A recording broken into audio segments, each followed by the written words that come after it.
got just what you need right here at Femi Wash Media. Call it the Midas touch, and you wouldn't be wrong. Let us record, produce, mix, and master your audio like nobody does. Reach us on our contact today for the best quality job.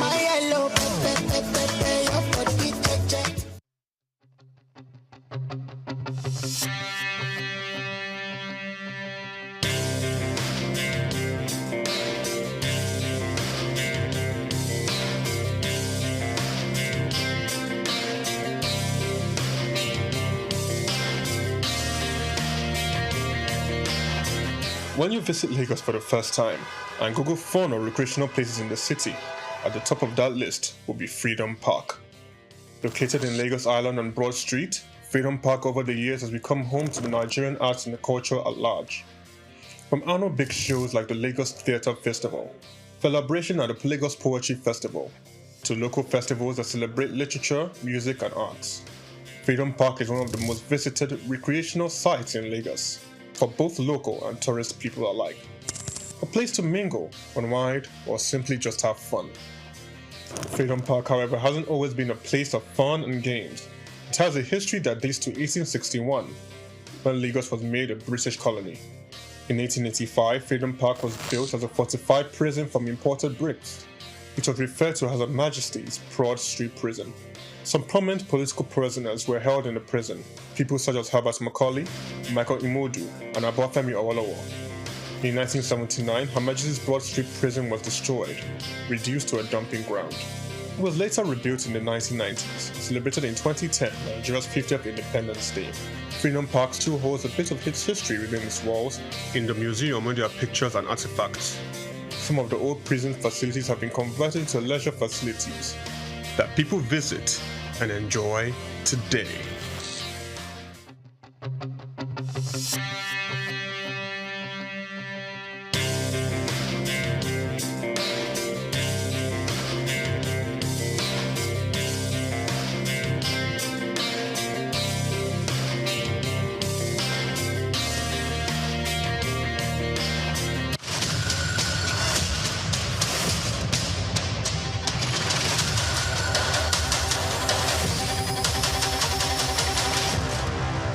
Anthony Onyemaechi Elumelu was born on the 22nd of March 1963 in Jos, North Central Nigeria, to Susanna Dominic Elumelu, originally from Delta State. Tony earned a degree in economics from Ambrosely University, where he laid the foundation for his future career, and then furthered his education at the University of Lagos, where he obtained a master's degree in economics. His academic journey also includes attending the Harvard Business School, where he completed the Owner of President Management program, equipping him with advanced business management skills. Tony currently serves as the chairman of Heirs Holdings, Transcorp, and United Bank for Africa, UBA, demonstrating his significant influence in the banking and investment sector. He founded the Tony Elumelu Foundation, which aims to empower African entrepreneurs through comprehensive training, mentorships, and funding opportunities. In addition to his professional achievements, he's also a family man, married to Dr. Adele Vivian Elumelu, and together they have 7 children. In 2020, his efforts were acknowledged when he was named one of Time's 100 most influential people in the world. Anthony Elumelu's net worth is estimated to be around $700 million, a testament to his successful ventures and strategic investments. Elumelu continues to be a driving force in the business world, advocating for sustainable economic growth and empowering the next generation of African entrepreneurs.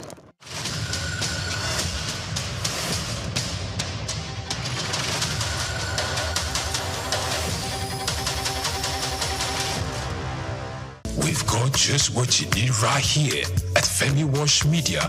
Call it the Midas touch, and you wouldn't be wrong. Let us record, produce, mix, and master your audio like nobody does. Reach us on our contact today for the best quality job.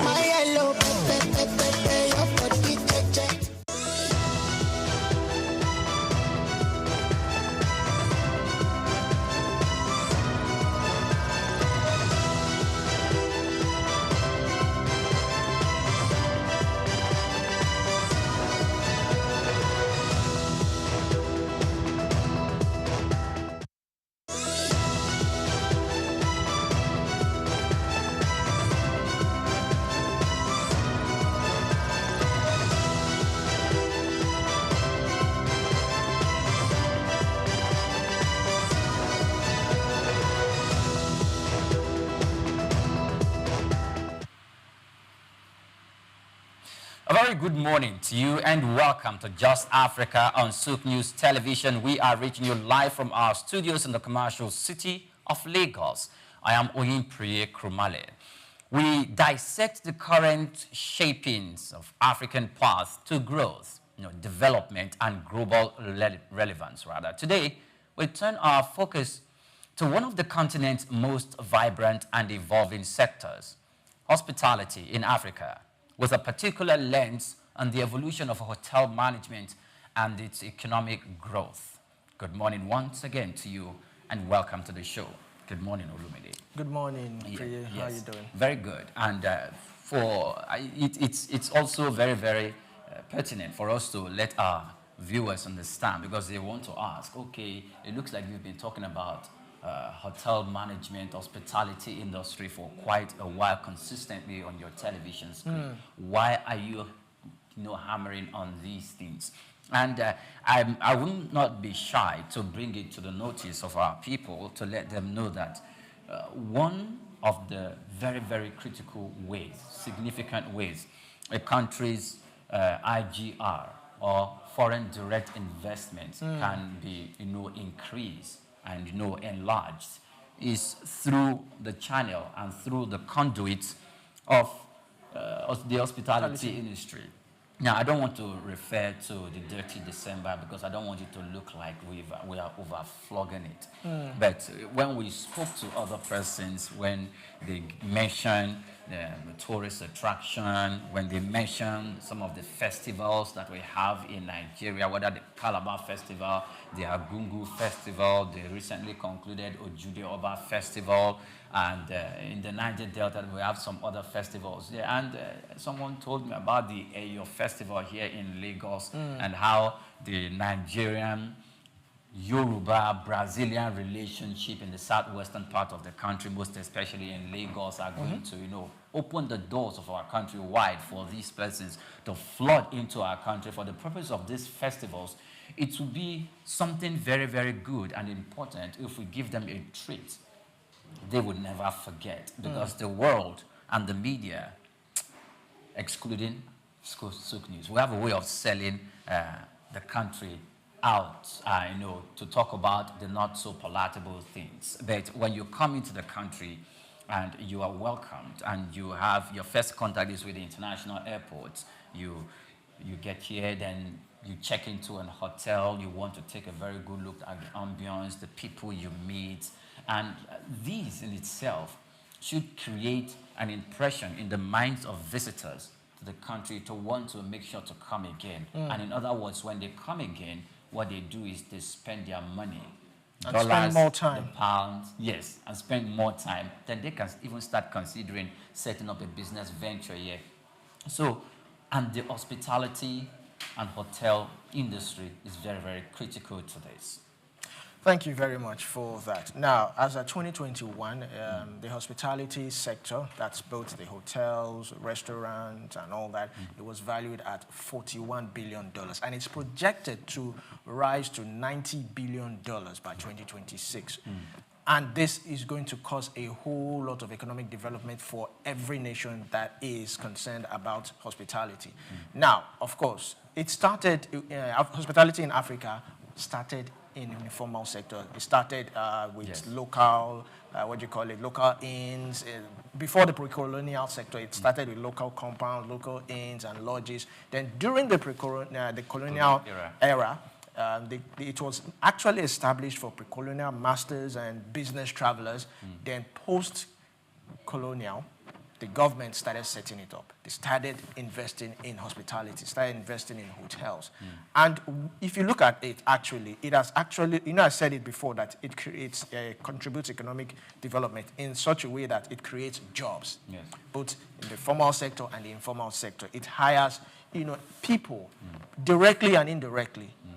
Indirectly, it hires construction workers, food vendors, and all that. So it's actually creating a whole lot of, and also it brings about development. For instance, if there's a particular area, a hotel is there, it brings about development. Before you know it, other establishments start to come to that area. So it brings about development and estate development in a particular area. And if you look at top countries that are leading in hospitality, South Africa comes. South Africa. We have Morocco, we have Kenya, we have Rwanda. And one of the things they have in common is not just they have a hotel chain and luxury resorts and all that. They also invest in wildlife and culture. Wildlife, culture, tradition. They invested heavily in it. So much that, I mean, you want to go to South Africa and see the wildlife. You want to go to Rwanda. You want to go to these countries and see wildlife. Well, if you talk about wildlife in Nigeria, we have some of them. We do, but how is the management and all that? So it's a whole lot that if we actually focus on, it will actually develop and contribute a whole lot. I think about 30% of the IGR. So excellent. Now, when we talk about the hospitality industry, it has a nexus with other industries as well. If you talk about food and beverages, we are there. Now, let's continue. Africa's hospitality story has undergone a remarkable transformation for decades. The continent was largely overlooked by major international hotel chains, with investment often deterred by perceived risks, infrastructure, and the gaps that existed therein. Political instability was part of it. However, from the early 2000s, the tides began to shift as global tourism trends diversified and Africa's economic outlook improved between 2010 and 2015. The international hotel chains begin to accelerate and they continue to expand their frontiers into the borders of the African market. These investments were not only strategic, but symbolic recognition of Africa's potential, not just as a tourism destination, but a serious market for business, hospitality, conventions, and real estate-linked tourism, the infrastructural development, and Nigeria, which is Africa's most populous and one of the populous countries in the world, became one of the destinations and the largest economy. Now, naturally, it emerged as a strategic entry point. Lagos, Abuja, Port Harcourt, with their growing commercial sectors and oil and gas industries, Nigeria's hospitality market was valued at over $4 billion by 2023, driven by domestic and international business travels, including diaspora engagement, and a gradually improving ease of doing business. We're going to break. By the time we return from this break, we'll have someone join us on the program to talk more about this, how it affects Africa, it affects Nigeria significantly, and its contribution to national development. It's Just Africa. We are reaching you live from our studios. It's Souqnews Television. We'll be back in a moment. To stay with us.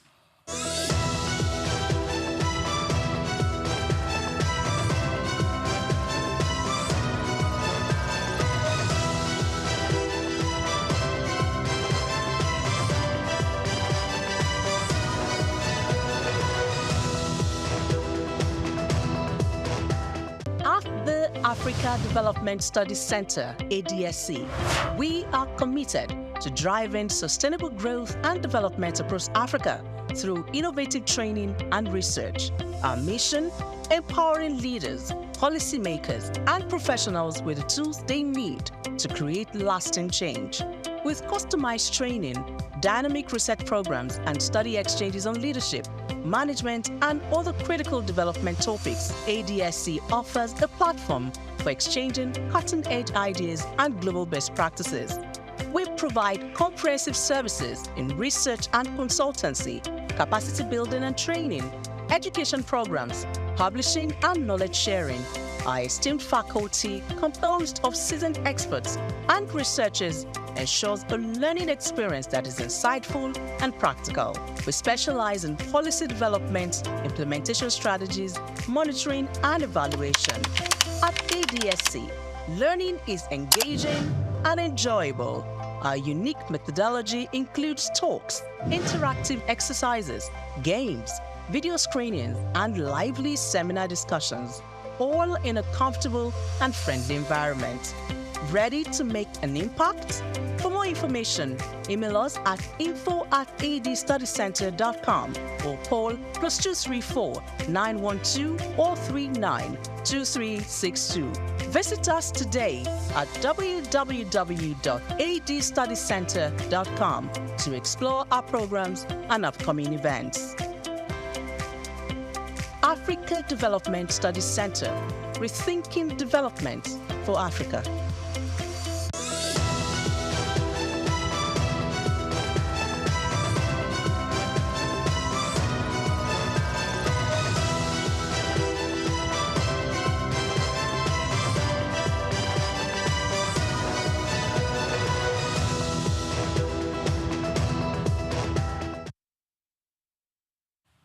Welcome back. Many thanks for joining us on the program. Today on Just Africa, we are joined by Ahmed Raza, the District Director for Nigeria at the Radisson Hotel Group, a globally recognized leader in the hospitality industry with operations in over 120 countries. Mr. Raza is a seasoned hotel executive with over 2 decades of international experience, including leadership roles across the Middle East, South Asia, and now Africa.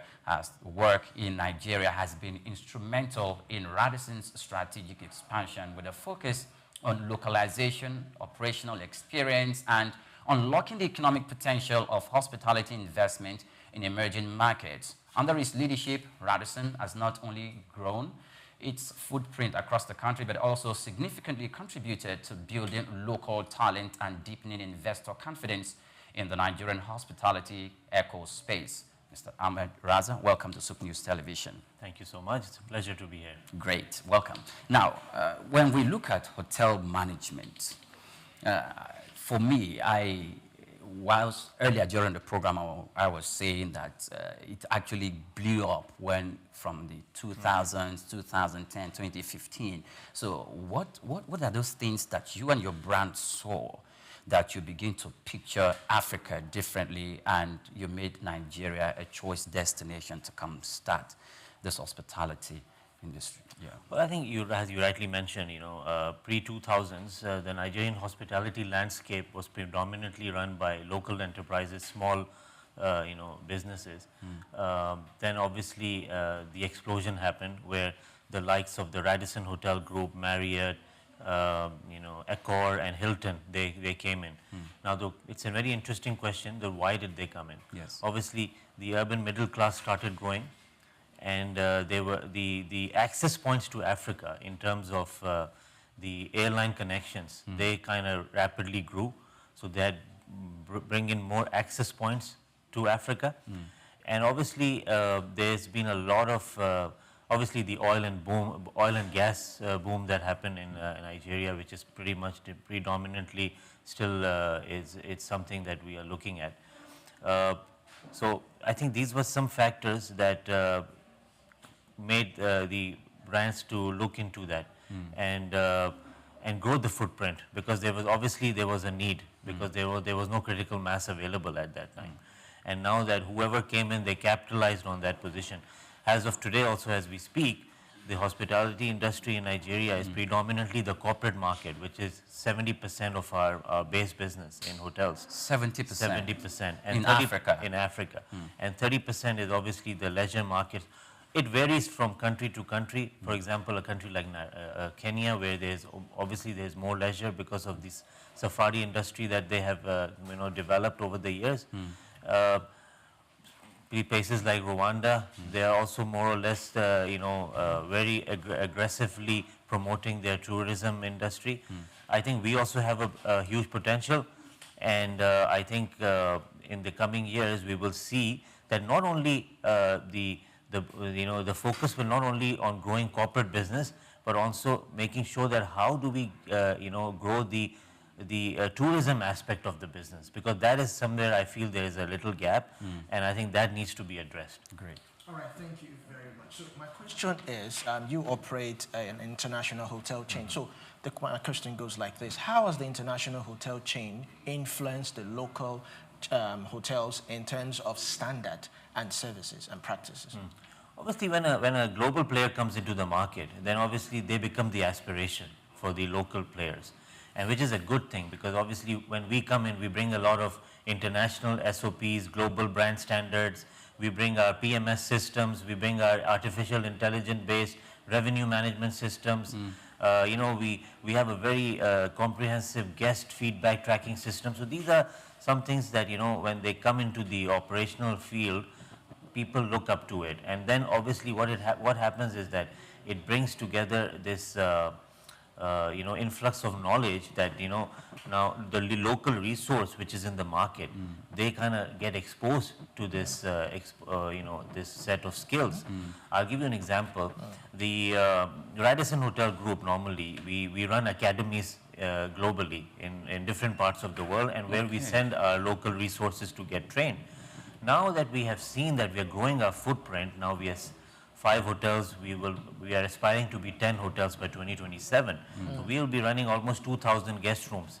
So we will need to develop talent. And now what we have done is that the Radisson Academy is now coming to Nigeria on a yearly basis to train our people. And these are professionals coming in from Belgium, Dubai, South Africa, so that, we can give the adequate exposure to our people, because at the end of the day, running 2,000 rooms or 10 hotels, it will be run by our people in Nigeria. So, if I may ask, what were the turning points or key factors that helped shape the growth of hospitality in Africa and with Nigeria as focus? Well, as you know, still tourism brings 4% of the GDP. So that is still a number that we can see how we can grow that. So what has really fueled it is the fact that, obviously the infrastructure was very weak to begin with when we started. So obviously there is a huge opportunity. And like I said, when we saw the oil and gas boom in Nigeria, and we see all the likes of ExxonMobil, Shell, and British Petroleum, everyone moving in, so the infrastructure was not really there to support those demands. So now the international chains have seen this opportunity, and they can come in and capitalize on that. And it's just not about, and now it's a time to grow also. So you will see most of the chains are now vouching for expansion, and that is why we are seeing how aggressively the Radisson Hotel Group is trying to expand. And in Abuja also, that's a great market, and that is where we are also. You'll see our hotel opening up in 2027. We're also going to be opening a hotel next year in Benin City. Wow, great! So that's where we see a lot of opportunity. Because you see, Benin City also tells a story. The historical value of that place. You must have heard of the art museum that we have opened over there, and... okay, wait a minute. You opened art museum again in Benin, or the domiciled local art museum? Okay. Yes. So that is what I'm saying, that, the opportunities are great. Yes. And we see a lot of potential. That is why people are more or less, making these investments towards Africa, and particularly Nigeria, which is a driving force in the economy, in the global hospitality scene. Great. When you were answering my questions first time, you talked about the establishment of an academy, and I understand the relevance of that, because you cannot have global prominent people come into the space after they've had experiences across the world on the way they are treated when they go to different hospitality facilities, and when they come here, they should meet a set of people that have the manpower, the capacity to be able to handle their demands, and I like that. But how would you assess government involvement? Do you think we have explored our hospitality industry as a whole in our country, in Nigeria, and reference to other African countries in such a way that it could contribute more than the 4% you talked about in terms of GDP to the growth of our economy? And government intervention, where would you advise that government pay more attention in its intervention? Well, I think because I've been here for almost a decade now, so I've seen that there has been a lot of progression when it comes to the government structure for hospitality. I think they're taking it more seriously. And I think one place where I feel there's a serious gap is that, we have not really tapped the tourism aspect of Nigeria. We have not really aggressively, went to promote. And obviously, when you promote, you also have to have the adequate infrastructure to support that. Yes. I think that is one area where there is a serious need. I think apart from that, the adequate support from the government has been there. Like I said, it is still in a stage where it's developing. Yeah. For example, there are various training institutes that are now being funded by the government. We see some local talent coming in from there. We are making a commitment to take this talent in, train them, and make sure that they have aspiring careers when they move on. So I think that is one area where I feel that the tourism segment, that needs a little push. And apart from that, the private sector is willing to invest and make sure that we have the adequate facilities in order to, feed into this demand of tourism. So one more. The thing is this. I am glad that you're moving to Benin because my question is going to be, you are most seen in places like Lagos, Port Harcourt, Abuja, because these places are seen as the foremost cities when you are outside Nigeria. Why? Moving to Benin is okay. What about Kebbi State? I know there's a park in Abeokuta, in Ogun State. Yes, but what about other states like Ondo State? What about some other states? Do you think the prospects that should attract conglomerate like your brand is not located in those places? Look, to be honest, our teams are exploring opportunities as far as even Kano. Kano, yes. Yes, so because we see that, there is a serious gap in these places when it comes to, top quality, hotel structures. So definitely, as we speak, obviously it's too early for me to reveal anything, but till we don't really do the formal signings. But there is we have a business development team that comes in every year to explore these opportunities. You'll be surprised to see that how many people actually reach out to us in order to make these investments, and they're willing to make these investments. These are private investors. Yes. And all these places that you have mentioned, they are under our radar at the moment. But obviously, one thing is to just sign a property, but what we are into is to sign and make sure that it sees the end of the day. Because you must have noticed that so many promises are made, so many hotel signings are done, but they don't really see the light of the day. That is something that we shy away from, that, we have to do a proper, research and a proper, an analysis before we make a decision and make sure that, we have made the right decision. Great.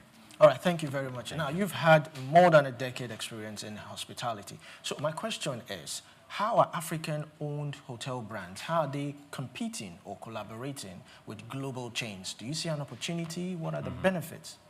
Well, let me tell you this, because obviously when when we have been operating this, these flagship hotels in Nigeria, and when we see the results, I can tell you with 100% confidence that we are competing on a global level. Obviously, we have some gaps when it comes to supply chains. We have some, limitations on that. But as far as the service deliveries are concerned, the experiences are concerned, let me give you an example. There's a tool that we use which is called the Global Review Index. And obviously all the guest reviews that are fed in through Booking.com, TripAdvisor, Google, when we do an analysis of it, Nigeria in particular rates in the top 90, 95s when it comes to, and it compares to the other parts of Middle East and Africa and Asia. So that shows that the average traveler is getting a good experience over here. Well, another reason for that might be that, we are able to have a lot more labor at display. And obviously then we have the service levels are different. Obviously when you go to Europe, the service levels are a little limited because of the restraints that they have. But again, that we compete. If someone tells you that we are not really competing on that level, then that is not a correct representation. So one more question. If you look at South Africa, Kenya, Rwanda, they also focus on wildlife, safari. I know you mentioned, you talked about Benin opening an art museum. So how do you think you can come in, because Nigeria is known for its rich culture and heritage. So what opportunities do you think lies there? Well, I've been speaking on this on different forums that I think, our friend mentioned over here that what the government can do. I feel that all of us who are operating within Nigeria, I've been here for a decade, we have a responsibility to also promote the soft image of Nigeria. And I think it has a really fabulous story to tell. Our art, our music over the last 10 years has gone global. Our art is being discussed all over the world. I see all these art fests that are happening in England, in the US. People are talking about Nigerian art. So I think when people are talking about us, I think we who are on ground should also do our part. And where we come in is that we are aggressively promoting it on all our social media platforms. You will see a lot of other hotel chains also more or less, singing the same story, because obviously this is what we are about in Nigeria, that, you know, we celebrate people, we have a rich culture, and again, we just have to, we are helping break that perspective, you know, that, you know, when we come in that it's a weak infrastructure, safety, security, there's nothing like that. People come in, they have a great time, and yes, it has a lot to offer. Great. Yeah. I am glad you are hearing that from Mr. Ahmed Raza. You're not hearing from us that, you know, all the things you talk about, insecurity and all of that, there's nothing like that. You come in, you have a great time. But you know what? The conversation continues. We'll go on a break. And when we return, we will be speaking about the ease of doing business in Nigeria, most especially within the confines of what we're already talking about, the evolution of hotel management and the hospitality industry. And we'll be asking Mr. Ahmed Raza, if we as a country or Africa as a continent has taken advantage of its festivals, the festivities, to attract the globe and the world down to this place. Because when that happens, the hospitality industry blew up to another level. It's still Souq News Television. We're going to break. We'll be back shortly. Stay with us.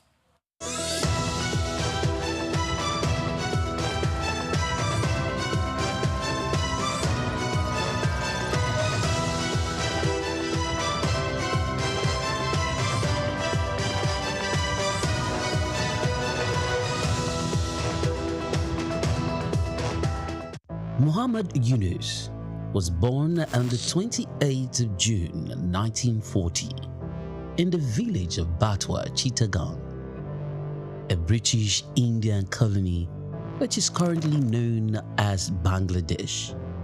He attended Lama Bazar Primary and Secondary School in his village and passed the matriculation examination into Chittagong Collegiate School, where he ranked 16th out of 39,000 students. After his graduation in 1961, Yunus joined the Bureau of Economics as a research assistant and was later appointed lecturer of economics at the Chittagong College. During that time, he also set up a profitable packaging factory on the side.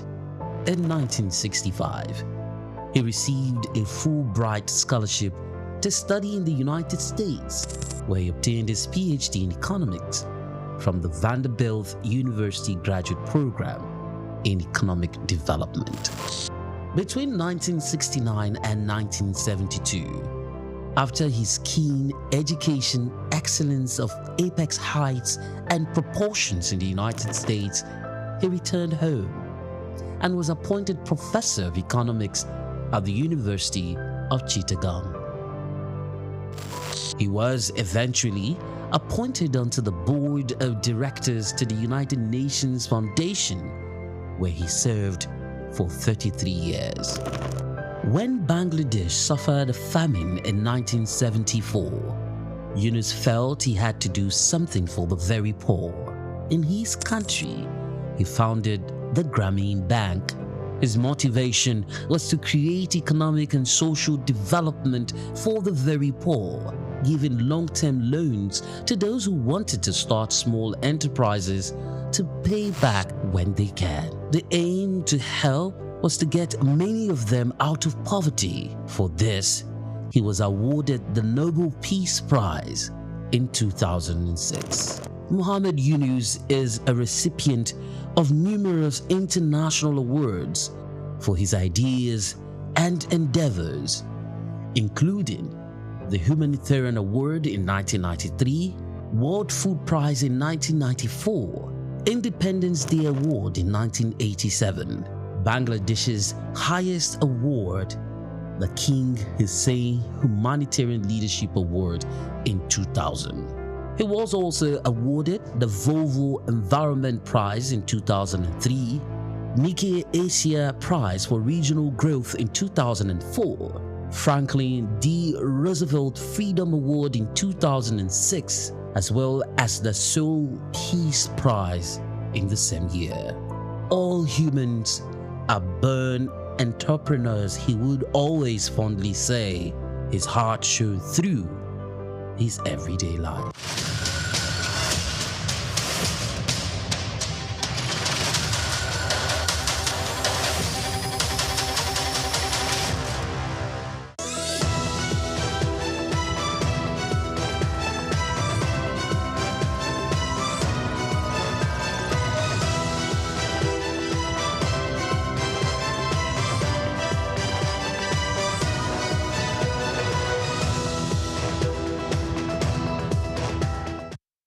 Welcome back. Many thanks for joining us on the program. We've been having conversation with Ahmed Raza. He's the District Director, Nigeria, Radisson Hotel Group. And we are talking about the evolution of hotel management, specifically the hospitality industry.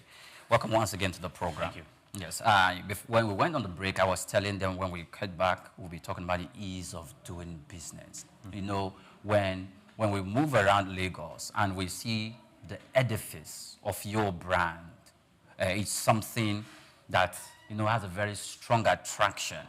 And everyone, when they're coming into the country, I'm sure because of your online presence, those are one of the, we see the display of the rooms and we begin to think, oh yes, they are in business and they are doing good. So how would you rate and assess, you know, the ease of doing business? What sort of bottlenecks or challenges do you encounter in running such a big enterprise? Well, obviously, that process has seen an evolution. You know, obviously, when we started, you know, there were challenges like, just to name a few, that there's a lot of dependence on importation. Dependent on importation. So obviously, over the period of 10 years, we have more or less, you know, made inroads into the local supply system, and we have managed to create the you know, local supply chains that can now feed into our demands. Yeah. So our dependence is reducing now on importation. Okay. So this is something that happens over a period of time. So this also gives us immense pride because now we have managed to create these local communities that can now work, and you know, we are establishing an industry within an industry. So this is one of the challenges. Again, I think one of the major challenges every operator experiences is the lack of availability of trained human resource. Yes. And I think over the period of years, that is also still work in progress. But now you will find more or less, you know, trained resources available in the market, because obviously the brands have played their part in making sure that all the standard operating procedures, all the brand standards that they bring to the table, that they are giving adequate training to their people. So I think, yes, you know, dependency on importation, lack of, you know, availability of trained human resource, and yes, again, like I just mentioned before the break, to fight this perception about safety and security, that was also now not that much. Okay. We managed to, you know, break that barrier. So I think these are just some examples of you know, the bottlenecks that we experience. When I was looking you up on the online, I saw that you also had an expertise and you also had some form of, you know, specialization in food and beverage. So talk to us. You've been in Nigeria for 10 years, if not more. And you're talking about importation, how you've been able to depend on the local supply chain. How is it coming for the food, Nigerian food, and how we have those who come in from abroad get used to this food, or did you just stick to the foreign continental? No, actually what we've managed to do is that, you know, look, I think one of the most important aspects of running a business in Nigeria is the fact that we have to blend the local flavors into the business. Now, it can be in terms of design, it has to be in terms of food and beverage. The overall experience has to have that local flavor into it. Like, so that, you know, when the international traveler comes in, he gets a sense of the brand experience that he is expecting, but he also gets a local flavor, because, you know, that really brings the wow element to it. Now, coming back to the food and beverage aspect, you know, people who are traveling, they love to try the local cuisine. Obviously, we try to maintain a balance between continental and local. Now, like I said, you know, over the last 10 years, the supply chains have matured. They have, you know, come to a level where things are readily available. I'm sure you guys are all aware that in the last 10 years, the standalone restaurant scene in Lagos has just exploded. Sure. Now, you talk about Japanese cuisine, you talk about Korean, you talk about Italian, Greek, you find everything. And not just find them, but they are running on a very top class level. So that is something very, you know, heartening to see, because obviously when things like this happen, it always creates a great, you know, soft image for the country. Yes. And it shows that the people are ready to accept new challenges and new experiences. The average Nigerian traveler has a lot of exposure now, and it does not accept mediocrity anymore. So they are now geared towards excellence, and that really drives the market to be performing at the optimum level. Great. All right, thank you very much. So my question now is, what are the major challenges and, of course, opportunities for investors in going into the hospitality business in Africa? And secondly, when you look at Nigeria, Nigeria is still short on infrastructure gaps and all that. So how do these infrastructure deficits, like transportation, like electricity, internet, how do they impact the hotel development and, of course, the guest experience? Well, yes, rightly said. When an investor is making an investment, I think we don't also want to shy away from the fact that, yes, we do have challenges when it comes to running an operation. Last year, let's take an example. When the exchange rate was just rapidly, jumping around, it was a challenge. The heat, light, power expenses were just going off over the roof. Repairs and maintenance can cost a lot, and the fact that if the economic environment is not friendly, it can put a toll on the investor, because then a lot of uncertainty comes with it. So I think that is something that still work needs to be done on that. But the good news is that we have seen a more stable environment this year when it comes to the economic conditions. As far as the the exchange rate is concerned, or the gas prices are concerned, so that brings a certain level of confidence. And as far as the investor confidence is concerned, so I think these are some good indicators that the brands that are already operating, obviously their performance also gives them some heart, because yes, the demand has been more or less consistent. I think we all need to know that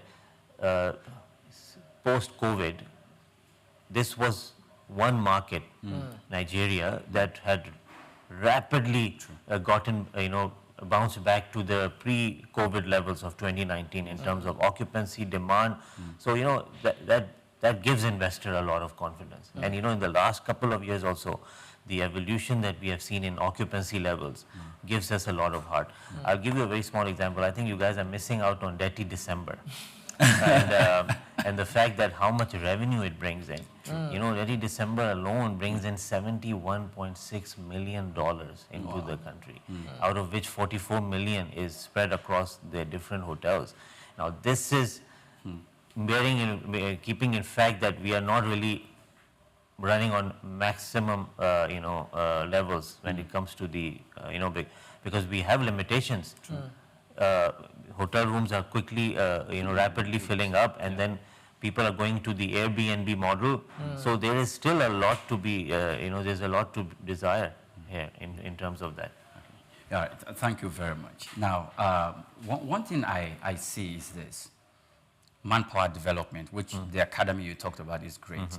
But given the population of Nigeria, and when you look at other aspects, the youth population, it looks as if that idea of your academy may not be able to do it alone. So in terms of education and manpower capacity development, do you think in our education system we need to inculcate that hospitality management into like the education curricula in our system? Do you see that? Is that in Pakistan, or is that in India, or some other places you've been to? You see, if I speak from my heart, the problem is places like Pakistan, India, it has taken a long time for us to accept hospitality as a profession. So, so having it as a curriculum also, there's a thought, there has been a journey for us to. I'll give you my example. When I came into Pakistan after doing my hospitality course from the US, people will ask me in a joking way that, okay, what have you studied? I said hospitality. I said, no, but what have you studied? Oh, you studied hospitality? Yeah, I studied hospitality. Great. So I think that mindset has changed. And to give you an example, you're absolutely right. The academy alone cannot, feed into that demand. So there are some really good schools that are operating as we speak. Hospitality schools within Lagos, within Nigeria, that are now breeding this talent and making sure that they get the adequate information, they have the adequate resources. We are tying up with them so that, whenever this batch is ready, so we take them in, train them, and, if opportunity arises, we also hire them. And if all of us as operators, play our part, then we will develop this, pool of talent into future leaders. And that is exactly the route that we are taking. Okay. So now this my question borders down to maybe the capital markets. If we look at Nigerian business and economic space, we have a very limited amount of companies that are listed in the market, and we are less than 200. And it's not quite easy looking and seeing or identifying so many or even very few hospitality companies in there. Why haven't your company listed in the Nigerian capital market or the Nigerian forex market? Well, I think to answer that question, obviously, again, like I said, we are in the process, because obviously we have, it's been 10 years and we are still testing the waters, and we are just making our inroads into it. I don't think so in terms of volume and in terms of the scale. I think we have gotten there yet as a company. I think, and that is what we are aspiring towards. Increasing the footprint, increasing the brand portfolio. Like right now you see the Radisson Blue, you see the Parkin, you see the Radisson. Now it's time to get into the premium brand, the Radisson Collection. You will see the Radisson Red and VI in a couple of years. So once that the portfolio increases and the economies of scales increases, then obviously this then leads to that aspect of what you are saying, going into stock and all that. Great. All right, thank you very much. So my question is, apart from infrastructure deficit, apart from instability, which cities or regions do you consider or are currently hospitality investment hotspots in Nigeria?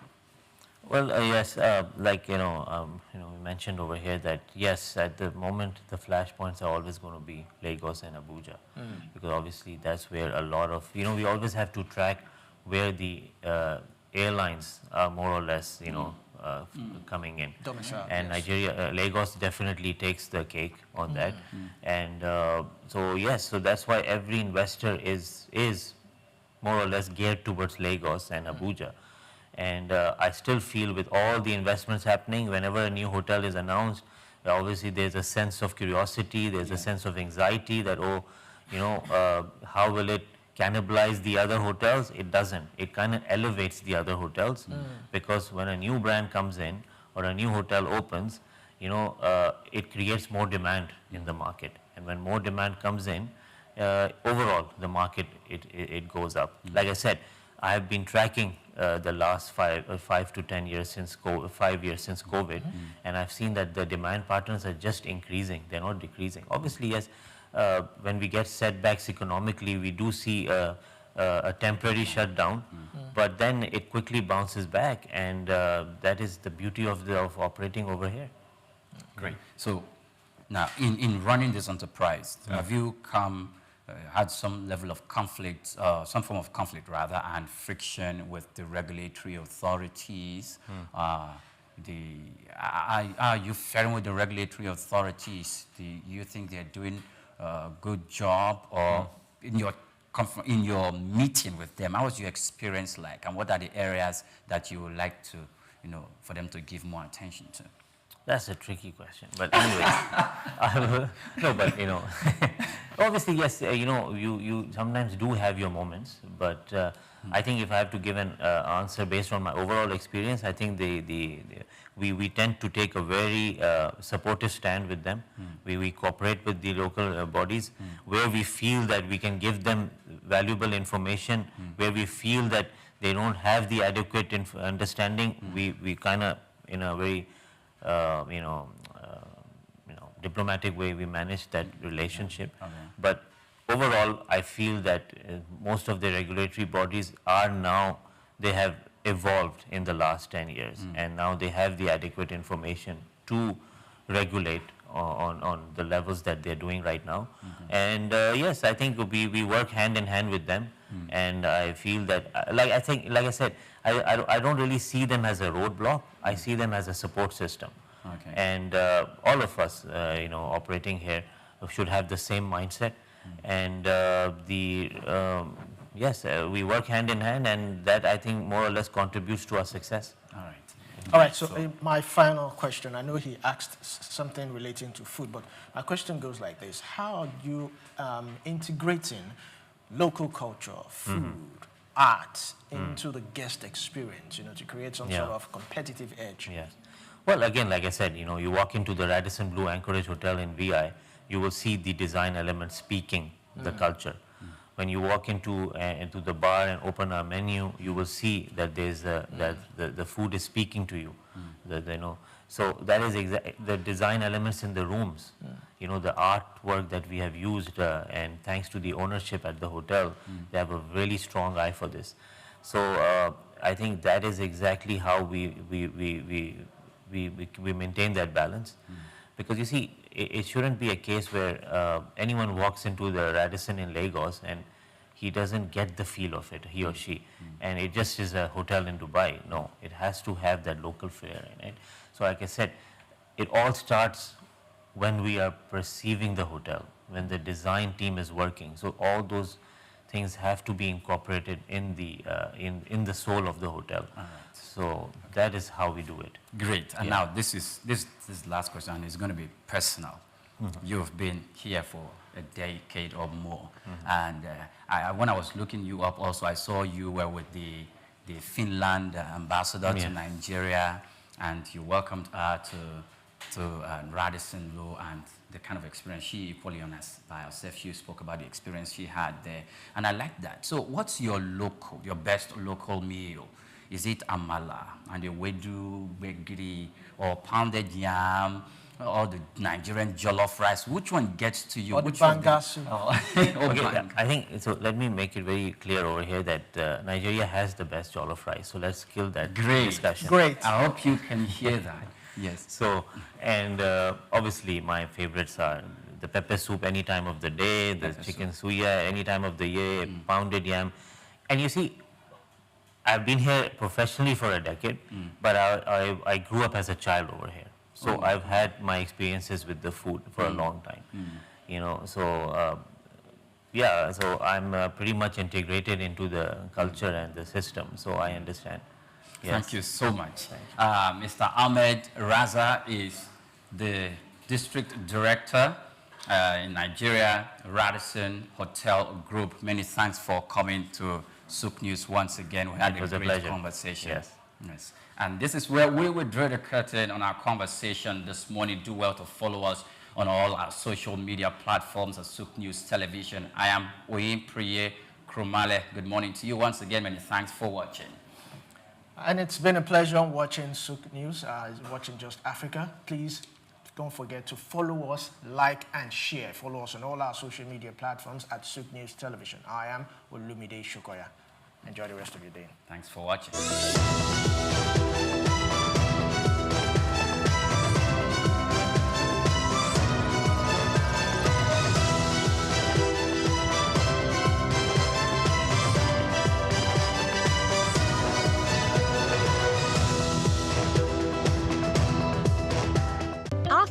Africa Development Studies Center, ADSC, we are committed to driving sustainable growth and development across Africa through innovative training and research.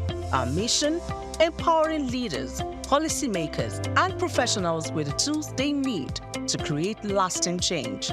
With customized training, dynamic research programs, and study exchanges on leadership, management, and other critical development topics, ADSC offers a platform for exchanging cutting-edge ideas and global best practices.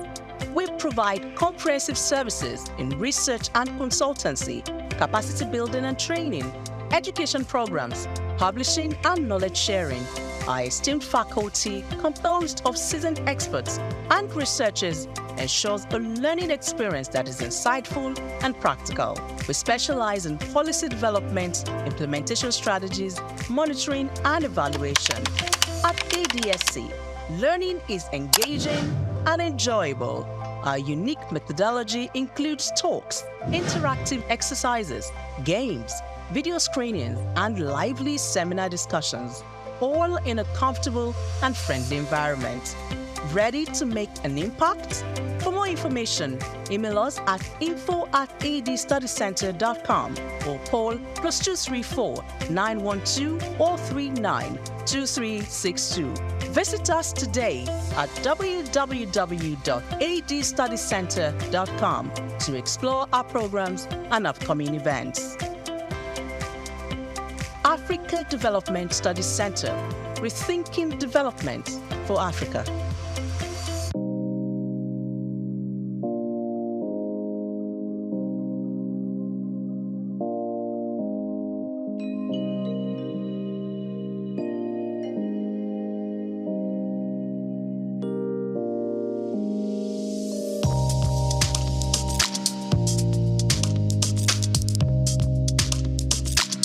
That we should relax and enjoy every minute of the program, of the conference. We have a lot of things. We have a keynote.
Also would like to recognize the presence of the chairperson of today, in person of Maureen Ken George Taylor. She's the president, Restaurant, Cakes, Bars, and Clubs Association. You're welcome. Thank you for coming. We also like to recognize the presence of Mr. Lucas Rahim, who is the director, SIR&D, Lagos State Consumer Protection Agency, LASCOPA. You're welcome. Thank you for coming. Also in our midst is Engineer Greg Ashibogu. He's the chairman, GK Foundation and Grashi Global Foundation. You're welcome, sir. Please a round of applause for him, please. He has been a supporter of Mr. Razak's work. Thank you so very much. You're welcome, sir. We also like to recognize the presence of Engineer Oyatoye, who is the Director, Policy Research and Development, Lagos State Safety Commission. Thank you for coming, sir. We appreciate your presence. Thank you. Representing the DG of NAFDAC in our midst is Dr. Ifeoma Okafor. A round of applause. Thank you so very much for coming. We appreciate your presence. Thank you very much. We also like to recognize the presence of Mr. Oluwole Ogundele, who is the guest speaker. Thank you so very much for raising this occasion. We are elated to have you around. Also in our midst today is Mr. Laja Shomiron. He's also a guest speaker today. A round of applause.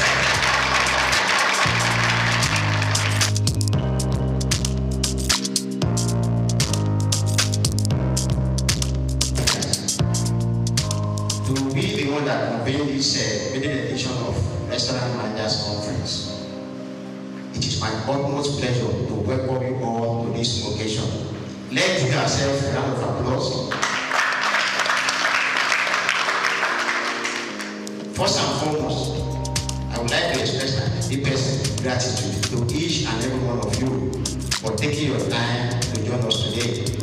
Your presence here is a testament to the commitment to excellence in the restaurant and hospitality industry.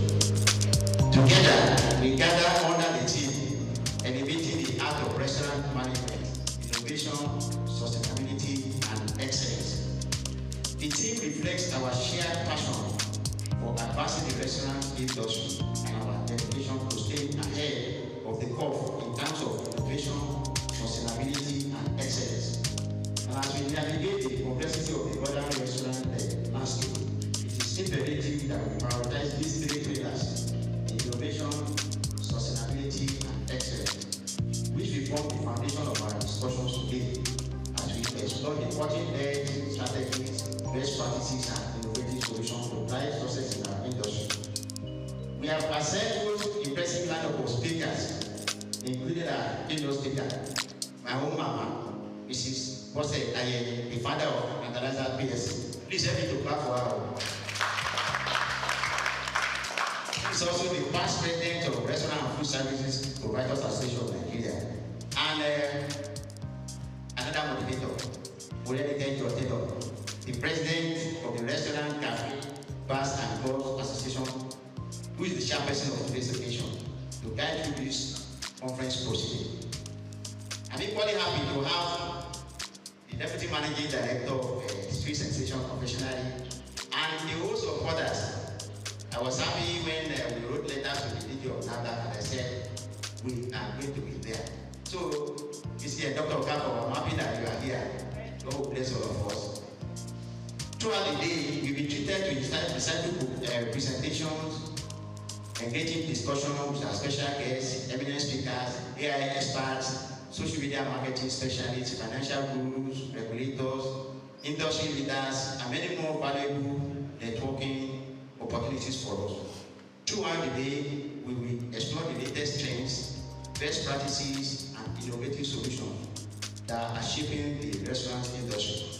As Hospitality Theatre, we are dedicated to empowering restaurant professionals with knowledge, skills, and expertise required to excel in our increasingly competitive market. And this conference is a testament to our excellence to elevate the art of restaurant management. The conference is designed to provide a platform for restaurant managers, operators, and industry professionals to come together to inspire, educate, and empower you with the tools and insights necessary to excel in this dynamic and competitive industry. I would like to acknowledge the support of our sponsors, partners, and collaborators who have made this conference possible. Your contributions are invaluable, and we are grateful for your commitment to the growth and development of the restaurant industry. Equally, I would like to acknowledge the tireless effort of our team, who have worked diligently to bring this conference to life. Your hard work and dedication are truly appreciated. Without much ado, the MC has said we need to engage ourselves fully, ask questions, and share our perspective. And we're ready to learn, unlearn, and relearn, and enjoy the company of your peers at this Restaurant Managers Conference 2005. So let us work together to elevate the art of restaurant management and take our industry to the next and enviable height. Once again, I want to appreciate you, and I know by the end of the day, we are not going to leave the Navy on getting good health. And at the end of the day, our return on investment is not going to be a waste of time. Thank you once again.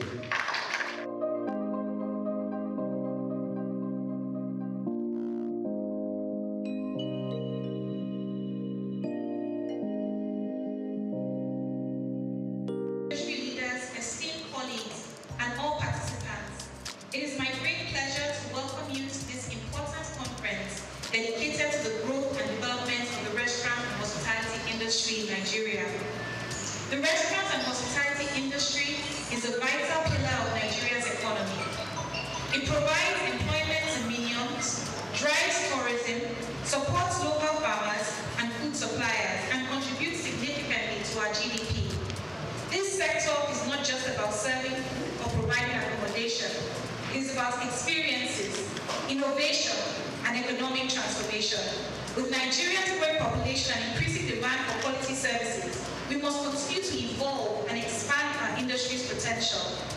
This conference is an essential platform for sharing best practices, discussing industry challenges, and exploring emerging trends such as digital transformation, AI, sustainability, customer experience enhancement, and food safety. It is through collaboration and knowledge sharing that we can stay ahead in this competitive landscape and ensure our businesses thrive in an ever-changing world.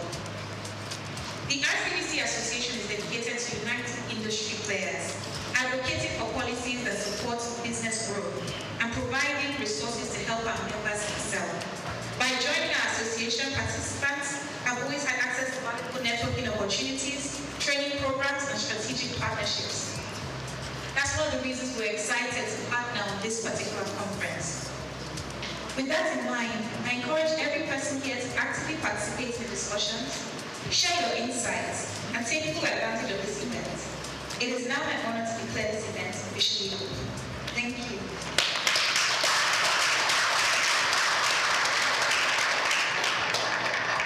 I have just a few more things to say before I hand over the microphone. So my question one more time is, did I get my slides up or will I be winging it? Can you see my slides? Thank you, it's okay, don't worry. So this is supposed to be a little bit interactive, right? It's a managers conference, and I always have something to say to managers. So do we have any managers here? Can you wave your hands? If you are in a managerial or supervisory position, can you wave your hands, please? Fantastic, thank you. So I think I'm in the right room. I wasn't sure when anybody raised their hand at first. Okay, so I want to ask a question. Who is a manager? Someone should help me, please. Who is a manager? Who is a manager? Anyone can take the answer. Okay, but if nobody gives an answer, it's you that needs to answer. Who is a manager? Who is a manager? I have my team for 355, so don't worry. I came prepared. It's called start with your why. You are standing in a position and you have an opportunity to improve your life and improve the lives of those around you. You impact people's lives. Someone that wants to propose to their girlfriend and wants to get married, you will be part of their life experience forever, just by being a manager in a restaurant or in a food establishment. So it's such a critical role that if you're occupying it, you need to understand what role am I in. And from my own organization, not only did I invite managers, I invited supervisors that want to be managers. Because when you aspire towards a position, you need to know what that position is going to be. Okay, let's assume we know what a manager is now. What does an effective manager do? So can I have just a few contributions? What does an effective manager do? Yes, please.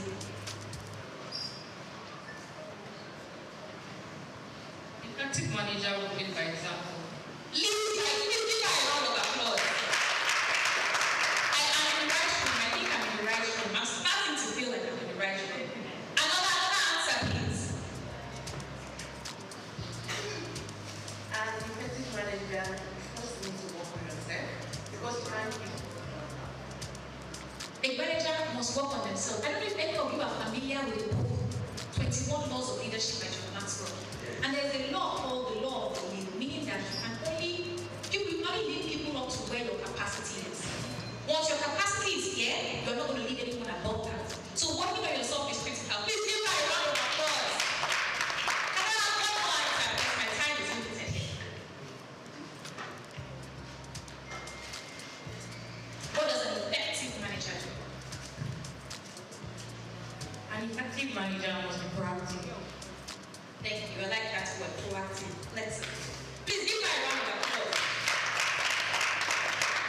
I spelled out a few things I think that a good manager should be able to have under their sleeve. And I'm just going to take just about 2-3 minutes and I'm going to get off the stage. Don't worry, don't worry, don't worry. So I have here, you must be hospitable. I call it the spirit of hospitality. If you don't have the spirit of hospitality, what are you doing here? Why are you a manager? Hospitality is such a critical spirit that it influences you. Are you the kind of person that when people walk into the room, or because it's your job that you're saying hi. When somebody is panting, would you offer them a glass of water? If someone sits down and they're sweating profusely because they just came out from outside, do you think that the person has to order water before the waiter goes to them and says, sorry sir, would you like a bottle of water? The act of being hospitable. So if you are not hospitable, definitely this will not be the right career for you. What else should a manager be? A manager should be in control. I expect that if you are actually told to govern an organization, you are in control of what's happening in that organization. How can you be in control of what you don't know? So you must be aware of everything that's happening in that place. From the kitchen, to the floor, to your marketing, to your customers, what are they saying? If you sit in your office all the time, how are you going to know what your customers are saying about your products, about your space? A good manager must be able to supervise. What is supervision? Is it just giving orders or ensuring that orders are completed? How many times do we need to follow up with you when something is stated?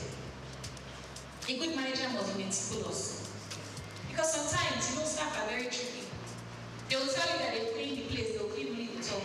When you now go and lift it up, you now notice that this cleaner did not clean the bottom of this space. How are you going to ensure that the right thing is done if you're not meticulous? I'm almost done. A good manager must be intentional. You must decide that you have decided that you're going to be good at what you do, you're going to be among the best. Really and truly, I am for women empowerment. And I do specifically love coaching women to stand out. Because for a woman to have an opportunity, she usually must be 10 times better than a man. So if it's a man that's pretty good, people will just say, oh, let us give that opportunity. But before they give a woman an opportunity to become a CEO or a CEO, you will see her CV. Her CV is double the CV of the man that equally goes up. Please give women a round of applause. Okay, the men are happy. Give all of themselves a round of applause. A good manager must be a good example. And finally, practice servant leadership. I want you, as you attend this conference, to pick up a few things and decide, what will I do differently following this conference? Maybe I missed something. Before I close up, I'll walk away.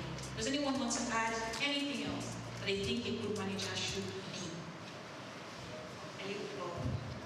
Any other comments? Thank you, ma'am. Good teamwork and good communication. Give my round of applause! There's no I in team. If you are not a team player, why are you a manager? You can't do everything yourself. You must be given division of labor. And that's why I asked all of you to join me with my presentation this morning by asking questions. So thank you so much for your time, and I hope that this conference will be as impactful for you as it is for me. Thank you.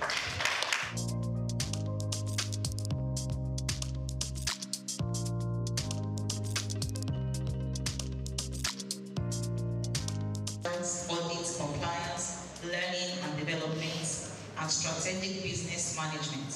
She currently serves as Deputy Managing Director and Executive Director at Sweet Sensation, a pioneering quick service restaurant QSR company in Nigeria.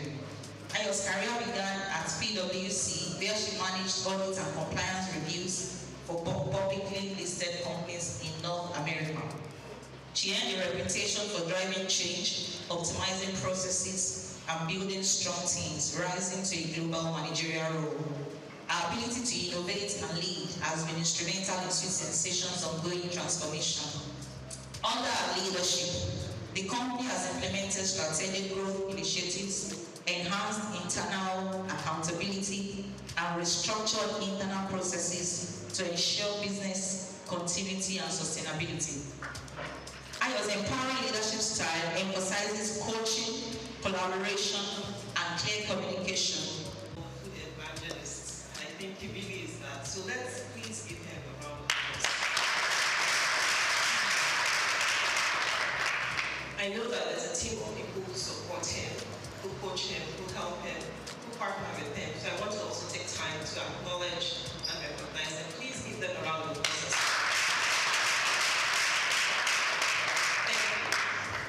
Special thank you to the distinguished speakers and guests. I also stand on all the existing protocol, but even with that, I cannot but honor Mrs.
short speech by special guest.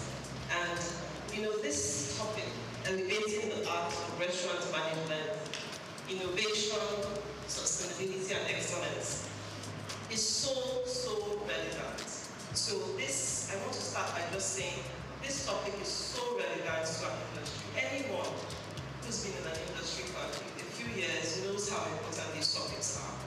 The industry is shifting rapidly. Things are changing so fast.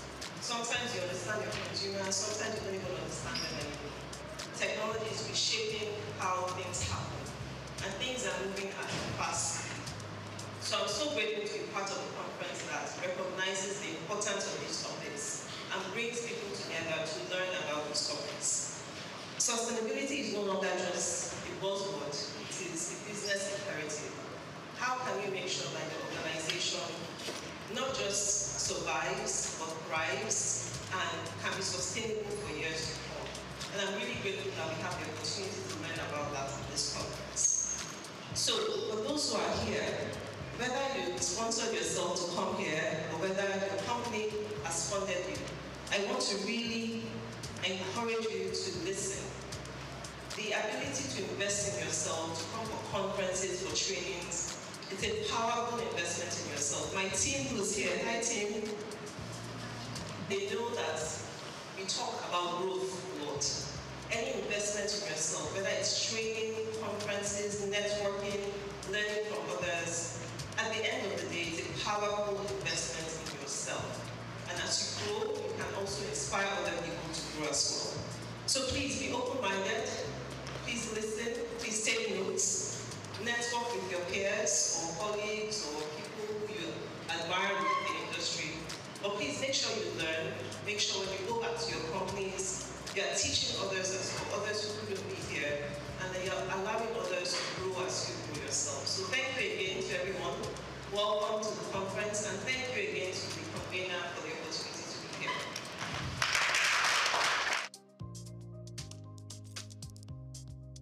Let's clap for you who is not here. Good message from Special Advisor to the President on Capacity Development.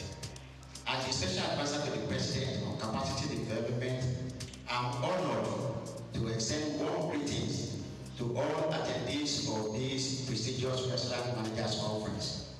This gathering is a powerful reflection of our collective commitment to the growth of our hospitality sector, an area that the President deeply values.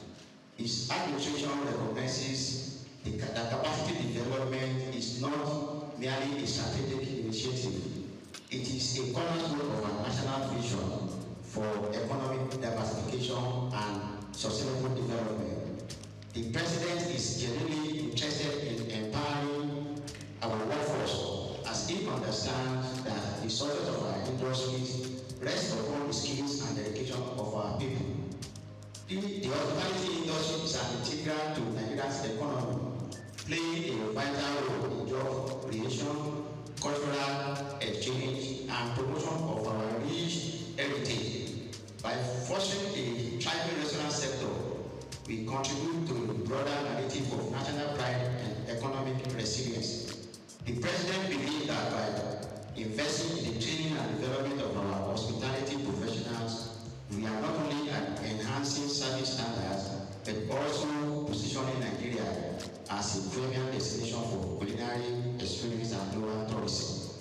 As we look to the future, our administration is committed to organizing more training programs and conferences that will empower our hospitality professionals, and conferences like this is one of those things. We envision a collaborative framework where industry leaders, government, and educational institutions work hand in hand to cultivate a workforce that is not only skilled, but also innovative and adaptable to the evolving landscape of our hospitality industry. Thank you for your participation and for your vital contribution to this essential sector. Together, we will build a robust and dynamic hospitality industry that meets the diverse needs of our citizens and visitors alike. Honorable Souq Rabiu.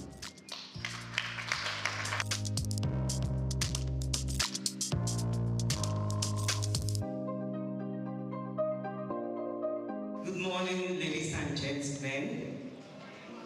I'm highly privileged to be here. You imagine what this young lady here is doing. I'm particularly excited for this opportunity to stand in this capacity from Nigerian Institute of Food Science and Technology, especially where I represent as the chief servant.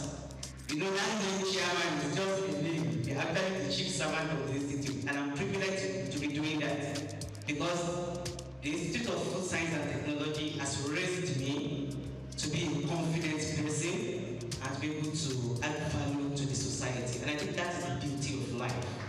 That life is not just who you are, but those you are also able to raise. And so, anywhere I have the opportunity to speak, I always give that credit to my mentors, my several mentors who are now fellows of the Nigerian Institute of Food Science and Technology. Particularly, let me congratulate Mr. Razak, our own food evangelist. We call him Mr. Food. He has several names. I have my good message, but I don't feel like speaking to us. Mr. Razak is a blessing to us in the Institute, and we are praying for him. This is just the tip of the iceberg of what God is about to use him to do in Nigeria and beyond that in the world. And so I'm happy to witness this maiden edition of the Restaurant Managers Conference. This is a great one. Please can you give yourself rounds of applause. I'm particularly excited because just yesterday I was privileged to train bakery and pastry staffs, you know, in a big conglomerate when it comes to confectionaries in Lagos, Ogun, and some states at Shagam Artists yesterday. And one of the things I told them is that as leaders, as managers, you are the team leader. It is not just what you tell your staff, it is what they see you do.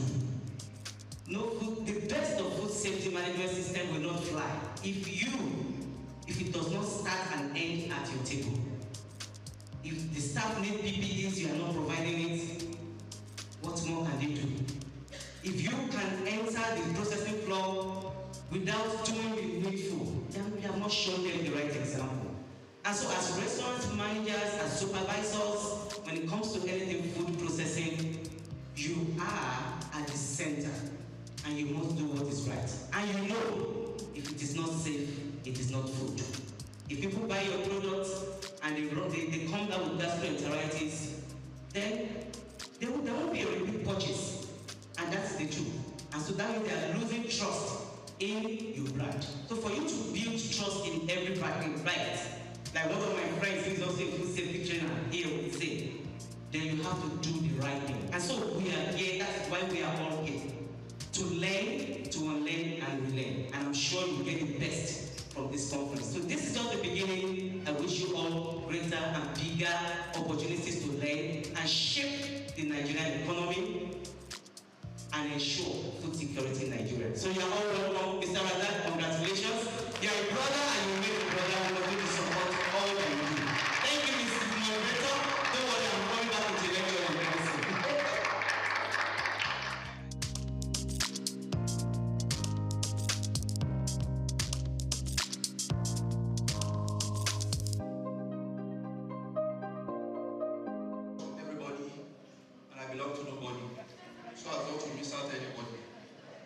All protocols duly observed.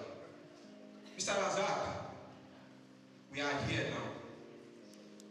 You will not understand the meaning of that statement. My name is Today. I'm the Executive Secretary of Restaurant and Food Services Providers Association of Nigeria, RESPAN. I'm representing, or rather I'm standing in for the President of the Association, the 10-day campaign, ably represented by the DMP of Sensation Confectionaries, Mrs. Sayo Baba. I said, Mr. Razak, we are here now. Almost around this time, November, we met here for a function. And this was the place that Mr. Razak informed me about this program, November. And since November till January, he kept calling and calling and calling and calling. I'm not like, this program is in March. December, January. Calm down. Through January, February, you would think I'm the one in custody of his kidney. At the time, I have to ask myself, I'm not running this man's kidney now. Why is he disturbing me? And eventually, you know, I picked this call February, and I told him, I know. You sent in every necessary December. Be rest assured, we will call. Since I'm not hearing from you, I'm not, you know, getting any feedback. I'm like, the program is March. We will call. So, Mr. Razak, I say again, we are here. And that's it. Thank you. Now, Restaurant and Food Service Proprietors Association of Nigeria, we're a non-partisan, non-profit making organization established with the aim of protecting the interests of our members in their dealings with regulatory bodies and regulatory agencies. Like the moderator mentioned, that was then. I can give you the assurance that you enter into any of our member restaurants, you will be served quality, not just quantity, quality hot seasoning meals that you will like. Formerly, we used to the Association of Fast Food Confectioners of Nigeria, AFCON.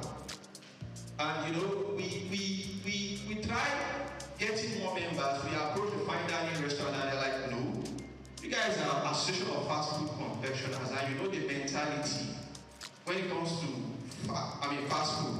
They believe it's all about job. And mind you, our logo is there. It used to be Eat AFCON, Eat Safety. They're not like, you are saying eat fast food, eat safety. Isn't that a contradiction somehow? But we ask ourselves, and you also need to ask too. You walk into a tantalizer outlet, you walk into a sweet sensation outlet, you walk into a labule outlet, you walk into a TFC outlet, and you get to be served a big item. You have pottage, you have jollof rice, you have fried rice, you have a efori, you have pounded yam. Are these fast food? No. So that is the reason why we decided to change the name and reorientate that conception that we have regarding AFCON. We now became Restaurant and Fast Food Proprietors Association of Nigeria. And our motto still remains, eat respect, eat safety. You can be rest assured that any meal you are eating from our member outlet is safe and is okay. Elevating the art of restaurant management, innovation, sustainability, and excellence. I want to give you the utmost assurance that the keynote speaker for today is someone who is not just a person, but a voice when it comes to restaurant business in Nigeria. Quote me anywhere. When it comes to restaurant business in Nigeria, the person of Mrs. Bossa Ayede. She happens to be the restaurant sole representative, myself as well, with the Nigeria Economic Summit Group, whereby, you know, the foundation, the program, the roadmap for the new agenda regarding hospitality in Nigeria is being put together. And she was being given an award for her participation, her full involvement and participation in this program, presented by the Honorable Minister for Tourism, Arts and Culture. So, like the MC said, speaker before me said, please relax or learn, because we are here for a whole lot of robust lecturing, teaching, and the rest. And every other guest speakers that are taking the sections today, you can be rest assured, yes, they are sound. Mr. Razak, count on us as an able and ready-made partners for this program going forward. Thank you. God bless you all.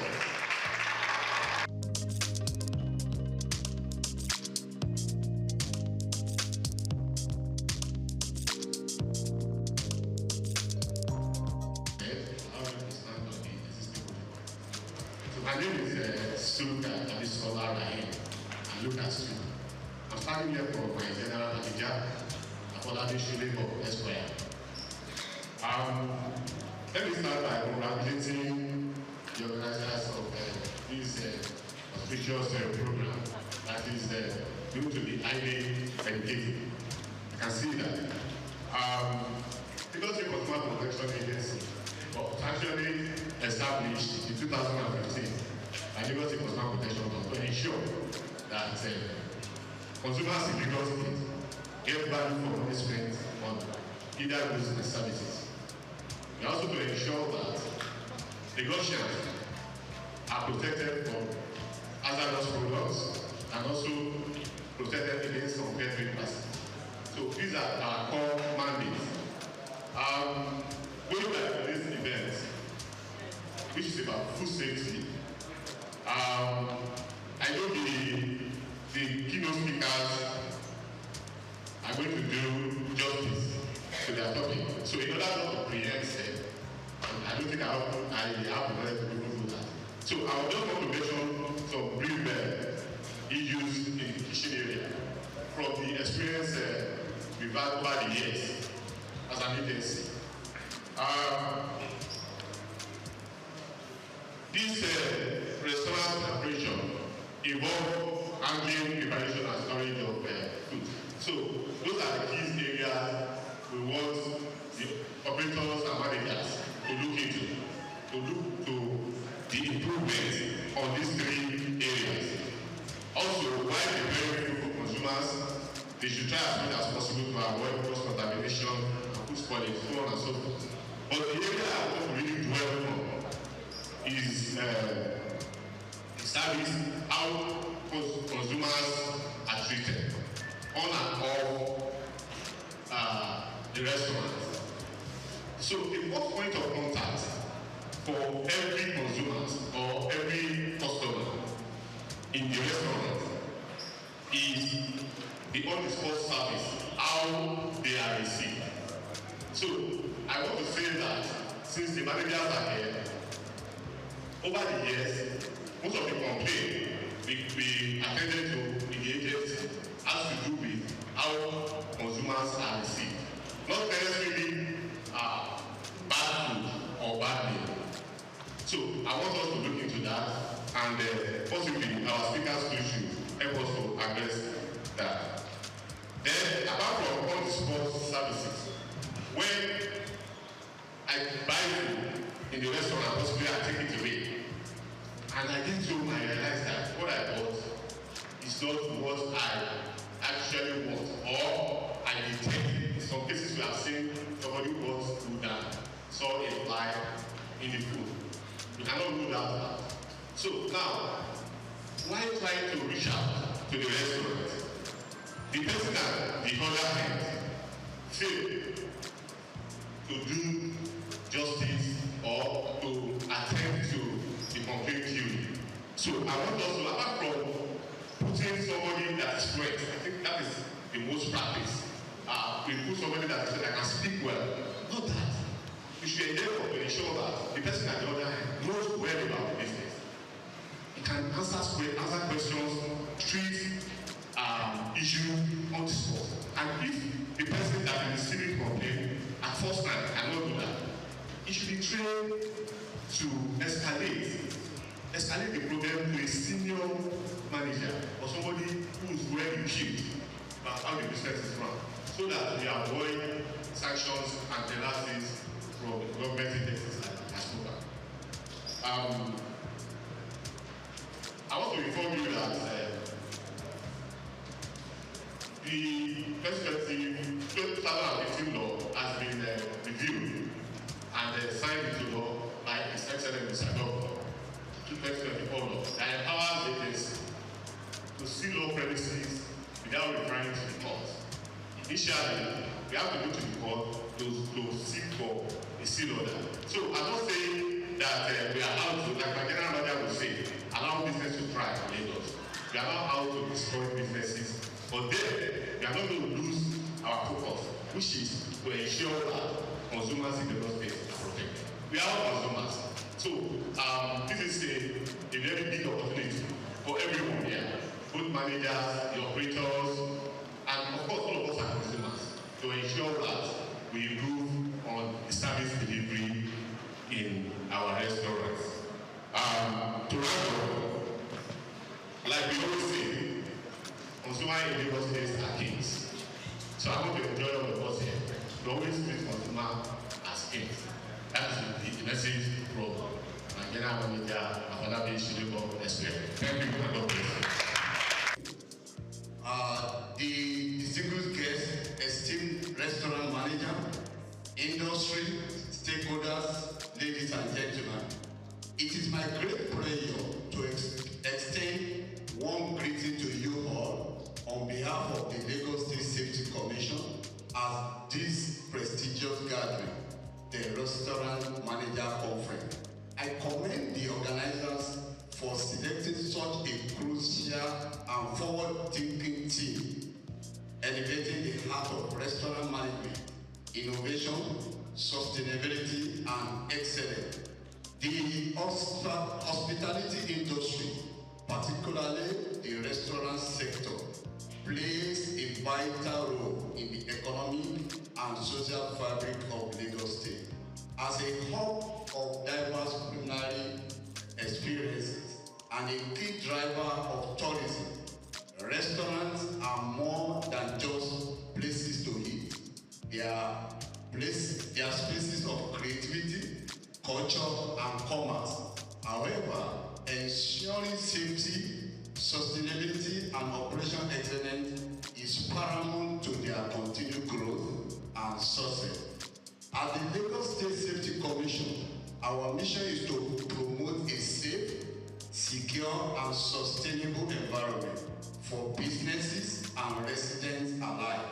We recognize that innovation in restaurant management goes beyond culinary creativity.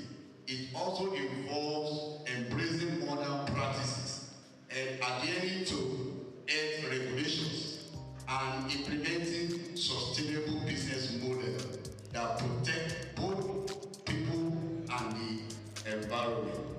Sustainability in the restaurant industry is no longer an option, it is a necessity. From responsible waste management and energy efficiency to ethical sourcing and consumer well-being, sustainable practices contribute to business longevity and environmental preservation. I urge all restaurant managers to adopt best practices that align with global standards while enhancing customer experience and food safety. Excellence in restaurant management is achieved through continuous learning, strategic leadership, and a commitment to quality. As you deliberate on strategies to elevate your businesses, I encourage you to prioritize staff training, adopt digital innovation, and maintain compliance with regulatory standards to ensure the safety of both the employee and patrons. Lagos State remains committed to supporting businesses through policies that foster growth while ensuring public safety. Lagos State Safety Commission will continue to work collaboratively with stakeholders in the hospitality industry to uphold safety regulations and promote a thriving, resilient, and innovative restaurant sector. Once again, I applaud the organizers of this conference for creating a platform to discuss these vital issues. I wish you all exciting deliberations and successful outcome that will drive the restaurant industry towards greater heights. Thank you. May this conference inspire transformative ideas for a safer, more sustainable, and more excellent restaurant industry in Lagos. Director General, Lagos State Safety Commission, Mr. Larry Mojala. Thank you very much, sir. That was very well said. Very well said. I actually don't know what it means. I recognize everybody that is here, and I have not addressed you in person, it's not this night. But I think we are beginning to look at the time to see how we can manage our time. I welcome you all to this year's edition.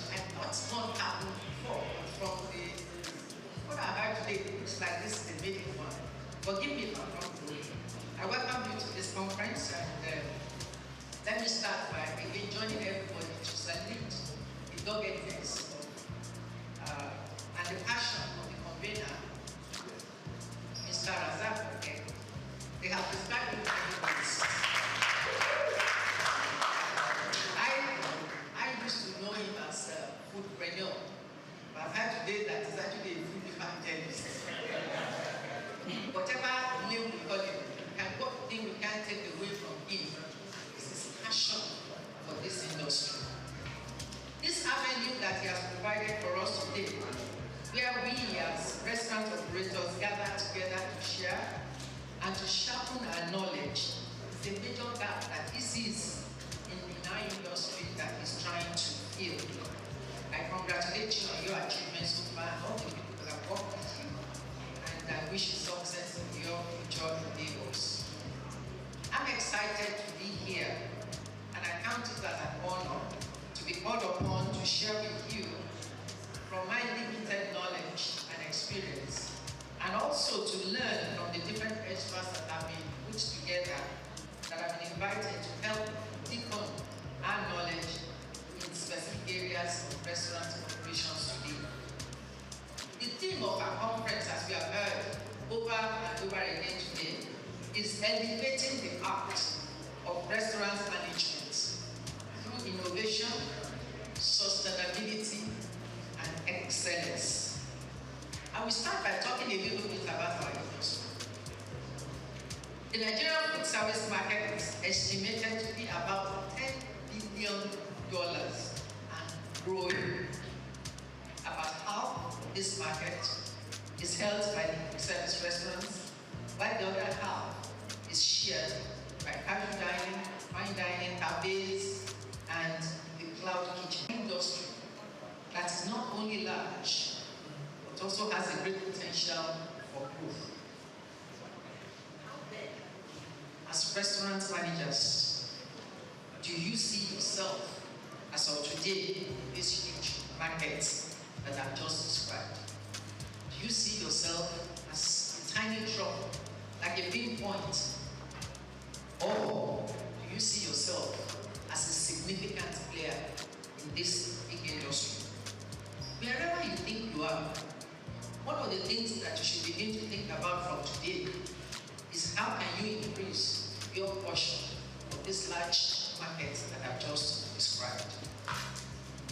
The restaurant industry itself has changed rapidly in the last 5 to 10 years. From the imposing brick and mortar structure days, where the idea of social entertainment was limited to visiting fast food restaurants, to today, where the customer would rather be in the comfort of his home and just get his food delivered. Pop-up stalls, food trucks, or sometimes you see them as food cars, are becoming a trend in urban and densely populated areas of our country. These are beginning to account for a good portion of the restaurant, of the revenue of this industry. How then do we ensure that as restaurant managers, we also get a significant portion of this growing pie? Our industry is not without its own share of challenges operating in an environment such as ours in Nigeria. These challenges, which cannot be underestimated, range from rising costs, multiple taxation from different tiers of government, poor infrastructure, strong and formidable competition, manpower skills shortage, and to changing consumer preferences. How do we then, as restaurant managers and restaurant owners, sustain our business in the face of these challenges? Again, when we look at the theme, elevating the art of restaurant management through innovation, sustainability, and excellence, the aim of this theme is to ginger our thoughts as restaurant owners or restaurant managers. First, let's look at innovation. lifestyle of our target audience, as there have been changes in the demographics that we target. The changes in our industry range from the building structure, like I said, it used to be imposing buildings that we all had, to application of technology, either in the food processing or in consumer engagement methods. And of course, marketing methods have changed dramatically. On a lighter note, while I sat there, I'm already kind of took the picture. She got somebody to take a picture of two of us, and she said content, and I laughed. I don't know if I said it out to her, but you know, we operate in two different generations. My generation would rather hide, but her generation is to put it in the face of everybody, and that was what she wanted. When she said content, that's again a difference that has happened in the environment that we are currently operating in. COVID-19, with the attending lockdowns and movement restrictions, forced many companies, like some of us who haven't invested in technology, to embrace digital innovation to survive.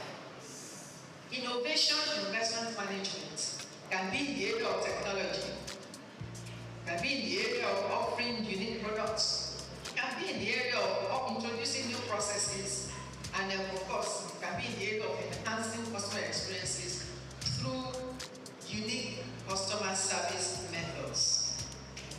Embracing innovation, no doubt, has its own definite benefits. The benefits could range from increased visibility. You can also leverage technology to reach the wider network of your consumers or potential customers through all these mobile devices that you carry around. Innovation can help us in improving our service delivery. We can leverage technology to tailor services specifically to meet the needs of our customers. Innovation can help to reduce costs through process automation or the use of technology to replace, where possible, all customer-facing activities. There are businesses that don't even have the front of the house activities anymore. They use technology to take the orders and they deliver. Technology is therefore playing a key role in food processing process, how to order, when to order, and how to pay for the order. These apps are also being used to manage customer loyalty.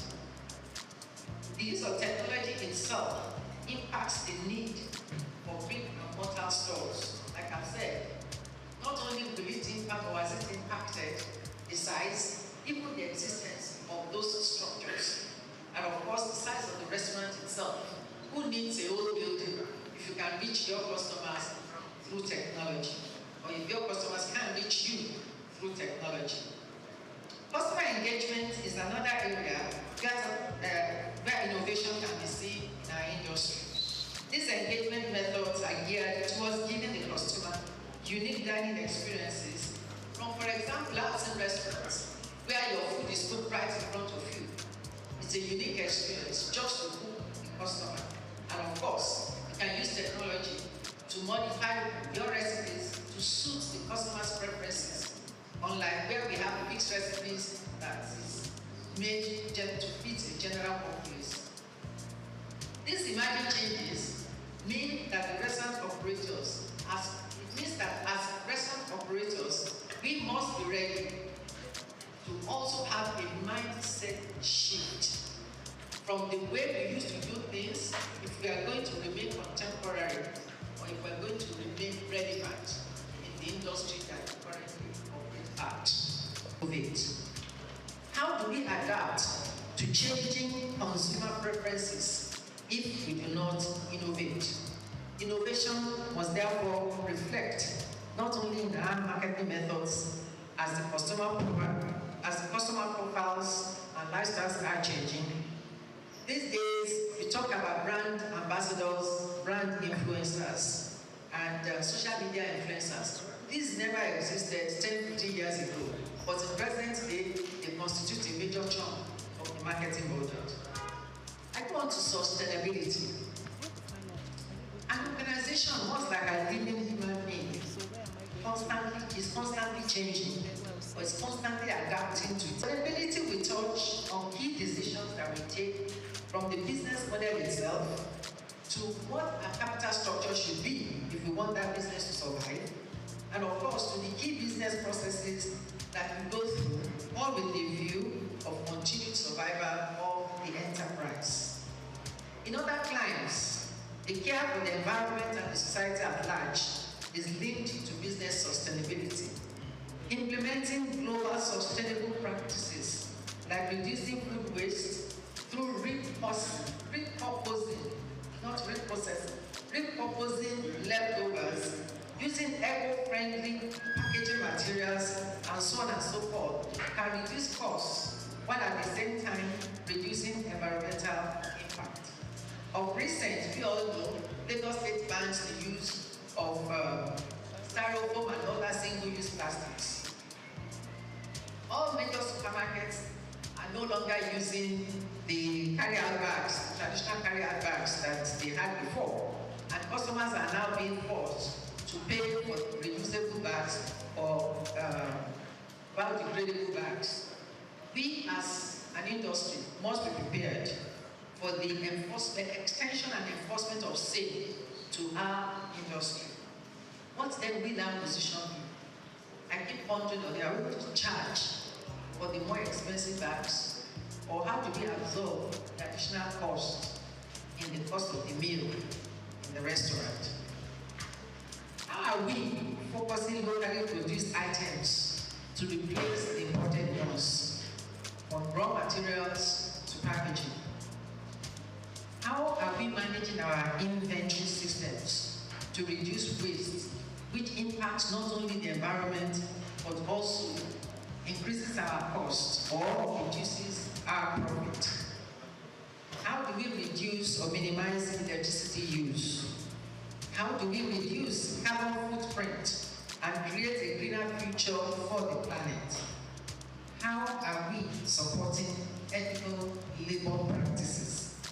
Embracing sustainability leads to several advantages, which include profitability, as I mentioned, and profitability, you all know, is a must to the survival of our enterprise. We move on to excellence. Excellence must encapsulate all that we try in the restaurant business. How do we achieve customer service excellence or ensure consistent customer satisfaction? Operational excellence is what sets one apart from competitors. Excellence is what leads to growth and success in the business. Managers, but quite a number of us are managers working for other people. If you are not the policy or decision maker in your organization, then you must pass on whatever the takeaways are from today's conference. You must have a clear understanding of your market, the environment in which you operate, the type of people that you're catering to, and of course, what actually appeals to them. You must have a full picture of your costs and of what determines your profit. It is good to be able to benchmark your performance against industry standards where applicable. You must drive year-on-year growth, both revenue and customer throughput. Because anything that is not growing is dying. The knowledge experts are here today.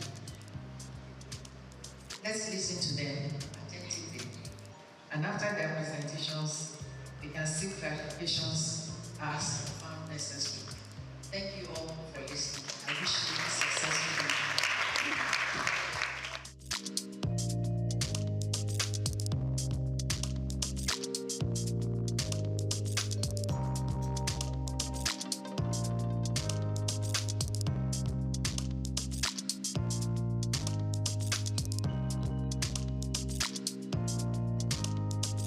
Overproduction, temperature abuse, very important. Madam had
customer. And I'm sure that I don't have any restaurant managers that are doing that poor quality practices. The lack of hygiene. She had talked about washing your hands, your earrings, all of those things. It's very important that as managers or as food business staff, we need to have proper hygiene. If you lack good hygiene, it's as well as putting money into the waste bin. And lastly, quality control, overcooking, undercooking, inconsistent portioning, getting food for minor defects. I don't know if this is new to many of us, right? But sometimes people reject product because they look ugly. No, ugly, not for food safety cases, or not for the sake of food safety, but because I don't just like how this tomato is looking. It's not looking very fine. So they end up throwing it away. But you need to understand that nobody knows whether the tomato is fine or ugly when it is being cooked. So you need to have a very good relationship with your vendors. Tell your vendors, okay, these are the qualities I am looking out for. Have a checklist. Train your vendors and train the staffs around, those who are handling it. Because see, training is very important though. It's not you come to work, you resume work that first day, wear your hairnets, wash your hands, remove your earrings, and that's the end. Training should be continuous. You can have on-the-job training. You can have trainings with external people. You should have a trainer who is already in a restaurant that can train down on those who are upcoming. Okay? So the role of food safety, poor food handling, and risk control can never be taken away from food loss and waste. Remember, food safety failure can make you bleed money. Poor food handling practices will make you lose money. Poor quality control, you are losing money, and that is money, and that is profit that should have been generated back into more money. Now, what are the best practices, tools, and techniques in combating this hidden cost that is draining into your profit, which is food waste? Number one, for your purchasing managers and storekeepers, let them check orders for quality when receiving. Have a checklist. If it's not documented, it means it is not done. So if there's no checklist and you are not coming to the is food, there's a tendency that there will be a mistake. And once it gets into your kitchen, it may get rejected. Ensure fit-for-weight storing. Donate under-use item, but always track. If you know that you're always having excessive products, you need to keep a track and say, okay, why am I having this product? Is it that it's not moving? People don't like it. So that you don't end up buying a lot of things that you're giving out, because really for restaurants, you are not buying to give out for free. You are buying to make money, to put back into your business. So we have a lot of product that's every day or every month, every year out, you're donating it excessively. They need to have a track record and say, do I need to take this off completely, or do I need to reduce it? Again, train your staff. Now for chefs and stewards, smart menu planning. You need to plan your menu with ingredients that can make too many food products. So if you're having, say lentils for instance, how many food products or how many menus can lentil do? Start thinking in that way. Start menu planning. Don't just plan I have 55 menus. Oh, you one of them in one day. At the end of the day, just 5 food. What happens to the rest of them? It is waste. That's money that should have been used for any other thing that's going to waste. Okay? Portion control and just portion control. I know as Nigerians, many of us don't like it. But then again, for food business owner, if you do not manage your portion control, you end up having a lot of food waste. Your calibration, your skills, are you calibrating them? So you're calibrating your skills. Why are you calibrating the dry weights? So it's not a function of every morning you carry 5 kg, you put your seed, good. 10 kg, you put on your scale, it's good. Those dry weights, are you calibrating them? Do you have external parties that come to calibrate those skills to show that you're ensuring the right portion? What about using data to track your demand? Again, forecasting, demand forecasting. The product or the number of products you would have each Ramadan period. You agree with me that it is different from the one you start experiencing from next week. True or false? I need an answer, please. True or false? Exactly. People are fasting this period, right? So the likelihood that there will be a lot of people in the restaurants might not be as much as when people are not fasting. So consider all of those things when you're planning your menu. Then of course, digital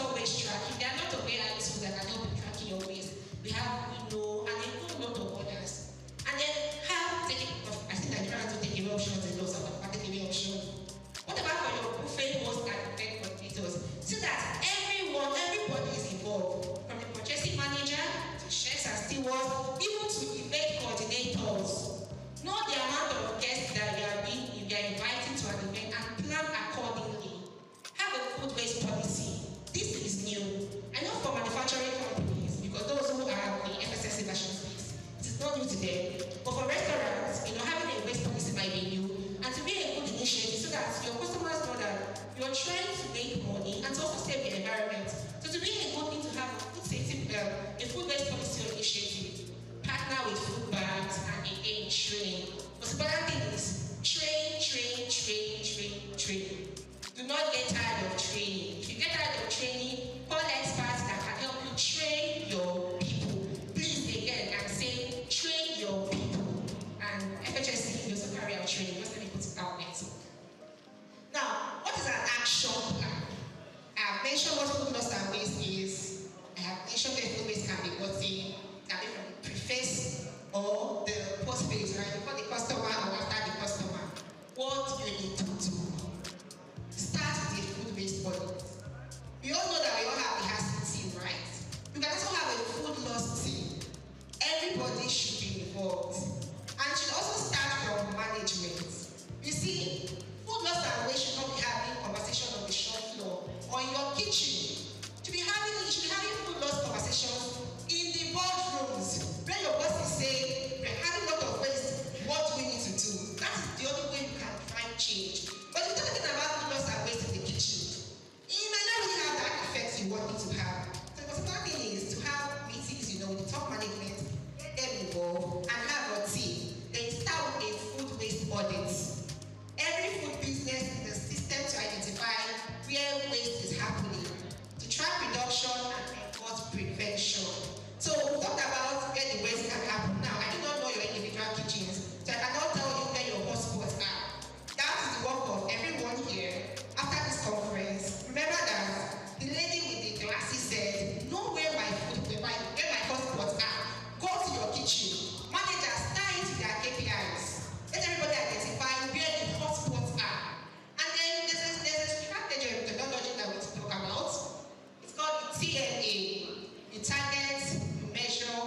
1909.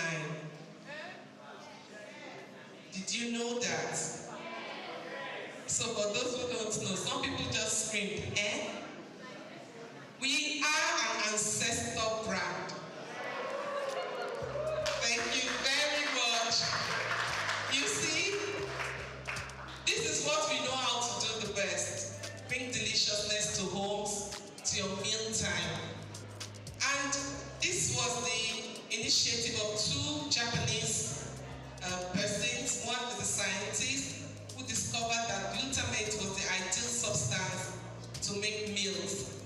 And then the other one, an entrepreneur who has the money to start the business.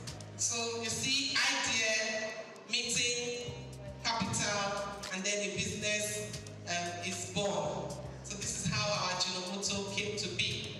By the way, it's a Japanese brand, and Japan products are quality products. I re-emphasize, quality products. So we've been in Nigeria since 1991, and what are we doing? We are founded on the aspiration to contribute to well-being of the human being, well-being of the society, well-being of the planet through amino science. Amino science is the technology and the specialty of the Ajinomoto Group. The NAFDAC people here know us, we are registered. The SON people here know us, we have a man cap.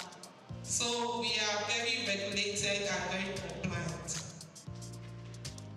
So what is Ajinomoto? My targets are here, the caterers are here, LSCDA, and my other catering group. Yes, ma'am. Thank you very much. So these are my targets, and I know restaurant people are here who use it. The people used to say that all those big restaurants, they use Ajinomoto, but they hide it. So I want to ask, what do you gain if you don't use Ajinomoto? And what do you gain if you don't use and cook? You still they hide them. Tell people the source of your deliciousness, because you understand that it is safe. It is made from sugar cane. It helps you to reduce salt in your food. People call it maggi, thinking because there may be salt. Not salt. It is a product that has glutamate, and glutamate is an essential amino acid which gives the taste of umami. Umami is not sweet, not bitter, not sour, not salty, but delicious. And that is the fifth taste, in case you don't know. We don't have only 4 taste sensations now, we have 5. The taste of tomatoes is not sweet, not sour, not salty. Every speaker has talked about tomatoes now. It is to make almost every meal. And so it is not sweet, not bitter, not sour, not salty, but it gives that umami taste. That's the 5th taste around the world, and it's not different to Nigeria. And that's the taste of our Ajinomoto. Ajinomoto is produced through a fermentation process of sugar-based sugarcane, beets, cassava, maize. So all of these are products through which Ajinomoto is made. And then it is made up of, our MSG is made up of simply sodium, glutamate, and water. This is it. And it contains 1/3 of the amount of sodium in table salt. So if you think your food is not delicious enough, you're just adding salt, you're adding to your hypertension.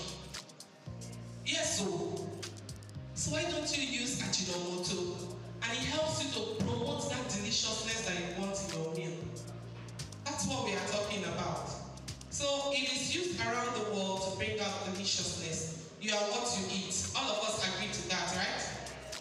It's consume that forms you. Some food experts will tell us to avoid this fast food, pastries, cakes. Don't eat this, don't eat that, don't eat. Reason. They tell you some of you it gives cholesterol. They just call a lot of hard names that will scare you. But once in a while, even in the pyramid of food, all these things are there. You take them, but maybe sparingly. And not that you don't take at all. So you are what you eat, and when we eat food, we don't eat to swallow those chunks. What we eat is to get nutrients from the food. Bringing one of that. So look out for it in the market. It is very beautiful for jollof spaghetti. One pack is 25 grams, and then you use it for 500 gram spaghetti. Just add 30 cl of water, and then mix it to get the sauce, and voila, deliciousness is all the way. And we love to get questions, we love to have feedbacks. Like the MC has said, a pack like this is going to be given to everyone here, and we hope that you will use it and continue to enjoy deliciousness. Of this program, and Grassy Global Foundation, led by Engineer Greg Ashiwoku, we are presenting this award to the DG of NAFDA, Professor Christiana Adeyemi. And she was one of those ones that bring premium importance of production, the quality aspect of it. And I'm happy that I happened to be one of the first production supervisors that became an athlete manager and we never stopped. So, on behalf of the organizer of the maiden edition of Restaurant Managers Conference, we are presenting this award of honor to Mrs. Bosse Adeyemi in recognition of her contribution to the growth and development of Nigerian restaurant managers. We are doing that one today, and we are happy that it's here at Ati to be here to see this award. Restaurants, cafes, bars, and club association. You can see, I think from what we have had today, you can see that we are blessed to have her. And ever since she has been taking me up and down, this and that, we are having a cocktail meeting. Can you come? We are having this one, can you come? Forgetting the fact that I say Korodu, they want me to be Rama. But I have to squeeze my time to get there. So she has been very supportive. We will get your Taylor, the chairperson and president of RCBC Association, appreciation of your visionary leadership, selfless dedication, tireless effort, and outstanding.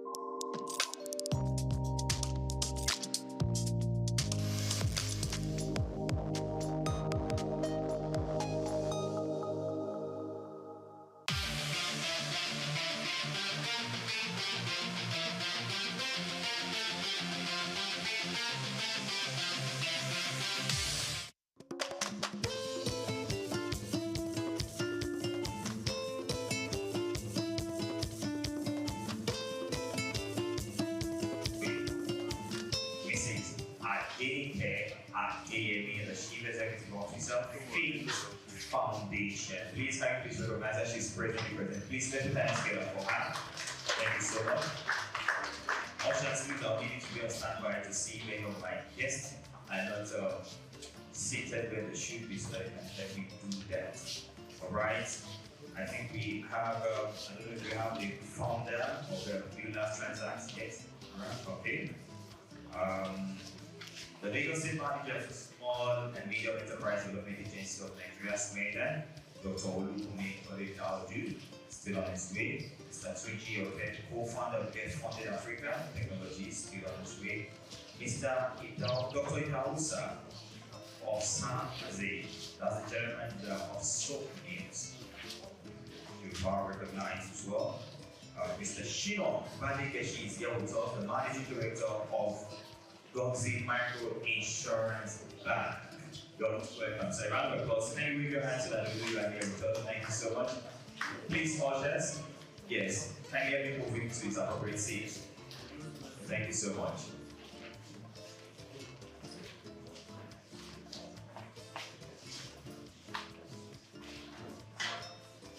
Mrs. Tino Ola-Thompson, actually, as one ambassador, former president, Association of Professional Women Bankers. All right, still on our way. Mr. Richard E. Monije, General Manager, Bank of Industry. I always welcome a round of applause for him. Thank you so much. Right, so still expecting the representative from SON, NAFDAC, and the Raw Material Research and Council of Nigeria. If you have the representative, please let us know. All right. Okay. I think it's safe to move on while we await other guests that need to take their seat here today. But meanwhile, while we do that, please let me at this point in time announce to us that this event once again is put together by ASBON, Association of Business Owners of Nigeria, in collaboration with the Lagos State Ministry of Commerce, Trade, Industry, Cooperating and Investment. And we are here today. It's going to be a record-breaking event for you. This is your first time. Please, this is your first time. Please, can you wave your hand? This is your first time. Oh, wow, we have first time here. Wow. Well, don't worry, we'll serve you a drink now. That's the first time, don't worry. And that's what we do in churches, yes or yes. And first timers, don't worry. Because you get drink, you're not raising your hand. You didn't raise it before. Because you had to be entertained, there's no problem. Alright, everyone of us will be entertained here today. We have our sponsors and brand. Many of them. We have Souq brand, which is the complete sponsor, the platinum category, and of course, 7-Up will be company makers of Pepsi. That's why you see Pepsi outside there. So please don't worry, we will be duly entertained. Bank of Industry, Adosa, Lagos State Employment Trust Fund, Souqnews, Girls American Insurance Company, the CRC Credit Bureau Limited, and of course, yes, these are some of our sponsors. And at this point in time, I think it's important that we know why we are doing this. For 5 consecutive years, this organization have ensured that this event is put together to celebrate stakeholders who are adding value to the small and medium enterprises in Nigeria, and to shed more light, to give us more insight as to why they've been consistent with this event. Please, I would like to invite no other person than the lead convener, the president of the Association of Small Business Owners of Nigeria, a great visionary, a great pathfinder. Please, let's celebrate Dr. Femi Egbesola.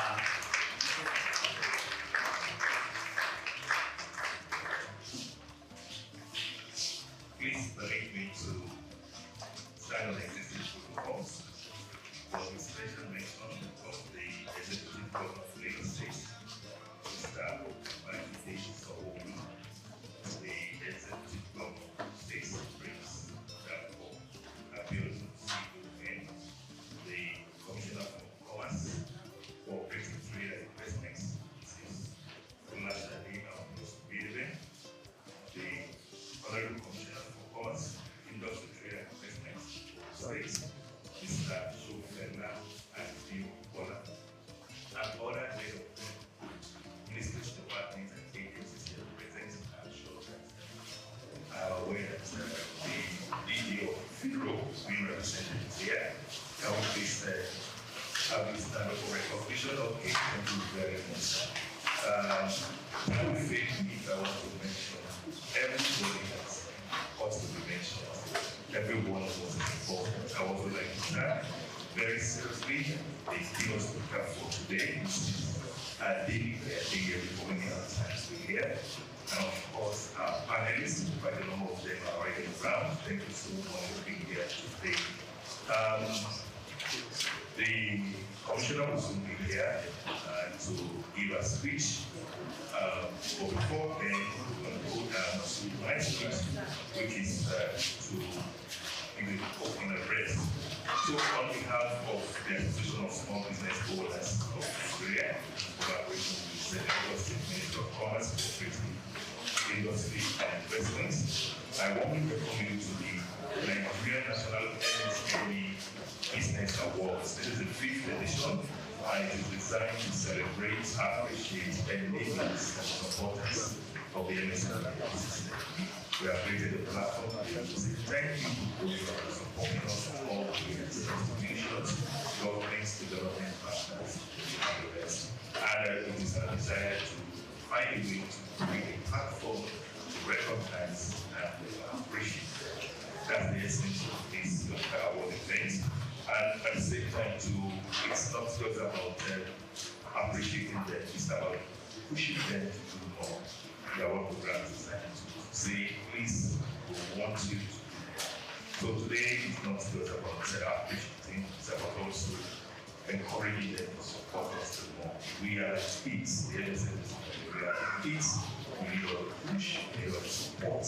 Everyone in the ecosystem can give to us. We also want to thank our sponsors that we have to do all constituents, all of us without the sponsors. We also thank the media and of course every other person, including my own immediate community, as one man and we. Members of Osborne, I think we are by this side, right? Please celebrate them. Let's put our hands together for them. The drivers of the economy, yes or yes. I think you guys have a slogan, Osborne. Start small, grow big. Wow. Is that it? Can you get that? You know it. Wow. Amazing. Osborne. Start small, grow big. See, it's very important, especially the last one. You want to start now. Many ideas are probably died in the heads of the conceivers, like, I will start tomorrow, I have this idea, and yet you never had the opportunity to start. So it's very important, start now. God bless you for consistently putting this together. You are indeed drivers of the economy, and we celebrate what you are doing under the able leadership of the President, Dr. Femi Ekmeshola, very energetic man. I don't know where he gets energy from. See, yesterday he was still reaching out, putting the dots on the I's, crossing the T's, ensuring everything is, on point. God bless you. I love your meticulous, and there's so much I'm learning from you, sir. God bless you, sir. Thank you so much. All right, on this note, Your Excellencies, distinguished guests, ladies and gentlemen, once again, it's the 5th SME Business Awards, National SME Business Awards, put together by Osborne. We'll be inviting our keynote speakers to speak to us at this point in time. Your Excellencies, distinguished guests, ladies and gentlemen, our keynote speaker is all the best in the Executive Director of Faith Foundation, Mrs. Adeleke Adeyemi. She will be speaking to us on sustainable business practices, the new competitive advantage for SMEs. A round of applause for her one more time.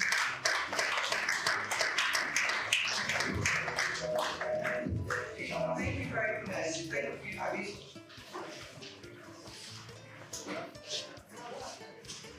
Great, thank you once again. I'm really delighted to be here at the 5th Nigerian National SME Business Awards. Very honored to be giving the keynote address. All protocols duly observed, and I stand on the existing protocols that were earlier on outlined, and hopefully our special guests coming, and I know definitely need time to acknowledge them once they come. I also would like to, I love the Osborne Start Small, Grow Big, Start Now. It's a very inspiring, but also very strategic slogan, and I think it speaks to the essence of what Osborne is, but also what Osborne should be, and the role that you play within the ecosystem. For me, whenever I come to events like this, the people who are very important to me as VIPs, those who are building businesses of different forms. You are like VIPs, you are the champions of our work in so many ways. You are the ones that hold our economies nationally, community-wise, locally. Nobody gets present like people that run businesses.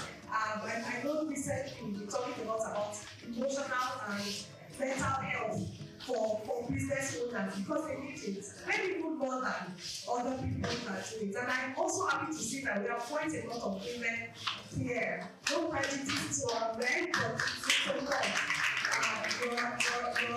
your home builders, your community builders, your mission builders. So I want to especially acknowledge our MSMEs who are here in the room.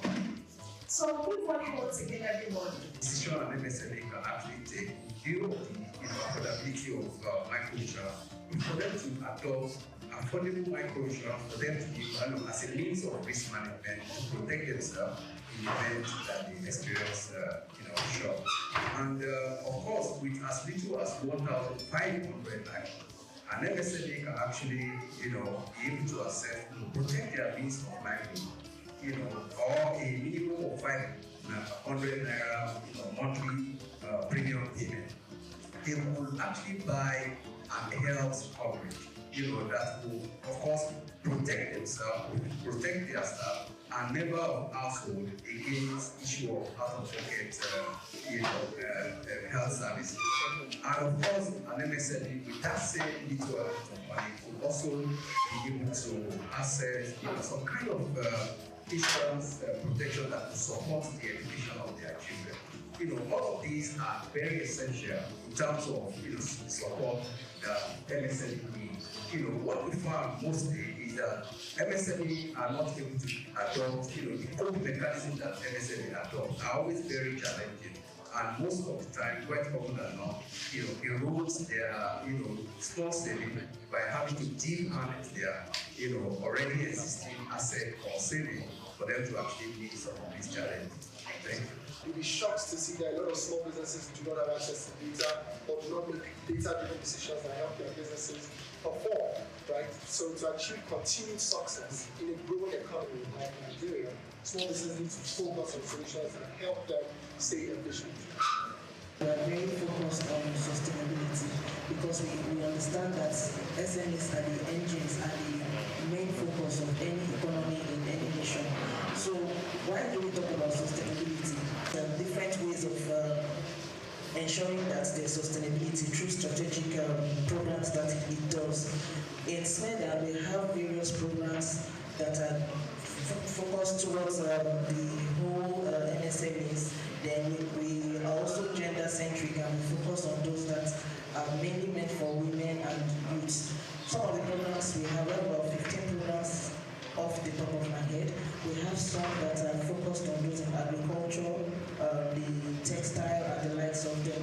For example, we have the YSP, which is Women in Self-Employment Program, which is focusing on women that are working for themselves and trying to thrive. So we always try to identify all these businesses and look at how we can have a strategic partnership within the ecosystem and building sustainability. Thank you. Some time ago, I was in Kigali and we were having a conversation and somebody said something that was quite very traumatic for me as a person. And he said there are two nations on earth that are very passionate about telling how bad they are, and those nations are Nigeria and South Africa. So we tell it with very serious energy. And what picture does this paint out there is that nothing good is happening here. And so people are not even willing to come around to say want to do business with us because the way the media is structured in Nigeria only tells the bad news. We have data about things that are not working. We have data about things that are so bad. But on the good side of the country, nobody is telling it. And this is the challenge that, of course, the country is facing. So when people are thinking about Nigeria, the things that they can easily think about are the things that are not working. And this was a challenge for us. And so in 2022, we were in the UAE, and we saw the way the environment was working. It's not as if the things that are happening there, we don't have them here. But the way they are positioned in the media makes everybody want to do business with them. So we decided to also come back home and see how we can position media differently in Nigeria. That we're not just going to be talking about politicians, how much money is embezzled, but we also need to talk about the good things that are happening within the business environment. There are a lot of people who are doing excellently well. There's one woman selling amala there. He's training their children overseas. Nobody is giving them the platform to talk. So Souqnews came into existence to give platform to businesses, small and medium scale businesses, voices in Africa, so that people all over the world can see what we're doing, see your visibility, support your project, and then of course you can also become a global champion. You walk around, you see people doing business, but if you ask them if they have their business registration, you discover that someone has been doing business for a long time, for some of them 10, 15 years, and they don't have business registration. Some of them, they don't even have business accounts registered in the business name, or they operate these businesses practically in their own name, and this is part of the challenges that they face in accessing finance as another challenge. Because as part of the challenges that will occur when you don't have your business properly structured, access to finance also becomes a challenge for you, as you do not have credit history developed over time for people to make informed decisions on whether they want to partner with you or not. So these are part of the challenges that small businesses face in developing their businesses. Thank you. What we have done is to actually connect financial access to digital inclusion, right? By providing the opportunity for SMEs based on, like Mr. Debbie mentioned something about credit score and sensitive myself, based on their credit score, their record keeping, and their transaction history, to be able to access some types of funding, right? So what about what did I put out to mention? Right, so there's money that's accessible single digits, ranging from about 7% to 3%, starting from as low as 100,000 up to 5 million. And the best part about it is that this product initially is free to the SME. All they need to do is to register. It's called the Poised. They're able to establish their online presence. Photographers, barbers, small shop owners. There's no reason why they can't use technology, right, to actually formalize their business and be able to create that history, to be able to access funding that is available to them. By becoming more organized, more productive, and also more effective. So, as people in finance know, it's about following the money. Usually there is criteria that is set out, and this criteria, just like he said as well, it requires certain things like coming to the formal economy, right? Taxes, business name, having a bank account. I used to have a tailor that started from absolutely zero, right? He grew his business such that he had like a bungalow in front and back, several staff. When you want to pay him money, he pays into his private account. Doesn't make any sense. He's actually well spoken, better spoken than I am. So until SMEs can actually understand that it's about criteria, right? And it's not free money. They have to follow a process to meet these criteria. Then they continue to laugh. I've been in a session with the marine director here at the stakeholders meeting where some of the SME associations are complaining to, I will mention development bank association, that you're saying you have 5 billion, you're saying you have 10 billion, but only 5 members have collected this money. And the representative told them that, look, there is criteria. Some of you know this criteria, you're not bothered. Some of you are just too disorganized. Some of you actually qualified, but you just don't want to put yourselves in a position where you can access this money. But I would like you to tell us, there might be 5 business plans on the table. Yeah. What makes one better than the other? What are the key things as a lender that you look for? So, we mentioned financial discipline is one. I'm looking at for example, the requirement that he mentioned as part of the document that was submitted to me, as part of the business plan. But in reviewing all these documents, I'm looking at the financial discipline amongst all of them. Who amongst all of them is disciplined enough to? Because it shows, as you are modeling this document, it shows the plan. Is discipline retaining funds or less expenditure? No, it depends. It depends. For some businesses, it depends on the nature of business anyway. No one size fits all. Correct, but usually what are the things? It's just different sectors. Like generally, you look at how you leverage expenses, right? What do you spend your money on? Basically, it shows in the business how you expend from your business. Do you use it to solve personal problems as against destroying family businesses? I think content they say today is king in the media. What we're doing today is that nobody's creating content for you, you're actually creating your own content. Take for example, you produce granite and you're showing on your mobile phone, for example, the process that you take to produce this granite has come to the market, and people are looking at it and they say, oh, how hygienic that you are. They're not just buying something, because you also find it. Because there are too many narratives in the social media, for example, today, people believe that there are some certain things that want to buy chips on the road and say, oh, they are using chemical to produce it. Now, this is discourages a lot of people from participating. But if you create content to show, for example, from your oil, how it's genuine. Social media. Social media, yes, of course. Do they need to get a yes, professional to do it, or it's something that they can do on their courses? Of course, the mobile phone is a television house today, really. So you may not even need a media house, for example, and you put them together on either your Instagram or your Facebook, and the word can say it, and it gets viral, especially when the story that you are telling is so touching and has a human angle to it. And what I'm saying is that, yes, for those who are big, yes, you can have somebody who is your media strategist, is going to help you design content and invest so much on it. But as a small business, you can actually create your content with your mobile phone.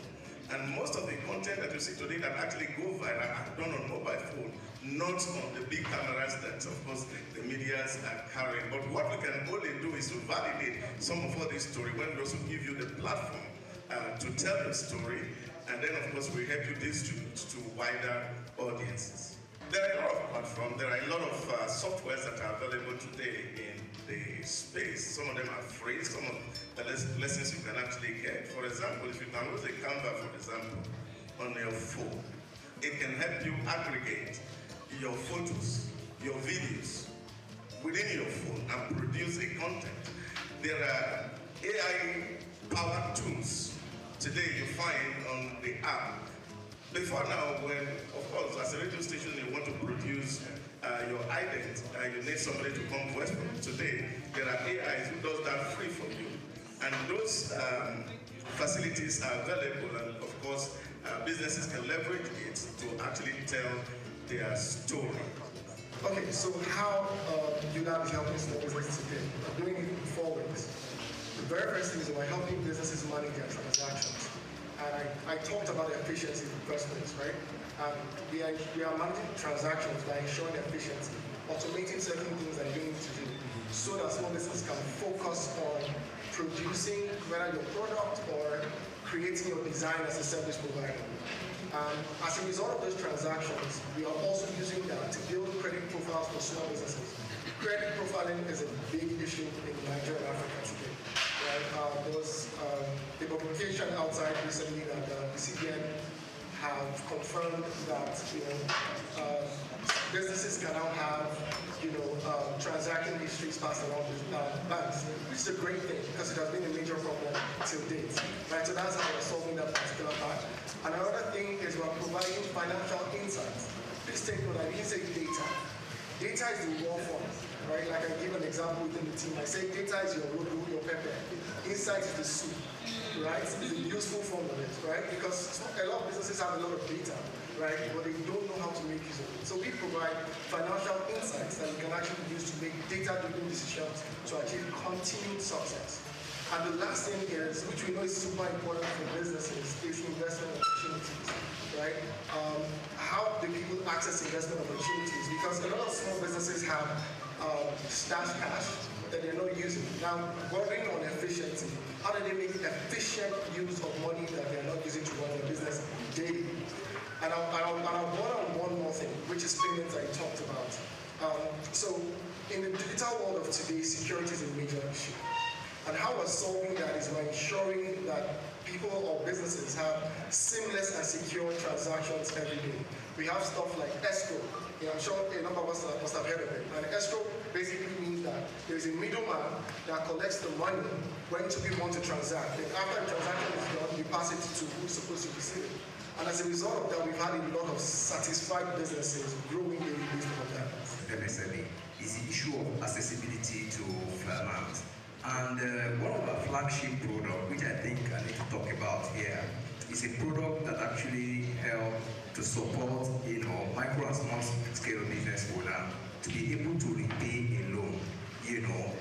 Giving them, some kind of guarantee or support, through microfinance bank, microfinance institution, cooperative society, and all of that. I sometimes wonder each time I listen to institutions that are doing lending, talking about collateral. There are actually an insurance product that can actually help support an MSP to see them through the period of that loan and then able to repay their loan. And what we do, therefore, with that product is that we support lending institutions, we support cooperative society. All of these institutions are involved in lending so that we can support them, provide some kind of insurance that can see the customer through the period of that loan and then able to help them repay in case they fall into any challenges and they do not have the ability to repay the loan. Our product also, like I said, earlier on, cut across virtually. Even a keke driver can actually have access to a full form of insurance. And then going to your question, some of the major challenges, and I'm actually going to talk about just 3 of them. One of the major challenges, which of course, both from the supply and the demand side, is the issue of awareness. When you talk about awareness of insurance today, many people would say they don't know even micro, and that's why I started earlier on speaking about what microinsurance is actually all about. Awareness is still not, we have the fault, some of us who are the operator. Most of our strategy are, most times skewed to the above the line customer. I mean the literate and the major organization and all of that. I think we need to readdress our strategy to ensure that it also addresses some of those the BTL, that's the below the line kinds of customer, where we have quite a number of MSME. And of course also the issue of public trust and negative perception is still very much there in insurance. A lot of people still, even though there have been a lot of improvement, a lot of people still feel insurance, they do not trust the insurance company to be able to pay to pay their claim. And I tell you, a lot of progress have actually been made in that regard.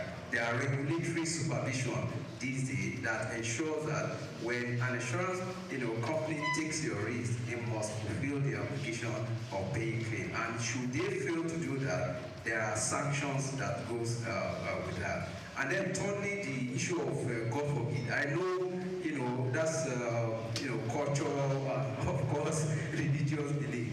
When you talk about, most of the time when representative goes out to go and talk about insurance, the moment he mentions death or anything, or disability that could, be a form of insurance coverage, they say God forbid. So there are a lot of God forbid, and people most times do not want to actually listen to insurance company. People pick the product before, they stop them from, having.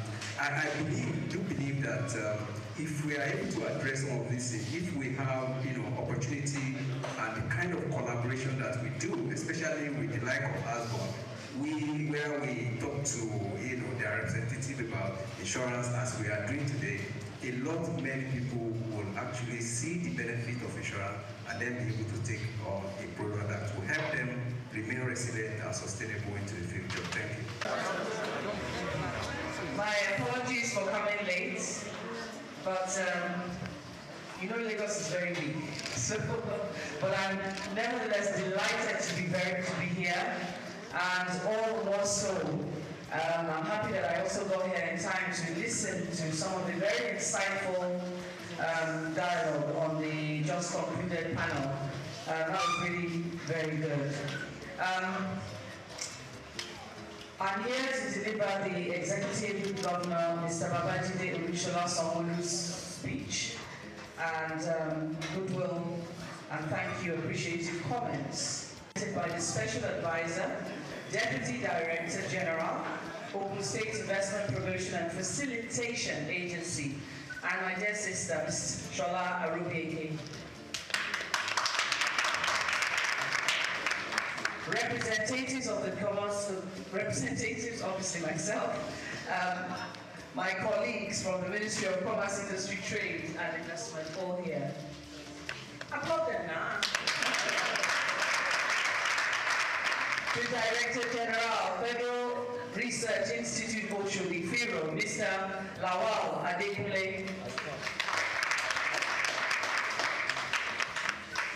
The President and convener here today of the Association of Small Businesses in Nigeria, ASBON, Dr. Femi Egbesola.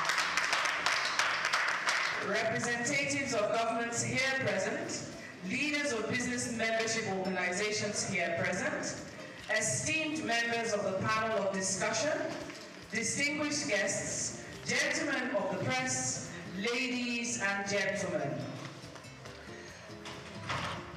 The acceptance speech by Mr. Babajide Olusola Sanwo-Olu. I am truly honored and humbled to accept the esteemed award for the most supportive governor for MSMEs in Nigeria from the Association of Small Business Owners of Nigeria, ASBON.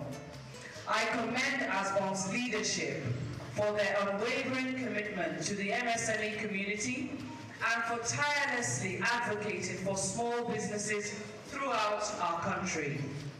I dedicate this recognition to the hard-working people of Lagos State, especially our enterprising MSME community, whose resilience, creativity, and entrepreneurial spirit drive our economy.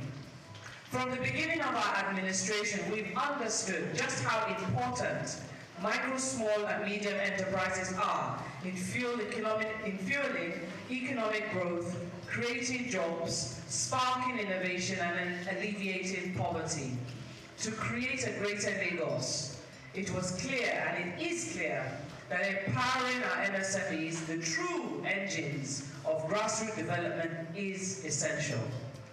Our firm commitment to supporting small businesses is evident in our policies and initiatives, which include expanding the Lagos State Employment Trust Fund, LSTEF, providing billions of naira in loans and grants to MSMEs across various sectors, making it easier for them to access affordable funding and grow their businesses, launching the post-COVID-19 Lagos MSME Recovery Fund, which delivered essential relief to businesses hit hard by the pandemic, investing in enterprise hubs, business clinics, and industrial parks to foster environments where businesses can really flourish.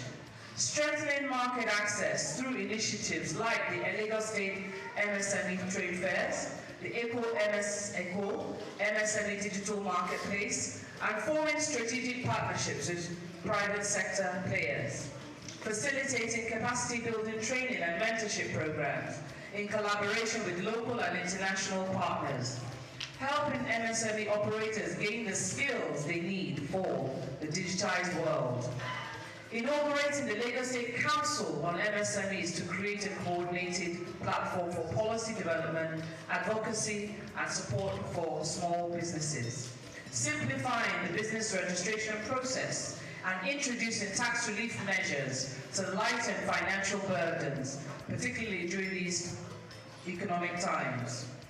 Over the past 4 years, through the Micro Enterprise Support Initiative, MESI, we have empowered more than 11,000 startup businesses, particularly focusing on vulnerable groups, women, and graduates from our skills acquisition centers.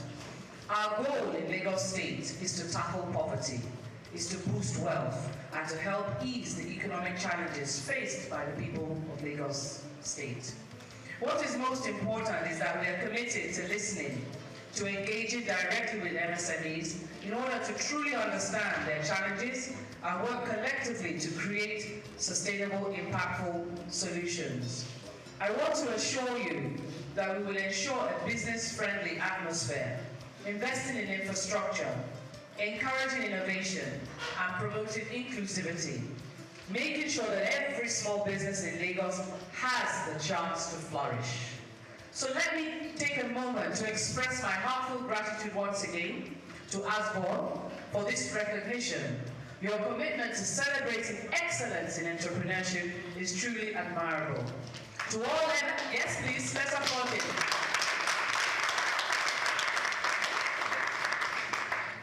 To all MSME operators in Lagos State, your contributions are appreciated and your government is firmly behind you.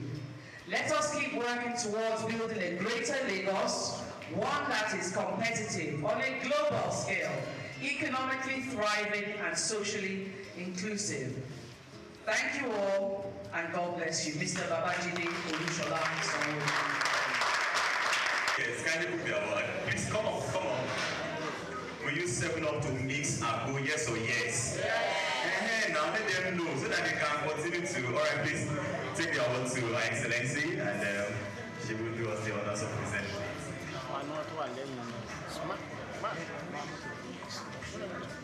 I'm incredibly delighted on behalf of the Nigerian National Effort to present to you, on behalf of ASMON, the Nigerian National SME Business Awards.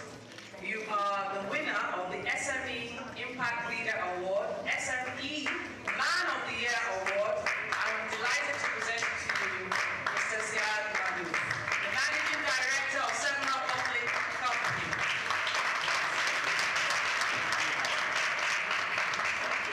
Please look at the camera.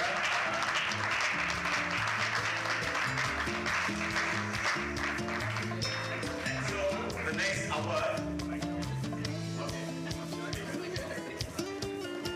Give me the mic, I will not let it go, by the way.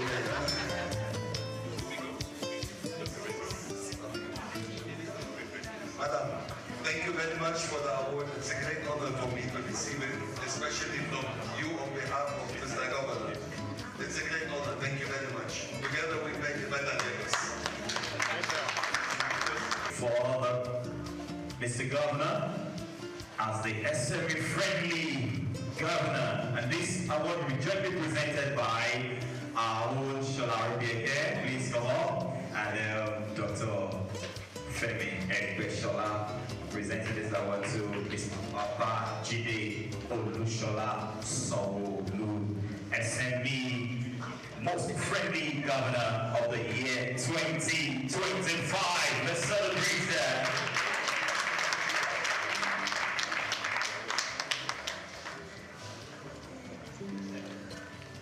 Pleased to present the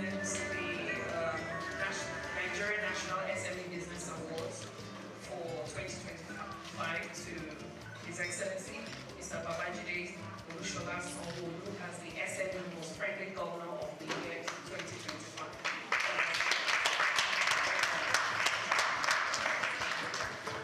Okay.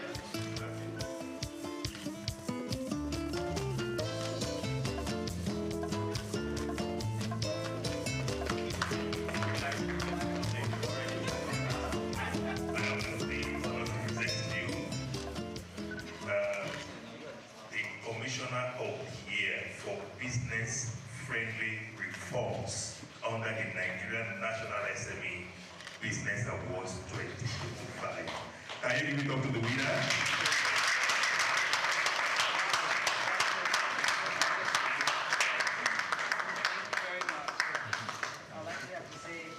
I'm delighted to accept this on behalf of the entire, because you know, as they say, it takes many people to make a village, and it's actually a team award. So these are the Director of Commerce and the Deputy Director of Commerce, and we all work together. So it's actually our award. Thank you all very, very much indeed. Thank you. I present to you this award as the SME Most Supported State Ministry of the Year. Big congratulations.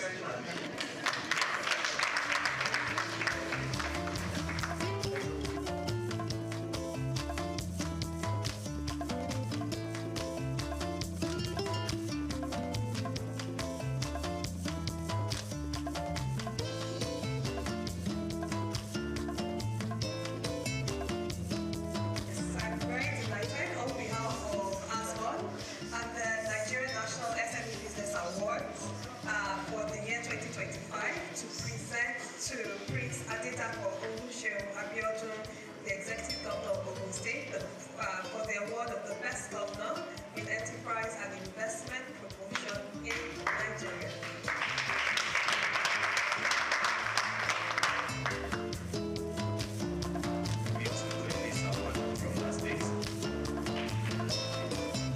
So it's an honor to present to you SME Hero in Public Service, and the winner is Shola Amideke.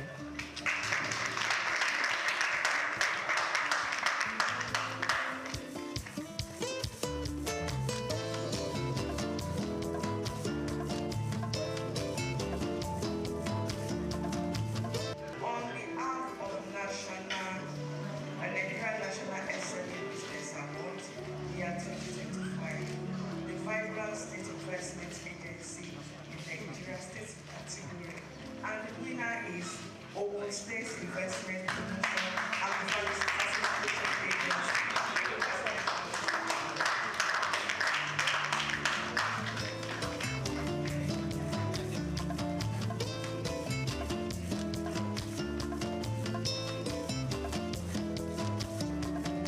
On behalf of the Nigerian National SME Business Award, 2025, most supportive state commissioner for small business growth in Nigeria, the winner is Mr. Shola Emmanuel Sofela. Congratulations.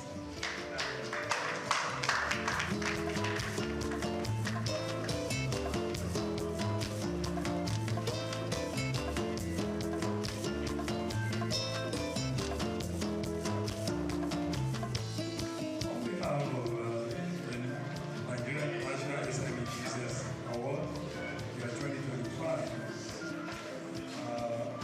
I'd like to present this SME Microinsurance Company of the Year Award to the winner, Oxy Microinsurance Company Limited. Congratulations.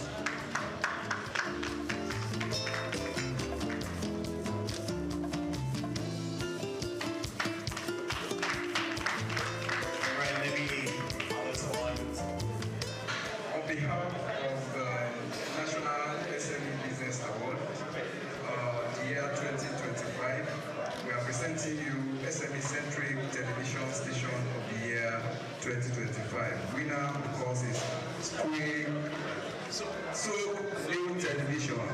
Congratulations.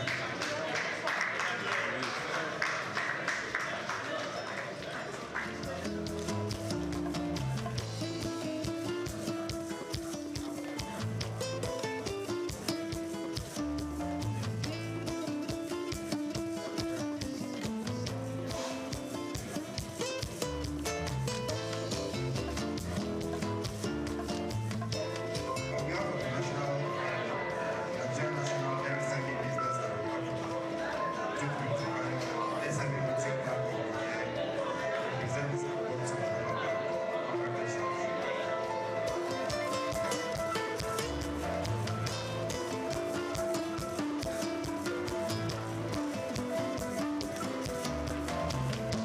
On behalf of Asman, I present this award to Souq.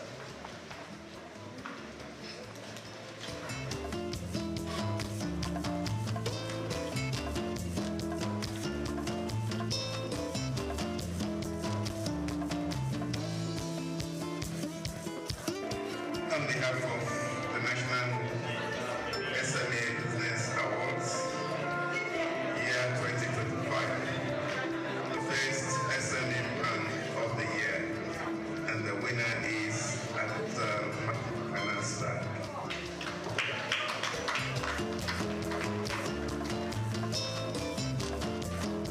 On behalf of Aswan, I present to you this Nigeria National SME Business Award year 2025.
speeches to tell you a story. They introduced me as the MD of Seven Bottling Company, but I am the MD of Seven Bottling Company. I'm the chairman of the Food and Beverage Recycling Alliance, and I'm the founder of a company called SME Scale. When I meet people and they ask me and I tell them my titles, they say, how lucky you are.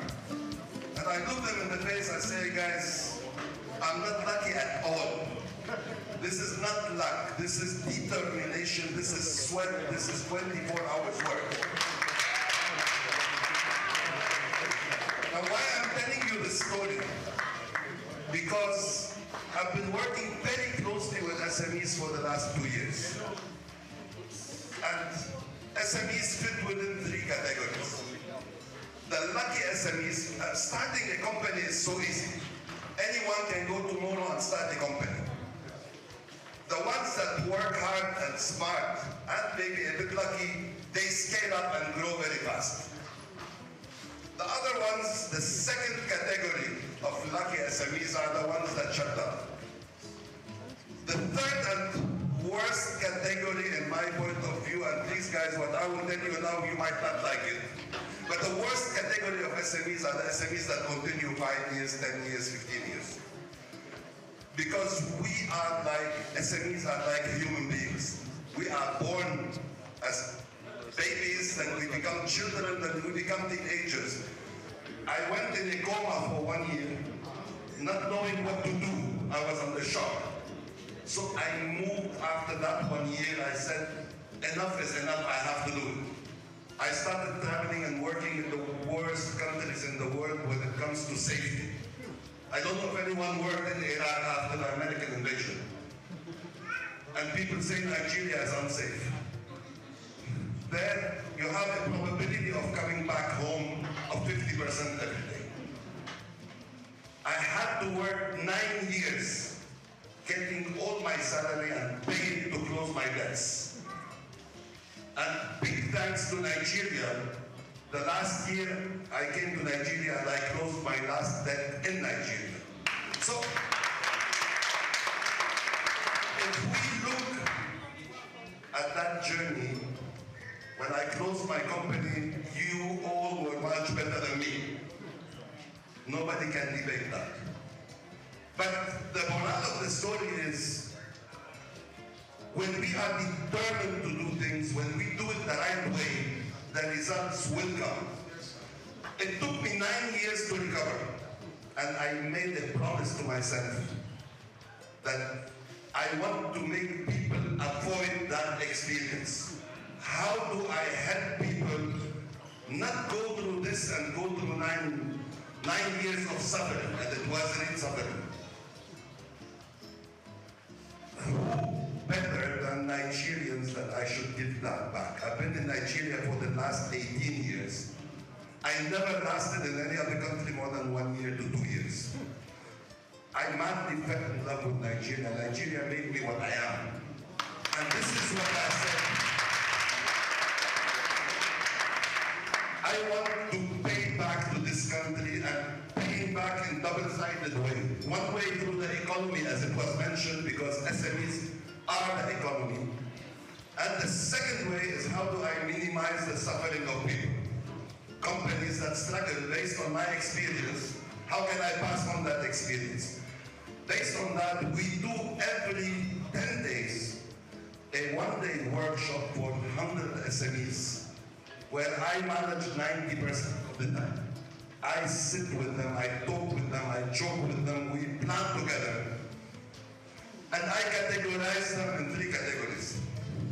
1/3 come to the workshop to chop food. What do I do? They just come to eat, leave, finish, they disappear. Another 1/3 or more come there, they want their business to grow, but they want to move all the problems to me so that I grow their business. It doesn't work that way. But there's a 10%, every session I have 5 to 10 SMEs that I feel they are determined to grow. They have a good idea, they have the passion. This is all what is needed for you to grow your business. Whatever people tell you, and sometimes I get offended by SMEs telling me, I'm waiting for the grant from here or intervention. I say, why the heck you are not beggars, guys? Without money, with small money, if you have a great idea, you will get the money. Whether from BOI or from a grant or from a bank, if you have a great idea, you can do it. So the objective is not to make you better SMEs. The objective is to take you out of the SME space and go into the larger mega companies. You might say, yeah, this is the MD of the 7-Up, he can give us lots of grammar. But we have a 90% success rate with companies that are determined to succeed.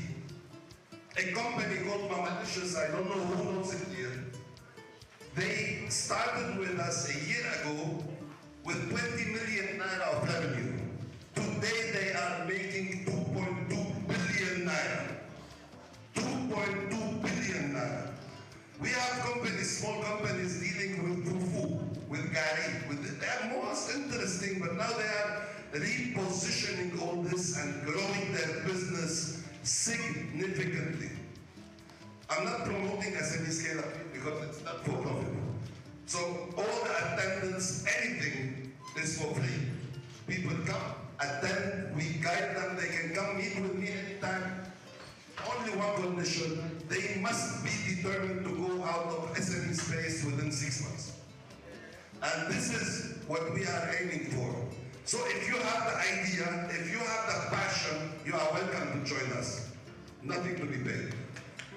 So, just get out of the concept that you believe you are small. Believe you are big, and there are lots of people that will help you grow there, but you have to do it. People will be there to just help you and guide the way. Thank you very much, guys. Nano entrepreneurs makes about 85.5% of the total MSME ecosystem, meaning that we have 32.86 million MSMEs, but which are nano. And you begin to wonder, who are the nanos? Who do we refer to as nanos? These are small businesses, very small businesses, for the solopreneurs that most often are being run by one person, one man or woman, and then they hardly have to run. According to Sweden, their total turnover is always between 50,000 and 300,000 naira per annum. You can say they are indeed nano. This particular set of part of the ecosystem are not registered. Many of them are structured. They do not have access to funding, and they find it difficult to scale. So for us, we believe that for the country to succeed, it is important for every one of us in the ecosystem to focus more on the nano part of the ecosystem. And that's what we have done in ASPA. We decided that we are focusing on nano, and we take it as a decision, a strategic decision from January this year. We've been able to go to a number of markets, and what we do when we go to this market is to identify these nano entrepreneurs, see how we can uphold them. We also provide them funding, we are providing mentoring, and we support their business to scale. We also ensure that their businesses are insured. So we are now working with groups in microfinance, microinsurance, to ensure that they are insured in case of shocks. This will help them to sustain their business and to be able to grow and scale. In between January and now, we've been able to impact 287 different nanopreneurs. Today we invited about 10 of them to come from different sections, from Yanopaja, from Oba, from Ikeja, from Shomolu and the rest. Can you please stand up for recognition, nanos? Can you stand up for recognition? Can we put our hands together for them? Thank you so much for coming. Yes, thank you so much for coming. But the question is, can we do this alone? The answer is a capital no. It's a project we cannot do alone. We want to continue to ensure that they get the support they need. And for that to be sustained, we need government to support us, we need corporate organizations like yours to support us, we need individuals to support us. There are so many platforms that we can use to support us to keep the initiative running. One of such is identifying those nanos in the area and deciding to impact them through us.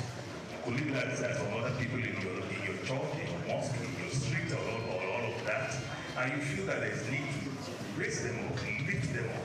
Why don't you partner with Hasbro and see how we can support this? I told you I'm not going to be spending more than 3 minutes, so I'm going to watch this video. It's less than a minute. Can we have the video? We're going to watch the video less than a minute, and I will be off here. Thank you for your listening and attention. We're going to cut a cake to officially launch the Nano initiative right after the video. I am sure that with your permission, we will request that the commissioner help us to take pictures after the cutting of the cake. Can we have the cake on the stage, please?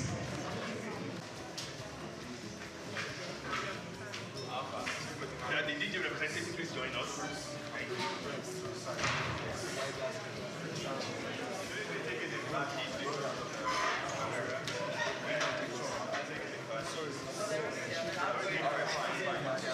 All right, we'll be very fast. I would like to, first and foremost, can we give Asbon an outstanding round of applause? This was an incredibly impactful initiative and one that actually affects the masses. And for that, I commend you. And that's one of the reasons I stayed, because I was listening to what you were saying. And quite frankly, this is the core mandate of the Ministry of Commerce, Cooperatives, Trade and Investment. So on that note, and on behalf of all of everyone here on the stage here today, I will say, and may everyone, every business, I like that term, I'm going to be using it, solopreneur, continue to thrive and evolve into an entrepreneur. And on that note, can I say, after 3, shall we say after 3? Can we all say Asbon? On that note, or after 3, can we all shout? I haven't said 3 yet. 1, 2, 3.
Wole Soyinka, born Akiwande Oluwole Babatunde Soyinka on July 13, 1934, in Abeokuta, Ogun State, southwest Nigeria, stands as one of Africa's most celebrated literary figures and a global icon of resistance against oppression. His life and works reflect an unwavering commitment to justice, culture, and the transformative power of arts. Soyinka was born into a Yoruba family in colonial Nigeria, an environment that exposed him to both traditional African culture and Western education. His father, Samuel Ayodele Soyinka, was a school headmaster, while his mother, Grace Eniola Soyinka, was a devoted Anglican. This blend of indigenous and colonial influences deeply shaped Soyinka's world. Soyinka attended Government College Ibadan and later proceeded to the University College Ibadan, where he studied English and literature. Soyinka completed his education at the University of Leeds in England, earning a degree in English and later a doctorate degree. In the late 1950s, Soyinka began working as a dramaturgist at the Royal Court Theatre in London. However, his passion for storytelling and cultural preservation drew him back to Nigeria, where he founded two theatre groups known as the 1960 Masque and the Orisun Theatre Company. Soyinka's works, often a fusion of Western dramatic techniques and African themes, address universal issues of justice, freedom, and human dignity. His early play, titled A Dance of the Forest, which was introduced in 1960, written to celebrate Nigeria's independence, critically examined the nation's socio-political trajectory, setting the tone for his career as both artist and activist. Soyinka's activism became more visible during Nigeria's post-independence years. In 1967, during the Nigerian Civil War, he called for a ceasefire between federal forces and Biafran separatists. This led to his arrest by the military government, and he spent 22 months in prison, where he wrote a short drama titled The Man Died, Prison Notes, a harrowing account of his imprisonment and a profound critique of authoritarianism. Soyinka has authored more than 20 works, including plays, novels, poetry, and essays. In 1986, Soyinka became the first African to win the Nobel Prize of Literature, an achievement that brought global recognition to African literature. Soyinka remained an outspoken critic of oppressive regimes, often at great personal risk. His activism extended beyond Nigeria, addressing global issues of injustice and human rights. During periods of military rule in Nigeria, he went into exile, continuing to write and speak against tyranny. Today, Soyinka is celebrated not only as a literary giant, but also as a symbol of resilience and moral courage.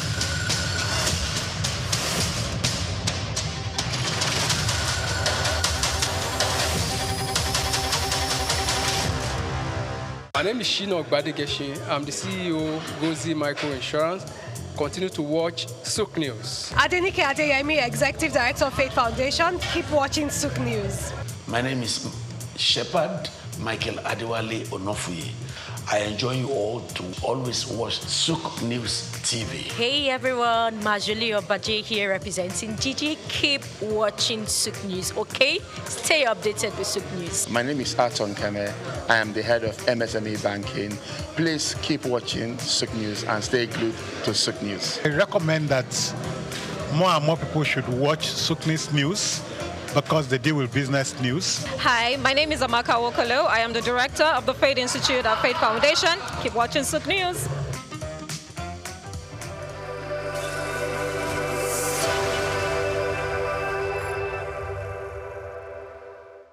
Afrobeats is a classic overnight success story, except it didn't happen overnight. I'm happy to be here. One of the key things about the Omniverse is that it's designed to go beyond an event and designed to be fully something that people can engage beyond the summit.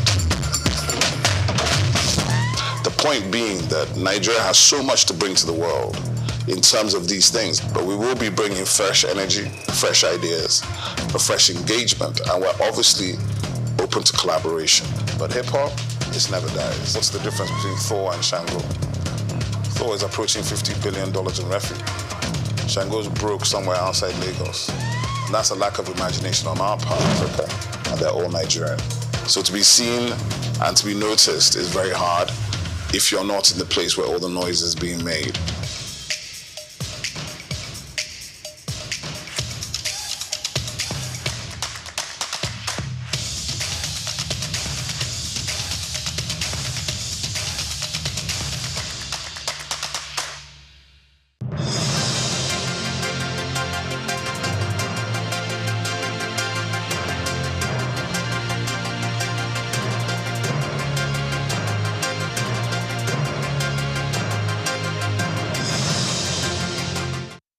Hello and welcome to Souq News Television. We're reaching you live from our studios in Lagos. I am Olumide Shokoya. Now the news. President Bola Tinubu has commended the use of indigenous contractors for key infrastructure projects in the Federal Capital Territory, describing it as a bold step towards inclusive growth and national capacity building. Represented by Vice President Kashim Shettima, President Tinubu spoke during the inauguration of the dualized Usafa to War College and Army Checkpoint Road in Buhari Area Council.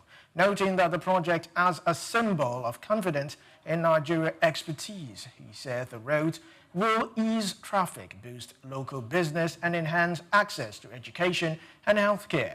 President Tinubu praised Federal Capital Territory Minister Nyesom Wike for promoting even development across satellite communities in line with the Renewed Hope agenda. The 16.4-kilometer road awarded to Abdul Val Construction Company was completed on time, reinforcing trust in local contractors.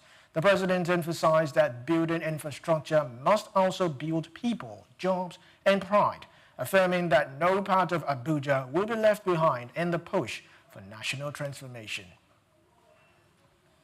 Also, President Bola Tinubu has commissioned the Northwest Digital Industrial Park in Kano, which was rebuilt after being destroyed during the End Bad Governance protest in 2024, represented by the Minister of Communication, Innovation and Digital Economy, Dr. Bosun Tijani. The president reaffirmed the federal government's commitment to equipping Nigerian youth with global digital skills. The minister said the park, designed under the Renewed Hope agenda, aims to transform lives and create up to 3 million digital talents nationwide. The minister disclosed that over 180,000 Kano residents applied to benefit from the center, which targets young people aged 20 to 25 years, 60% of Kano's population. Despite the setback from the protest, he secured private sector support to restore facility and urged locals to protect the center.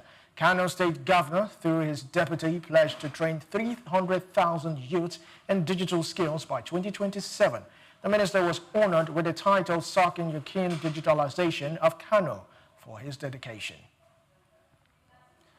Tanzania's central bank has reduced its benchmark interest rate by 25 basis points to 5.75%, aiming to stimulate economic activity while keeping inflation under control. Since the policy rate's introduction in January 2024, consumer inflation has remained steady around 3%, below the 5% target set by the Bank of Tanzania.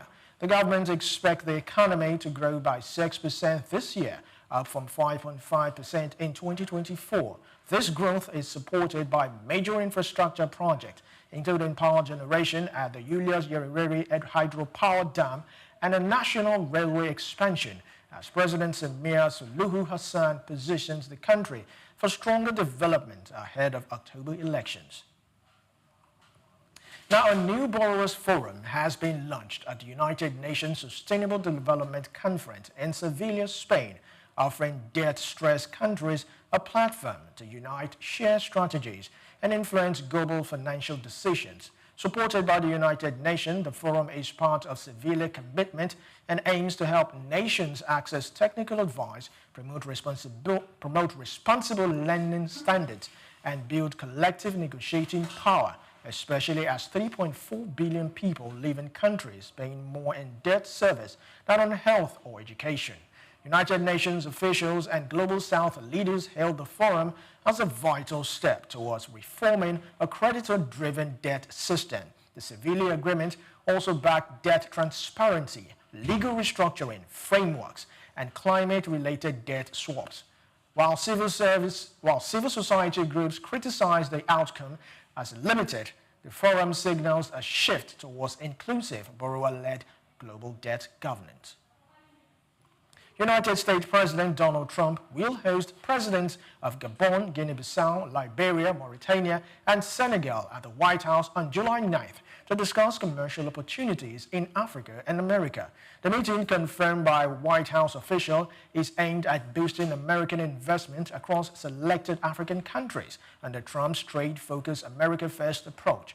The leaders will attend a business-focused lunch session in Washington, highlighting mutual gains for both African firms and African economies. Notably absent from the talks is Nigeria, Africa's largest economy and most populous nation. The exclusion has raised concerns about the criteria used in selecting participating countries, especially as the Trump administration shifts away from aid to trade. Despite deep economic ties, Nigeria's absence suggests a strategic recalibration by United States, which now expect African nations to demonstrate both readiness and capability to foster commercial partnerships over reliance on traditional aid. Many thanks for watching. Do follow us on all our social media handles at Souqnews Television. I am Olumide Shokoya. Enjoy the rest of your day.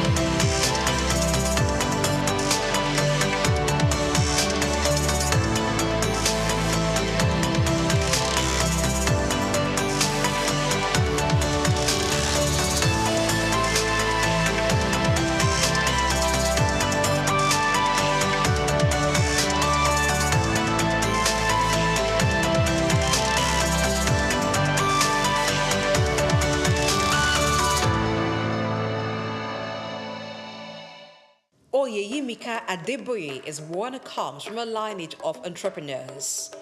Her father, Chief Timothy Adeola Odutola, was a pioneer in Nigerian manufacturing and a role model for her business ambitions.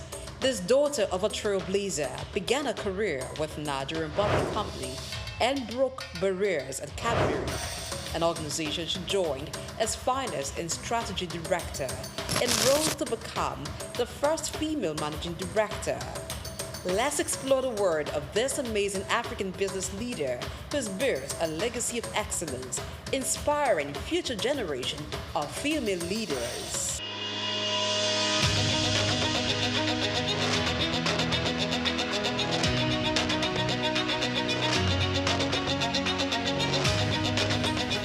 Oyeyimika Adeboye comes from a lineage of entrepreneurs. Her father, Chief Timothy Adeola Odutola, was a pioneer in Nigerian manufacturing and a role model for her business ambitions.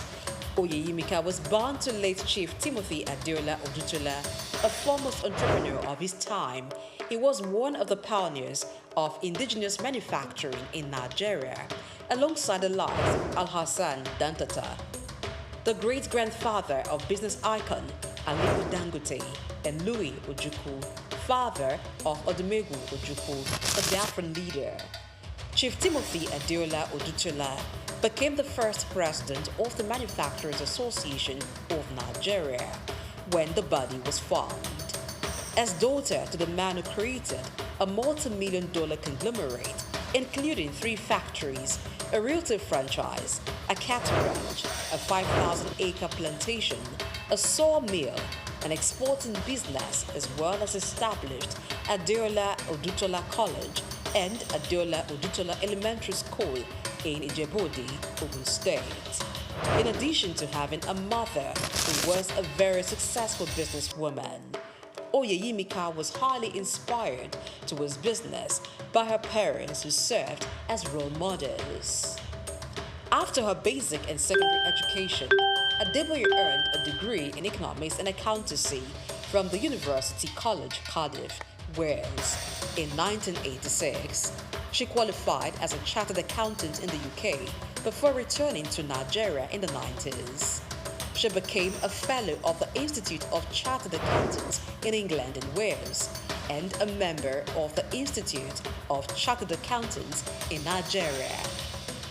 She also got Executive Management Education Certification in Finance and Business Administration from the Institute of Management Development, Lausanne, Switzerland, between 2000 and 2007. Oyeyimika began a career outside the shores of Nigeria as an article clerk with a United Kingdom accounting practice. On returning to Nigeria in the 90s, Oyeyimika took up a job with the Nigerian accounting and tax practice of Arthur Addison & Co. for a couple of years.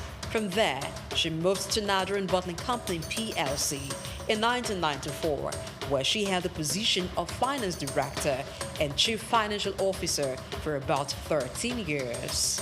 Returning to Nigeria from the United Kingdom, proved a career-defining moment for Oyeyemika.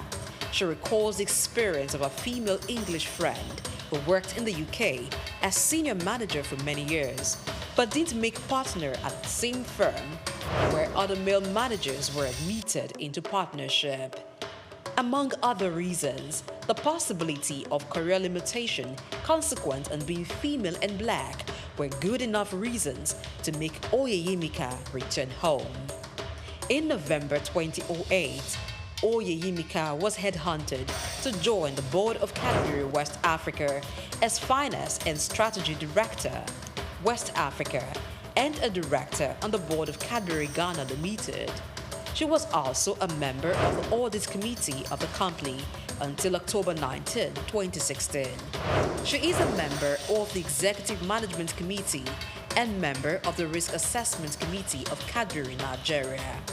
She spent a total of 10 years and 7 months with Cadbury before being appointed as MD, Cadbury Nigeria PLC in April 2019.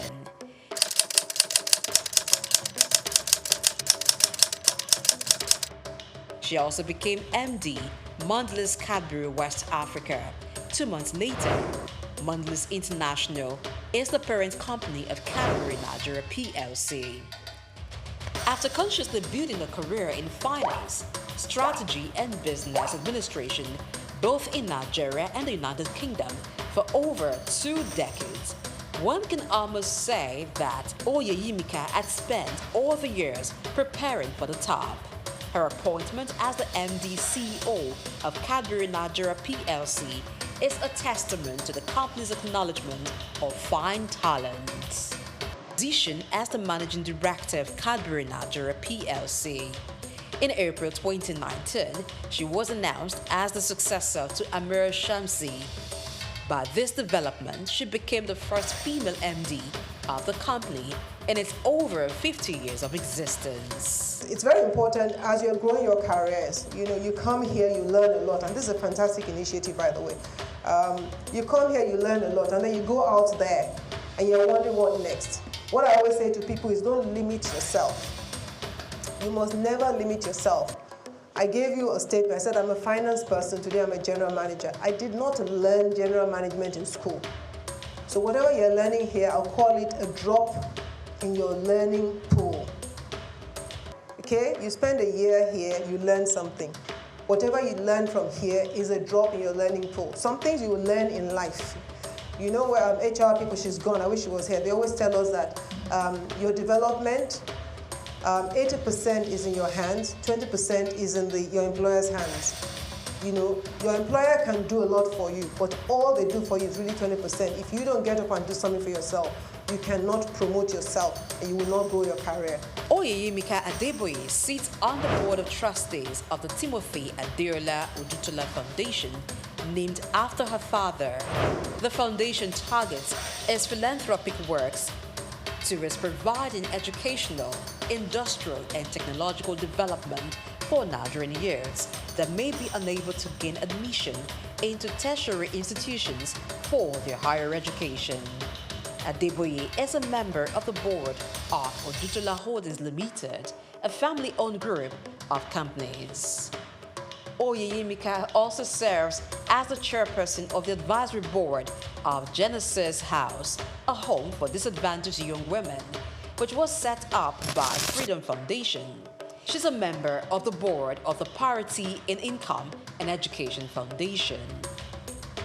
Just like Oyeyemika Adeboye was able to break the corporate glass ceiling as the first female MD of Cadbury Nigeria PLC, today, women are given the visibility and exposure that was probably not a priority in the past. While there is still a huge gap in the recognition and appointment of highly performing women into CEO roles, the trend is fast improving as organizations are intentionally taking steps to ensure that women get the opportunity to take on very senior roles. As part of her philanthropic work, Adeboye is a member of the board of trustees of YEO Foundation, which provides various initiatives to empower less privileged women.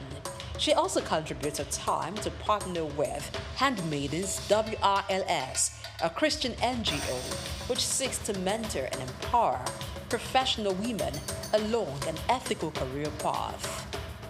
Oyeyimika is a member of the Board of Trustees of the Timothy Adeola Odutola Foundation, a family-owned philanthropic foundation set up for the purpose of providing educational, industrial, and technological development of Nigerian youths who may be unable to gain access to higher education.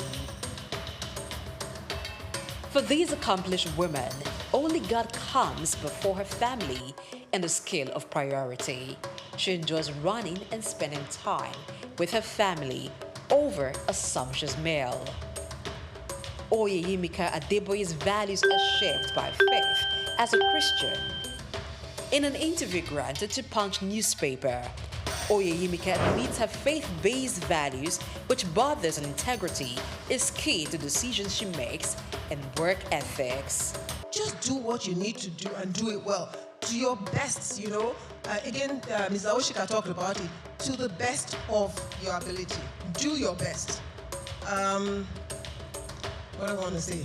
Yes, talked about it. I said be ready to make sacrifices, but be mindful of your priorities. I want to talk about priorities. As a Christian, you know, and as a mother, as a wife, there's some things in my own life that I know are important. You know, when you're talking about work-life balance, so many things would try to tear you apart.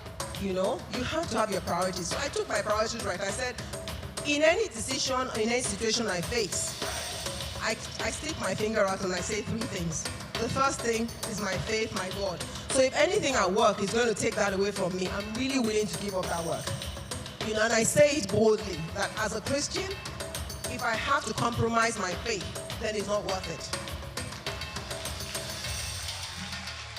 Growing up in a home with strict moral upbringing, she recounts her disciplinarian father never failing to apply the rod when it was necessary, as well as her mom.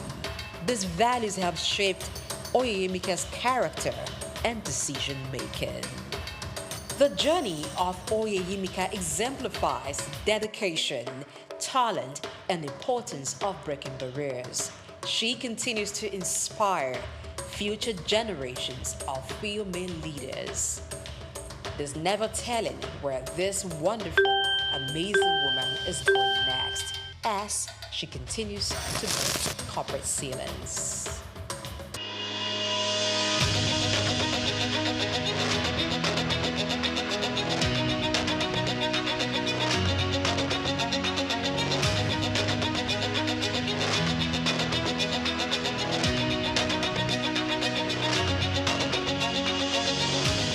Lawyers are concerned about several issues when it comes to artificial intelligence, AI, including data, privacy, compliance, and job displacement.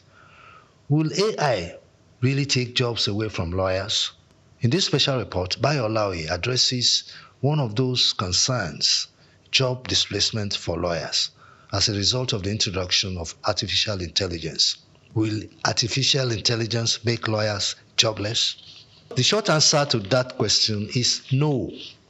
There are three reasons why AI will not take away jobs from lawyers, according to experts. First, AI systems being developed for the legal industry are primarily co-pilots. Secondly, there are numerous tasks AI simply won't do because legal implications prevent it. For example, litigation. AI cannot make court appearances unless, of course, nations radically change their constitutions to allow robot lawyers to stand in court, which is highly unlikely. Additionally, for lawyers involved in strategic work, such as security, meeting new clients and existing ones, or serving on boards, AI cannot replicate the human touch. AI lacks the commercial acumen required to build relationships with clients and navigate complex problem-solving tasks. AI cannot engage in the strategic aspects of legal work that require understanding human behavior, negotiating, and making judgment calls.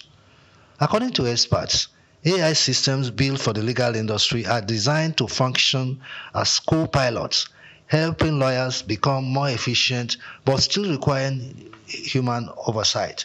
For instance, AI can draft a clause for you, but as a lawyer, you must ensure that the clause makes sense. AI can assist with tasks like legal research, drafting legal documents, contract review, and identifying red flags.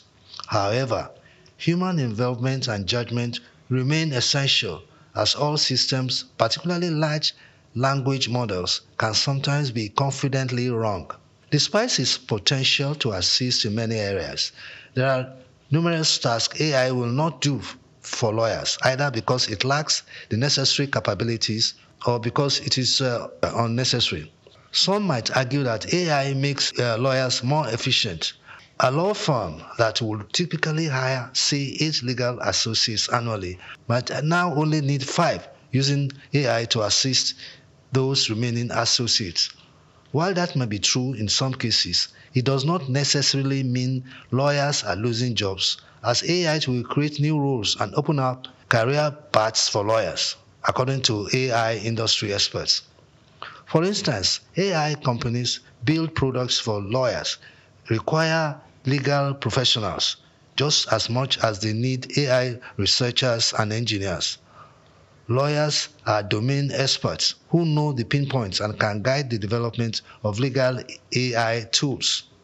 In addition, there is the need for lawyers who will build a career in AI governance, working on AI policy auditing, AI existential skills, and AI enlightenment. In fact, lawyers will play a bigger role in AI governance than we can ever imagine. For instance, the AI alignment problem is one of the biggest challenges in the industry. There is ongoing research on whether we can solve the alignment problem using the law. As it is known, law is the most democratic aggregation of human values. How do we evaluate the ability of AI systems to follow the law? Or how do we ensure that AI systems do not misinterpret the law in case of unforeseen contingencies?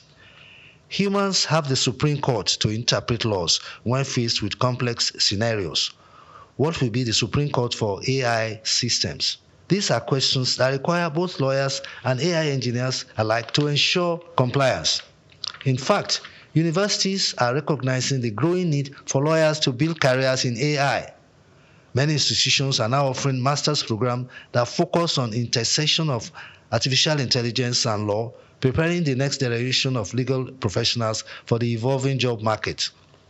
To wrap up, while the rise of AI will undoubtedly transform the legal profession, it will not cause the widespread job loss that many fear. Instead, AI will make legal teams more efficient and open up new career paths for lawyers. Bayo Olaoye for Souq News.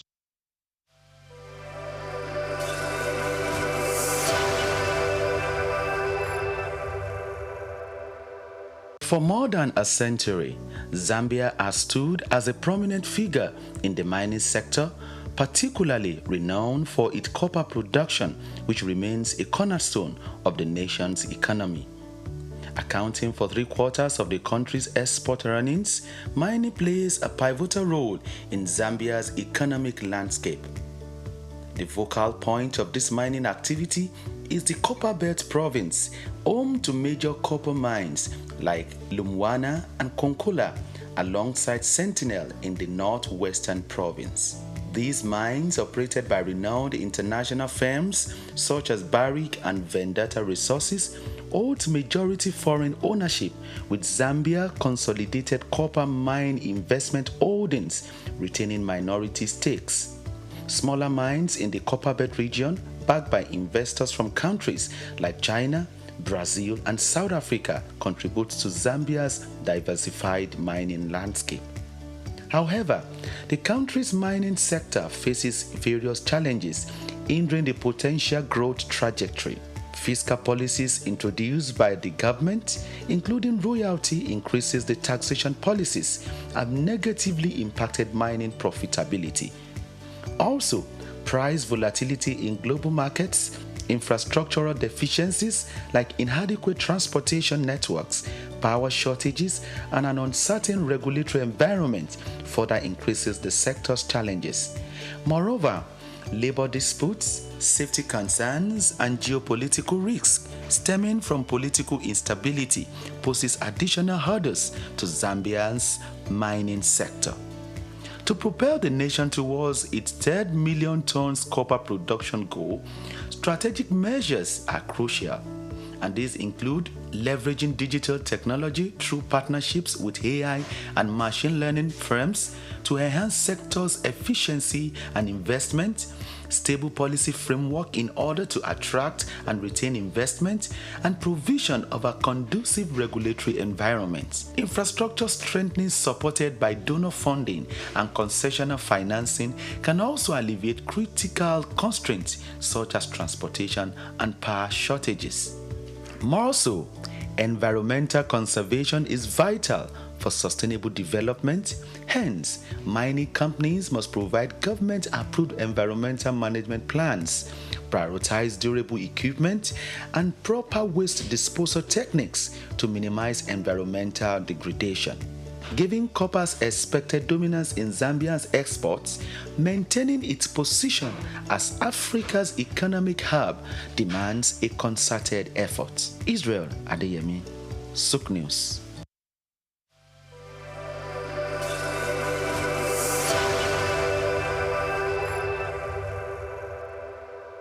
Human ingenuity has birthed remarkable innovations, none more so than the rise of intelligent machines. Computers, once small calculators, have evolved into sophisticated systems capable of mimicking human thought processes.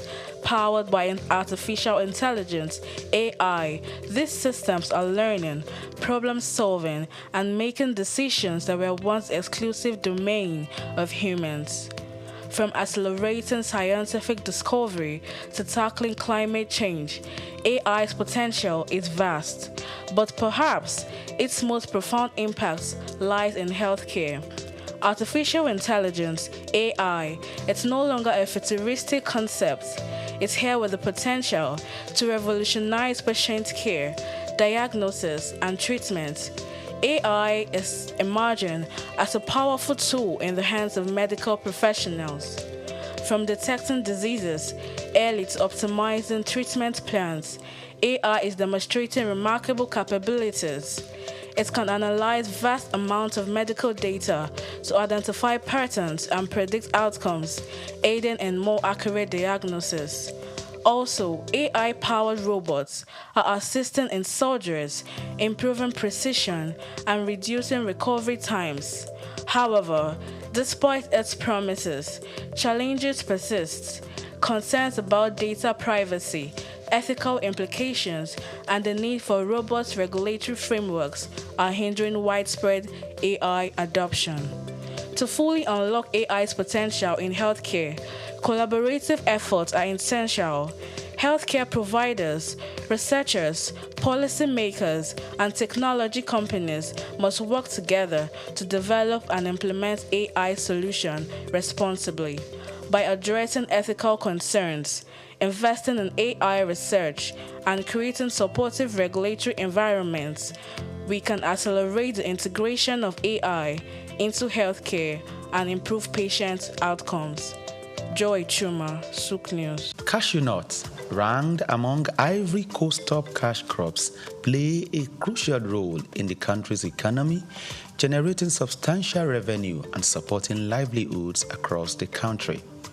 As the world's leading exporter of raw cashew nuts, Ivory Coast contributes an estimated $800 million annually to its economy and also serves as a vital source of income for over 410,000 families, particularly in rural areas where few other opportunities exist. Cashew trees flourish in Ivory Coast northern regions, including Bondukau and Savannahs, known for its high-quality nuts and extensive plantations, just as Worondogu and Bagwe in the north central and northwest are also emerging as key producers.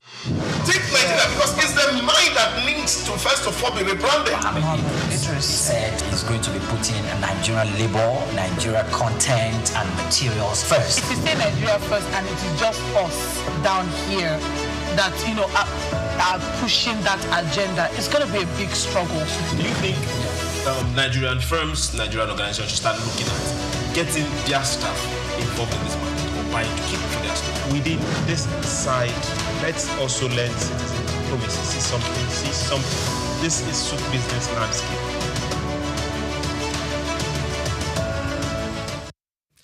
Hello and welcome to Souq Business Landscape, your weekly insight into forces shaping African economies, corporate shift, public policy, and global business impact. And on today's episode, we are zooming in on the bold, the baffling, and the game-changing stories in Nigeria and beyond. From billion-naira luxury rides that spark national outrage to oil reforms charting a new production path. This is where Africa's evolving business story gets decoded. I am Olumide Shokoya, and of course, I have the three musketeers. One for all for one. Starting from my left, Souq's John Rogers. Thank you very much, Olumide, for having me, and to every other major players in this discourse, the Oracle himself and the Ferries. Thank you for having us. Well, as Souq likes to call him, the fair one, but I call him a perfect gentleman. Thank you. Yes. You're welcome. I'm glad. It's nice to be right in front of you again on this fateful Thursday of July. And of course, to my right, Souq calls him the Oracle. Onyepriye calls him an institution, while I refer to him as a think tank. Dr. Idahosa, you're welcome. Well, it's not too nice to be in the wrong room. 3 names for you alone. 3 titles. The only odd man out. It's a pleasure to be here. It's a pleasure to meet you. All right, so here are what's making the waves in this week's Africa's business ecosystem. From seizures to splurges in a country grappling with inflation, poverty, and underfunded public services, the Nigerian Customs Service is under fire for budgeting 14.39 billion naira for luxury vehicles in 2025, part of 35.27 billion naira fleet plan. Yes, you heard it right. Civil society groups are livid, calling it tone-deaf and fiscally irresponsible. Why isn't Customs prioritizing seized vehicles, over 3,000 of them, for official use? Moving on to infrastructure development, a different kind of headline is emerging from Abuja. President Tinubu has praised indigenous contractors for delivering key road projects in Buhari, saying the initiative boosts local capacity and fuels the renewed hope agenda. Does this mark a shift towards a real empowerment of local firms over foreign contractors? In energy reform, pumping progress brings new oil routes and new hopes. And a major move to curb crude theft and boost output, the federal government has approved 37 new crude evacuation routes, with production now up to 1.7 million barrels per day and 44 active rigs. The upstream sector seems to be regaining strength. Will new routes significantly cut oil theft, or are deeper security reforms needed? Talk about global debt reform. From Seville, Spain, comes a historic shift as United Nations has launched the Borrowers Forum, a platform for debt-distressed countries to push back against unfair loan structures and share survival strategies. Yes, how will this reshape the way African countries negotiate debt relief and restructuring? And lastly, Trump's trade table. Who's in, who's out? U.S. President Donald Trump is hosting 5 African leaders for high-level trade talks, but one big name is missing. Nigeria, yes. As Africa's largest economy, Nigeria's absence is both shocking and strategic. Why was Nigeria excluded, and what message does that send about future U.S.-Africa relations? Now, what do these mean? And for Nigeria's economy, investors, and everyday citizens? We'll find out after this short break. We'll be right back. Take Nigeria, because it's the mind that needs to first of all be rebranded. Idris said he's going to be putting Nigerian labor, Nigeria content and materials first. If you say Nigeria first and it is just us down here that, are pushing that agenda, it's going to be a big struggle. Do you think Nigerian firms, Nigerian organizations should start looking at getting their staff involved in this market or buying to keep for their staff? Within this side, let's also learn citizen diplomacy. See something. This is Souq business landscape.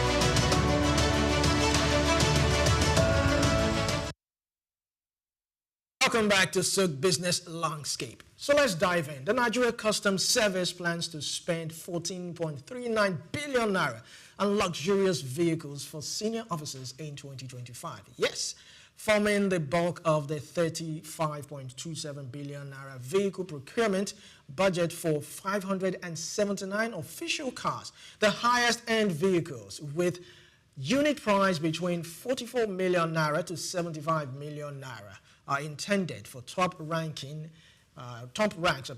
including controllers, assistants, controller generals, and deputy controller generals. Vehicle brands include BYD Hybrid, Maxus, D90, Shagan, and Nissan MG5. Among others, the proposal, now under scrutiny, has drawn sharp criticism from civil society groups who argue that the spending is wasteful amidst widespread poverty. They urge Custom to utilize impounded vehicles from past seizures, which include over 3,000 cars valued at billions of naira. Critics say this luxury allocation contradicts the agent's claim of economic prudence and undermines national priorities like healthcare and education. Starting with Souq. I know, yes, the Customs Service, they were charged to increase their revenue. Is this some sort of payback or grease or scratch my back, I scratch yours? Or what do you think basically about this? Thank you for saying what do you think. Now, we sensationalize things a lot, a whole lot. Now, let's look at ourselves in the face and bring out some basic facts. If you're telling me the vehicle is 44 million to 74 million, that's a list. From 44 to 75 million. From 44 to 75 million. Sorry, they are not, I put capital letters, they are not luxury cars. They are buying brand new cars. So for customs, what would they be looking at? They'll be looking at four-wheel drives, majorly four-wheel drives and trucks. That's what they buy. So if they are buying saloon cars, they are buying terrain-based saloon cars. Now, based on these makers, let's say it again, they are not luxury cars. So you can always take this price and go to the market and find out. Your normal, the major one, Toyota, of that same four-wheel drive is well over 150, 170. The normal ones you see on the streets. Good. So I like to stocking this big money. This connection with Male is paying off somehow. I think this is the Igbo man in me that is speaking. Buying and selling that is speaking. So for my issue here is now I also know that they are buying 559. That's a large number. We want a custom service that is functioning. And for them to function, aside training, aside equipment, the next thing is mobility. They must be very, very mobile, able to reach any terrain they want to at any point in time, and whoever is on that side should not complain of coming out or going in. So we've had issues where you see custom officers on the road and the cars they use is more like, let's not use some words that are not printable. They are more like bunks. So that you see them and their trucks have turned to where they sleep, where they wake up. For some, even the sand in the place has overtaken the tires. They are just permanently there. We also see that with the police force. That should not be. If they are buying these cars, let's see them prioritize who is taking the cars, not for officers going up and down. Let it be for functioning men on the streets. We are looking at the names that we've seen. I'm not trying to mention them, but I want to see Nigerian names. This is where I have an issue. Capital Flight. There is Innocent, there is Nord, there is Namco, there is Dangote, there is Peugeot. Even Peugeot has started assembling here. I want to see us buy those particular ones that we're assembling. At least some of the money gets to be left here. Then for those also advocating for seized vehicles, no. If my vehicle is seized based on me flaunting a particular law, there are penalties to pay. But these vehicles are auctioned at a lesser price. If you don't get to pay those particular penalties, but auctioning off people's business is wrong. It's better the person is tried. And if there is a penalty beyond auction, because if it's a criminal proceed or if it's a criminal smuggling, if the person that is involved is not held liable, tried, then he will also do it again. Yes. So just auctioning the vehicles is not a one-way ticket that you to stop it to continue. Kumale, over to you. Okay. What do you think? First of all, if you look at all the vehicles that were mentioned, check it out on other platforms that actually reported the stories as well. And about 7, 8 names thereabout. About 5 of them are connected to China, Chinese products, 5 of them, and 2, you can say Nigerian. There's North there actually, and there's also Meccano. And Meccano is only fronting as dealers for those Chinese vehicles, and they equally have facilities somewhere where they assemble. But for North, they're both manufactured and assembling. So I like the fact that I saw them there.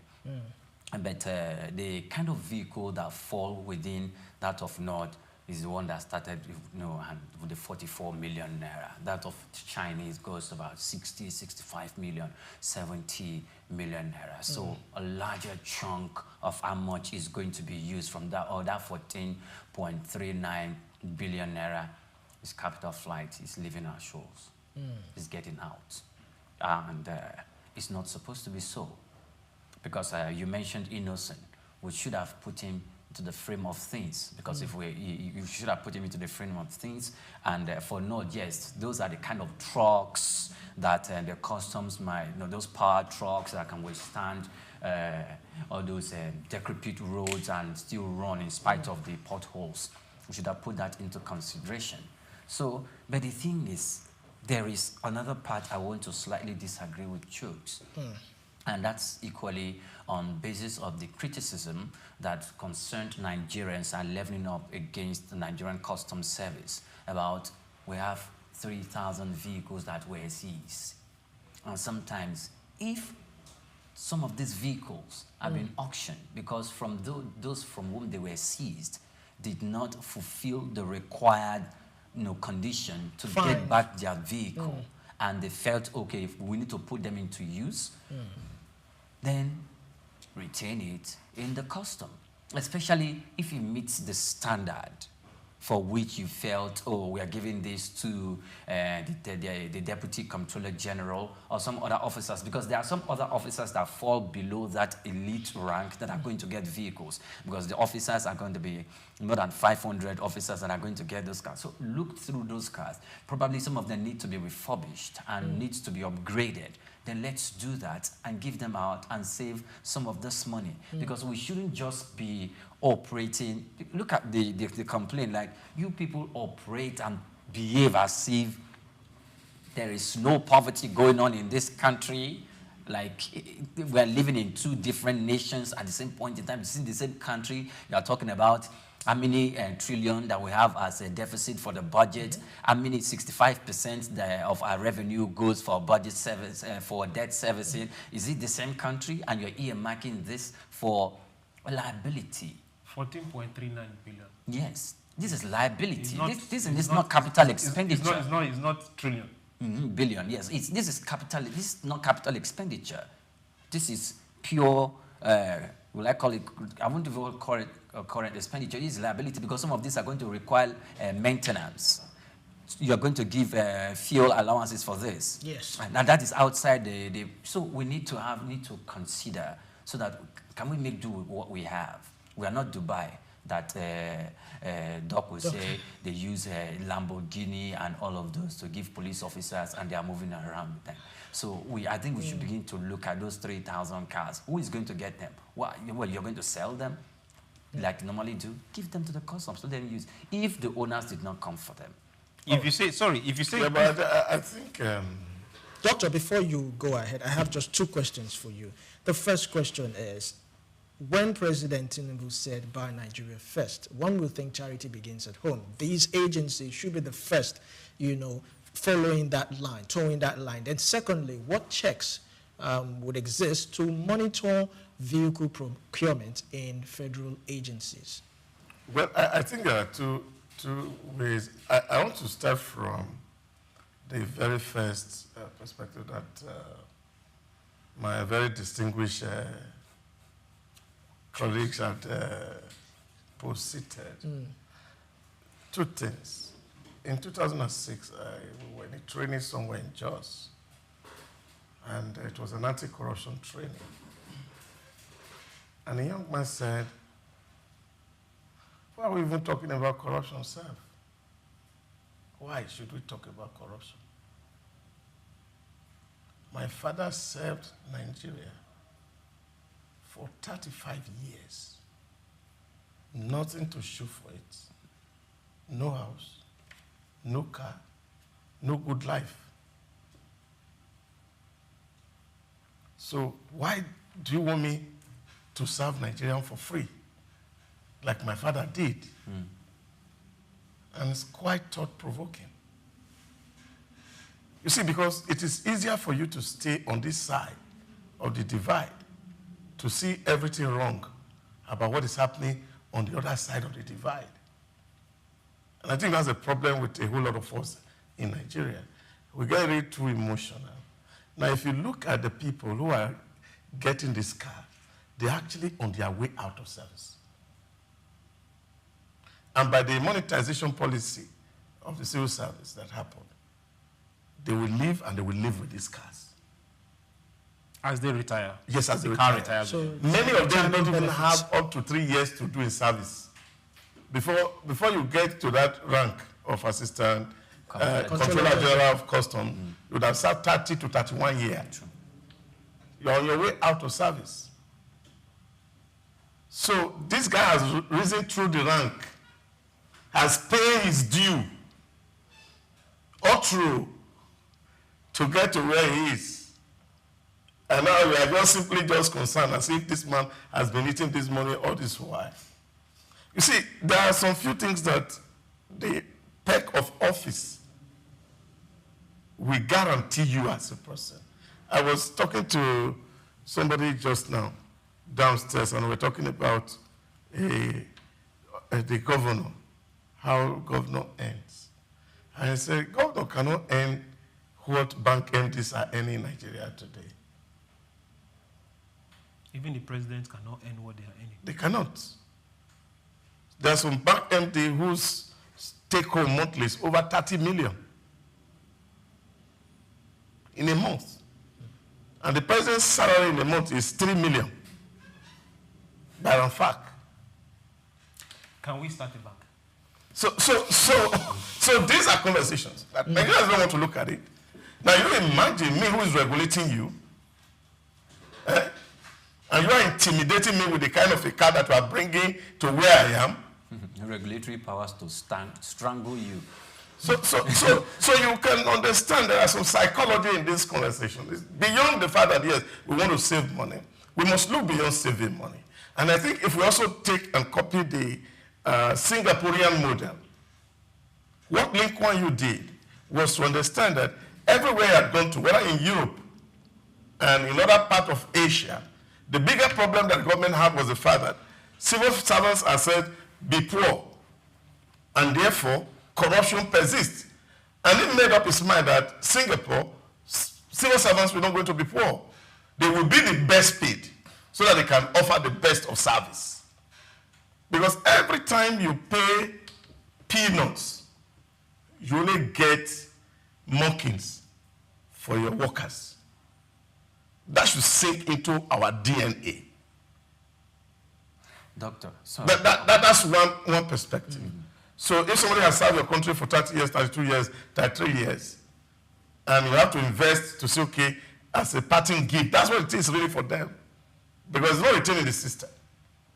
Because if it's purchased for them, when they are going, they go with it. Same with the lawmakers. And that's why you keep saying that this bill of repurchase is always coming up. In short, it's even worse off because some of all these things are actually deducted from their earnings. So it's not as if it is a free bonus from government. So that also must also sink. So that's one perspective to it. Now, buying Nigerian goods. That policy just started about 2 months ago. Nigerians have also invested these monies in bringing, some of these cars are already living here. Traded by Nigerians, not by Japanese, not by Koreans. They are Nigerian business. that are trading these cars. But for some of the companies, they are... Yeah, but you see, what I'm saying is that the cars are already here in our environment. So somebody has imported this car. He has to sell it. So what we're saying is that, if we're going to buy only innocent, all the products you see in the car park, government won't patronize it, so citizens won't patronize it. Even the private individual who invested money, they're also at a loss. So we must be able to balance the argument. So that while we are making case for it, okay, henceforth we're saying going forward, can we begin to build capacity so that there are no more further importation of this car? All right. So why we make use of the things that are within the market as it is today? Because the truth of the matter is that if you go to car lots today, you will see plenty of cars that Nigerians have invested money in to buy, to sell, to trade, because before last month or 2 months ago, there was no Nigerian first policy. Everybody can go into any market. It's just like you are saying today that everybody must buy Dangote refinery and you make it a law. Now, what about people who have invested money in importing petrol that is made from Qatar or Malta? Okay. They will use it. So, okay. So, let's look at this. For the Nigerian first policy, we have monies coming from government. So let's focus on that. If government has to spend on cars, if it's 80%, let it be spent on made in Nigerian product. The other 20 can go elsewhere. That is what that is where I'm looking at it from. Yes. For government monies that is being spent, 80% should go to those particular plants that have started production here in Nigeria. 20% they can source from any other place. Every other person that happens to be a beautiful Nigerian citizen, you can't tell the person where to go buy stuff. It's a market. Yeah. So if the person decides to buy goods that are 100% foreign. Yeah, but you see, the problem is the discrimination. Because the man who's selling the Nigerian made car is a private business person. It's not a government business person. Yes, but so when you are saying government allocate money to him, is that you are preferring him in Nigeria to other Nigeria who may not have the privilege of manufacturing car, but they have the opportunity to sell cars. No, sir, but specifically we are dealing within that industry. It's the same and the same disposition. Okay. So this is the point. You are a Nigerian. He is a Nigerian. Okay. You have the wherewithal, the agriculture, and I mean cars. Wait, you are producing cars. You manufacture car. Yes. Whether it's producing or you are assembling, whichever one it is. And he is trading cars. He doesn't manufacture. He trades. Yes. He brings he import it from abroad. Import the one that is already assembled. They were not manufactured in the country. There's nobody manufacturing car in Nigeria anyway as of today. They are manufacturers. They are manufacturers. No, they are not manufacturers. Not is manufacturing. They are assemblers. No. So one is higher than the other. Manufacturers. Is Boeing manufacturing planes? Wait. Boeing don't manufacture, they assemble planes. It's the same thing. See, they just have, Toyota is buying from General Electric. The point I'm making is that, yes, but you see, these factories are elsewhere. We are still importing them. So what the point I'm making is that if he is a Nigerian who has a car factory that's assembling, you call it manufacturing, whatever it is. Manufacturing. Yes, he called. But he has a car shop where he sells. And you are saying, I am the government. And both are my citizens. Yes. And you are saying, I should prefer him to this one. Yes. That's discrimination. No. Doc, let us put this into perspective. The thing is this. I mentioned Meccano, which is the reference he's making about Meccano, who is fronting as a dealer, who imports from these manufacturers from abroad and comes to sell in the country and to distribute. Nord is higher than Meccano from the way of operation, because they do manufacturing here. But I can accept that Nord imports some of the parts. Definitely, everybody imports. So we cannot put them as the same category. Number one. Number two, Chooks has rightly said that, look, 80% of this can be targeted at the local manufacturer. Why? No. There's a reason behind that. And we are not trying to promote. If 80%, no, just a moment. 20%, 80% might be too much. However, 65–70% should be deployed for that purpose. Now, the government is still playing the same role. Look, you that manufacture here, the kind of overhead you spend, the manufacturing equipment that you've imported, that you've set up the manufacturing space here, the job opportunities that you have created in the country. True. And for the fact that we are not putting from abroad, how that is, we don't need to change to dollars and all of that, which helps build the strength of the Nigerian local naira. The advantages that the manufacturer adds to our economy far exceeds the dealer who imports and sells in the country. So we should give priority to that. The government, I would not say should give all of it to the manufacturer, but also to promote the activities of the business. But however, those are private, those businessmen have the responsibility to sell their product because they choose to follow that route. Now, the other thing is this. If we begin to look at these persons, I'm deviating a little, that these people, they've served our country and they are on their way out. We need to make them, I think we should also, what is good for the goose is good for the gander. We should also deploy the same strategy to the Nigerian education sector, so that we make this out to our professors who are earning far below the generals in the army and the comptroller generals in the Nigerian Customs Service. Because before independence and before the military jumped in to take over power in 1966, the professors in Nigeria and the generals were earning the same thing. That when they took over power, the increment in the salary of the generals went up. Now today you cannot even compare them because some of them are just a few hundreds of thousands of naira, which are the professors, and you cannot compare them. So we need to look at these disparities. Yeah, but there are a whole lot of things that you need to factor in. Just to respond to some few observations that Kumale has made. Take for example, custom retirement age is still 35 or 60 at first. Professor had gone to 75. That's a preference for that sector. You see, we must look at things in their holistic perspective. These guys are living in the campuses until they die, those professors. Free house, free electricity. It's not deducted from their salary. There's nobody deducting anything from anybody's salary because it's school space. So what I'm saying is that every institution or agency of government, they have their peculiarities. And there are reasons why there are these distinctions between them. But even coming to the issue of what we are talking about, in terms of those who bring in cars, they bring in cars. Take, for example, 2013, is it a 2020 model now to this current model? What's it called? The duty on it is 100%.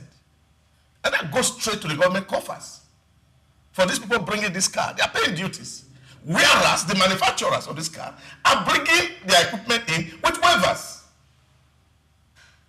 Government really have created... They are bringing equipment in with waivers. With waivers. But they are not bringing the part of the car in with waivers. No, wait. The equipment, the machineries, the engines, yes, they are still zero duty. But what that has done is... The car parts, they are paying duties on them. You wait. You say they are manufacturers, not car. We are not talking about car park. We are talking about manufacturers. We are talking about car park. What I'm saying to you is that machinery importation, which of course under which these things come, they are waivers.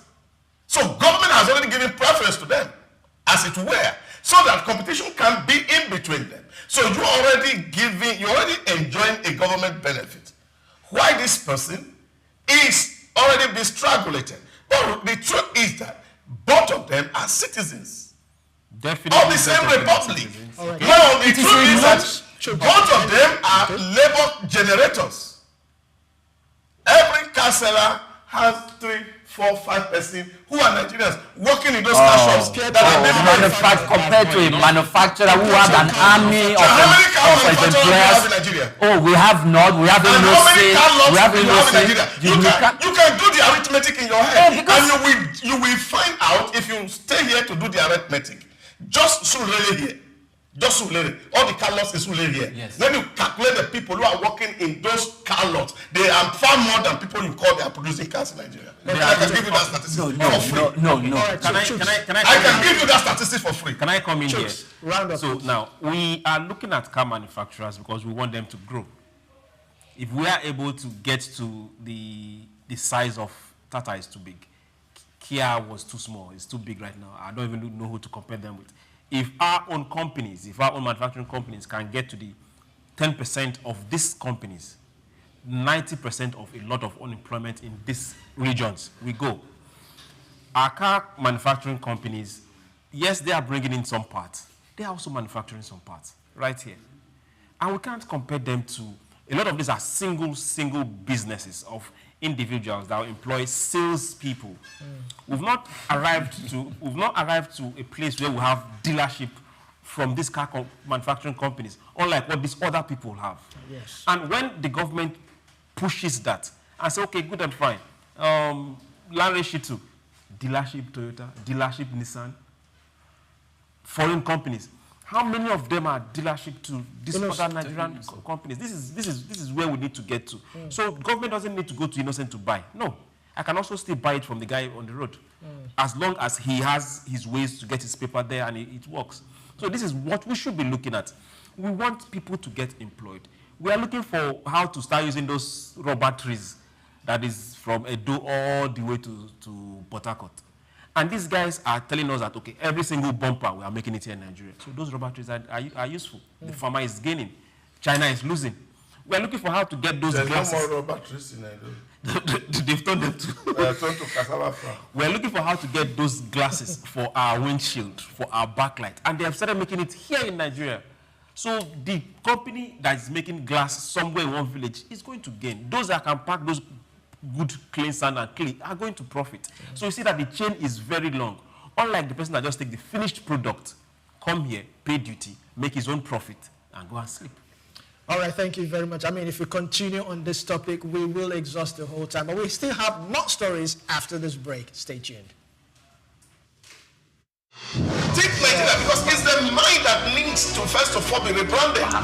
Idris said he's going to be putting Nigerian labor, Nigeria content and materials first. If we say Nigeria first and it is just us down here that, are pushing that agenda, it's going to be a big struggle. Do you think Nigerian firms, Nigerian organizations should start looking at getting their staff involved in this market or buying to keep for their staff? Within this side, let's also learn citizen diplomacy. See something. This is Souq business landscape.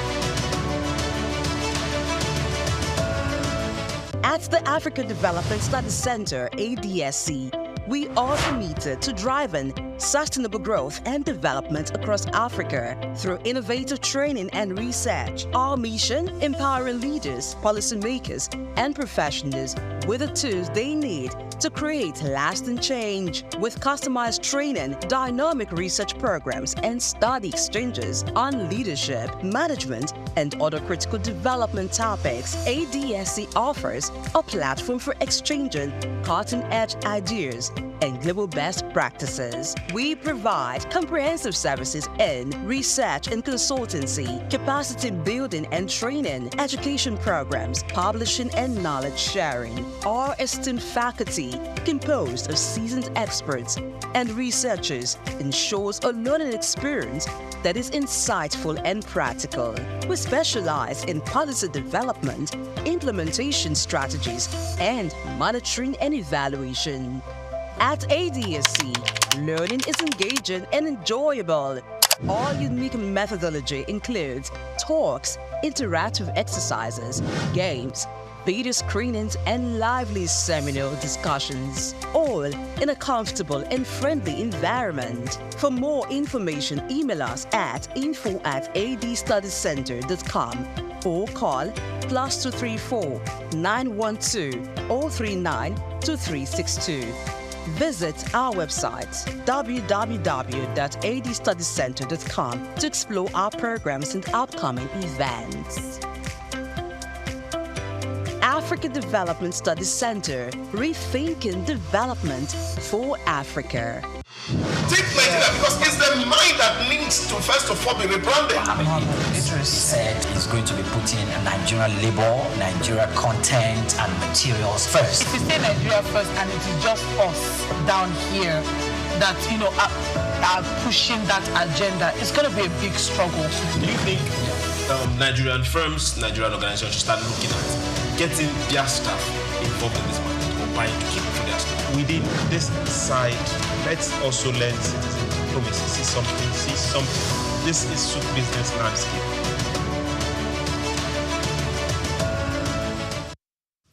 Welcome back to Souq Business Landscape. Let's continue. President Bola Tinubu has commenced the use of indigenous contractors for key infrastructure projects in the Federal Capital Territory, describing it as a bold step towards inclusive growth and national capacity building. Represented by Vice President Kashim Shettima, President Tinubu spoke during the inauguration of the dualized Ushafa to War College and Army Checkpoint Roads in Boari Area Council, noting the project as a symbol of confidence in Nigeria's expertise. He said the roads would ease traffic, boost local business, and enhance access to education and healthcare. President Tinubu praised Federal Capital Territory Minister Nyesom Wike for promoting even development across satellite communities in line with the Renewed Hope agenda. The 16.4-kilometer road awarded to Abdul Val Construction Company was completed on time, reinforcing trust in local contractors. The president emphasized that building infrastructure must also build people, jobs, and pride, affirming that no part of Abuja will be left behind in the push for national transformation. So, Chooks, let me start. Do you think this is actually a real shift towards empowerment of local firms over foreign contractors? Before now, we used to hear the names of the big B's, the big S's, and some of our neighbors just behind here. German companies, Italian companies. The Chinese. Then, well, Chinese companies is just of recent. German. Yeah, you know them, those blue people. Then, right now, we need that capacity. But even within these same companies, you see that 99% of those that were really doing the labor were coming from Nigerians. Then you get to see some managers. Then I keep asking myself, when are we going to graduate and really be the ones in charge of getting these projects done? This is good. My question still remains, why are we seeing a whole lot of this happening in Abuja? Abuja is enjoying the status of a federal capital territory right now, and they have a minister who is trying to overdo himself by all means, by all means possible, and he's doing that. And we also have, does he have a cap on how much a budget that is going down? I really wish other states can also emulate, and let's see that competition. It's not just, president is in Abuja, yes, but we have 36 states. Abuja is just one. Let's see if these funds are coming from federal government. Let's also see federal government projects in other states, because Abuja is a federal capital, but it's also a territory. It's not just that. Let's see federal government projects also circulate. That also lies on the ability of people to be able to think. When Wike was the governor of River State. What he did was simple. You take money, take it to the bank, and bank guaranteed the money, and you take the money in bulk and build roads. And you pay it over time. So when he got to Abuja, it was the same process, the same bureaucratic process. And that bureaucratic process says that, you see, government is only entitled to 1% of the federation allocation to the federation. 1% of it. That's what FCT gets. And all the small area where they get IGR, because the big men are sitting in the city, they are not paying. So IGR is not coming. And when the man got to Abuja, I said, do you want me to do this job? They say, yes, you want to do this job. I said, take me off your remitter platform. I don't want to do remitter. I gather the money, I put it in CBN. I can't borrow money from CBN. I would prefer to collect my money and put it in Zenith, GT Bank, or whatever bank, and then get to tell them that I need this road completed in 18 months, and then I'm able to pay upfront. And the president said, this work for you, and say yes. And so they yank him off the remitter. And then he went after those who are grabbing land.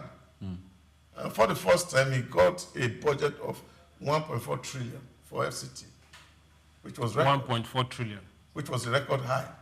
That's way more than some states. Some states can generate. That's the same thing. Rivers. So you see, governance is not rocket science. It's just ability for people to be able to think. that the things we really need to build our environment are all here. But he understands that if you give somebody a contract, and you say this contract lifespan is 2 years, 3 years, or 4 years, we know the inflation rate and the hike that comes with the inflation. Now, you give this person 20% mobilization. Even that 20%, you are not paid it in full. And then you are waiting for envelope to pay 5%, 10%. And then the thing is dragging. And after 4 years, the contractor come back again to you to say, oh, inflation has gone so high, we have to revalue this contract. And so they were making Nigerian dry. And he said, look, I don't want that kind of a contract. I want to pay you off front and I want to see the job delivered. And you can see the miracle that is happening in Abuja 2 years. Yes.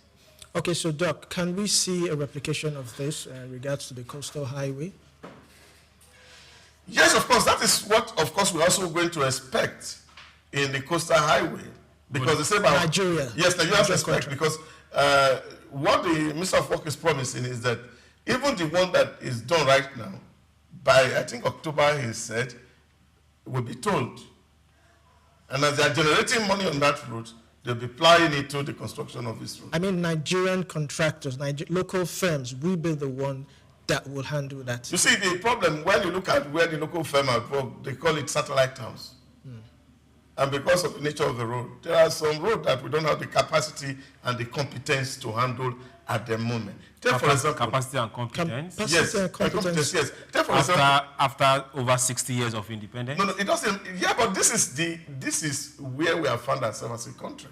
Look at it. When, of course, they were going to check the integrity of the roads.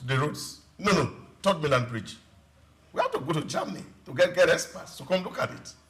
We don't have experts. Even when they are here, because yes, even when they are here, because the structure here and the structure in Germany, they are not the same. See, there's some level of expertise that you are expecting that you're going to have somebody who's going to build. Take for example, that's a coastal road. There's a whole lot of bridges. The terrain is so terrible that you need equipment that most of these local contractors may not be able to afford to be able to do those things. So we have a lot of those equipments here, and we do a lot of I'm trying to remember the name they use, where it's not your own, but you can just go pay and use it for a while. Leasing. Well, leasing. Let's use for that for the equipment. If we go to Port Harcourt, we see that happen a lot in the shipping industry there. It happens in construction a lot also in the east, majorly from Port Harcourt service in the east.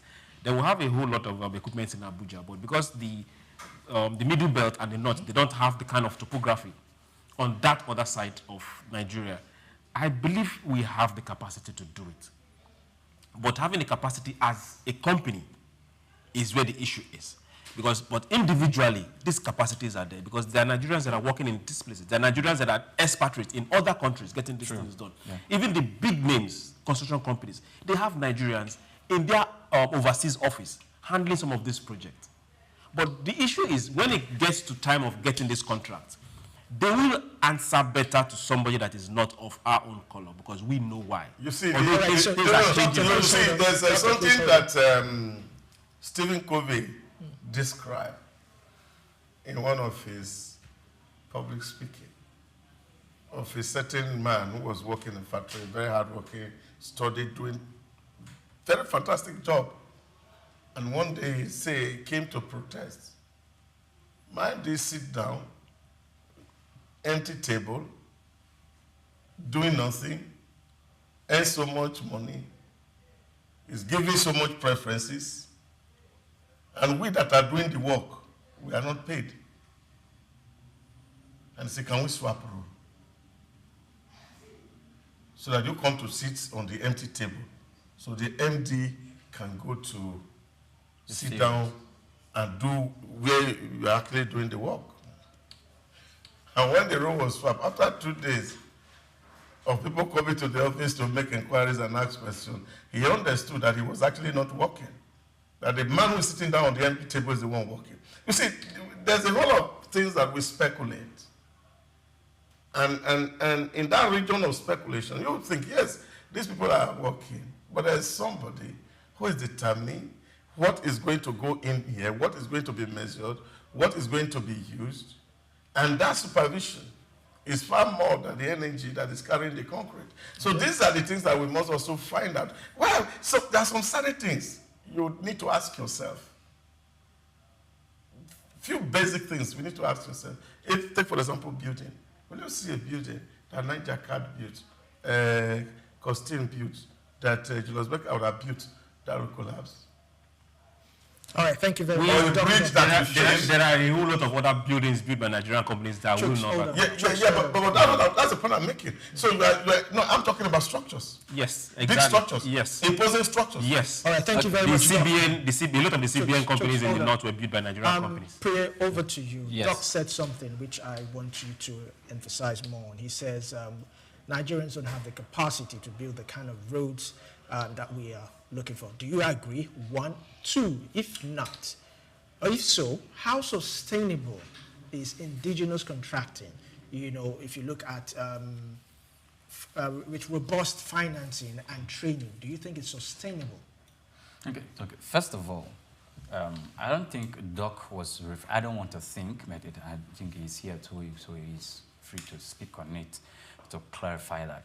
I don't think he was referring to the entirety of that industry when it comes to building. Because, for example, you go to the Niger Delta, and there was this argument and debate that started some time ago because projects were being presented by NDDC or some of these companies from the Niger Delta about building roads and building infrastructure. And the money was quite huge. And they were asking questions, how can we build this and that in Lagos, or build this in Abuja, or build this here? It will cost this much. When it comes to the Niger Delta, it's just too bloated. And we said, okay, can you please examine the soil structure of what obtains in the Niger Delta and what obtains here in Abuja or some other places? Because you require like 150% of what it takes to, or 170% of what it takes to build the same road, the same kilometer of road in Abuja, in the Niger Delta. And that's because of the peculiar nature of the soil in the Niger Delta. And when they actually did that, they saw that, oh, it's actually true. So when it comes to that, you need to actually pay some form of attention to the level of expertise that will be required and deployed in building such level of sensitive infrastructure. So on that part, I want to say yes. Now, not all the roads in Abuja were given to indigenous companies. No, they were specific roads. And he mentioned that they were in the satellite towns. There are others that the government will require. And let me tell you, even the minister himself said it. He said, we will just give it to the blue people that Souq mentioned. He said, we will just give the roads to them. That is what he said. He said it himself. But it's the same minister who were giving out those contracts, or probably when they came for bidding, that local companies actually won some of those contracts to build some of those roads, which actually prompted Mr. President giving credit to that effect. So we actually need to pay attention to that. However, one thing I want to say also is this, that we must pay attention to, and I wish Mr. President is watching this, because the reason why Mr. President picked the former governor of Rivers State to become the minister of the Federal Capital Territory is known to him. Probably it's the same picture Doc was trying to paint, because give it to him, he did well when he was governor of Rivers State when it comes to building infrastructure.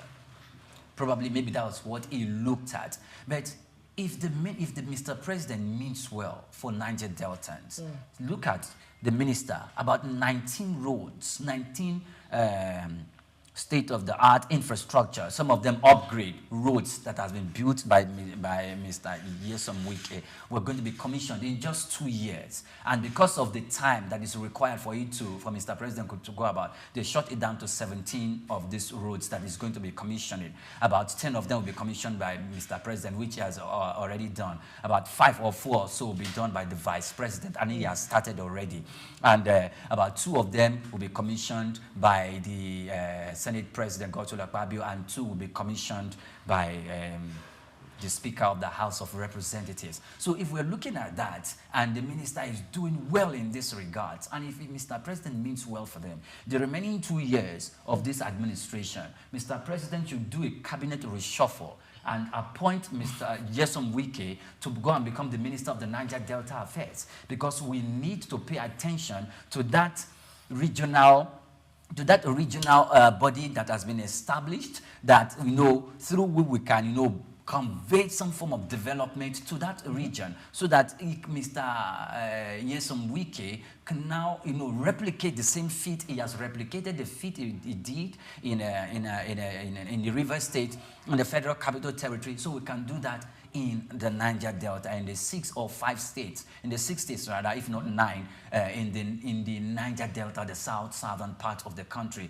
Because now we have Abubakar Momo, and we can begin to ask questions. Excuse me, sir, this is 2 years into it. What have you done? You go to Kaduna State, you look at what Sani Uba did within 2 years, and he brought Mr. President to come and inaugurate. Please, the states, the regional development commissions should also be singing the same song.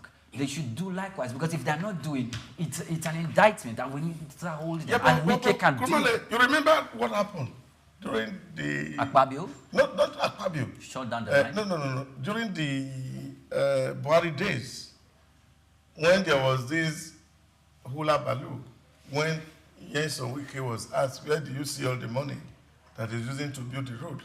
And he said, I'm not the only one getting it. All of us, we are all getting the money. Security votes? But leadership-wise, he is telling a different story. Doctor. So that federal government gave us money. All of us, I get my own. You got your own. Show to your people what you did with your money. Doctor, what he's speaking here is leadership. That's what it is. So that is what I'm actually capitalizing on. Let him be deployed to there. This, which is his own constituency, so he can do the same thing and replicate the same feat that is actually doing in the Federal Capital Territory. Let me come back to that capacity issue. Yes, now, yes, whether we like it or not, yes, these blue friends of yours, I like that. They employ Nigerian labor. So yes, they are also adding to the economy. But also the fact is that the money is also repatriated back home. Now, Doctor also said, I'm still, hinging on what Doctor said, that we do not have the capacity, or should I say we do not have the brightest mind. How do we even begin to develop the brightest mind? Looking at education, we have good, sound education, tertiary institutions. I would think that the civil engineering department should be given some of, maybe satellite, like Doctor says, satellite project. But how do we begin to develop bright minds from the tertiary institutions? Okay, let's go back to the blue people. Now, they are a quoted company, and Nigerians have shares in that company. True. A big amount. Even if a lot of what they mine, what they take out, and they don't tell us is leaving this country. So. A lot of the elites, like doctors, they are major shareholders there. So that's why you see a lot of the major contract is also going to them, because people in government, they're handy there. So like we said, this is Souq News, and you will learn a whole lot of Nigerian English. For capacity, the capacity is here. We can't argue this. The capacity is here. This is where the issue is. 90% of infrastructure is coming from government, be it state, be it federal. How does federal go? Contracts. Over 70% of federal contracts before now had issues of corruption. Who were you giving the contracts to? My brother's wife. You're somebody, or you're trying to favor somebody or pay somebody back. And they will now get contractors to go fix a road or go do one construction or the other. So what do you get? You get people that know next to nothing. People that, a lot of these contracts will even go into companies that will just register because, okay, there's a contract, who can get it? They'll go to CSC, register a company, and it will give it's theirs.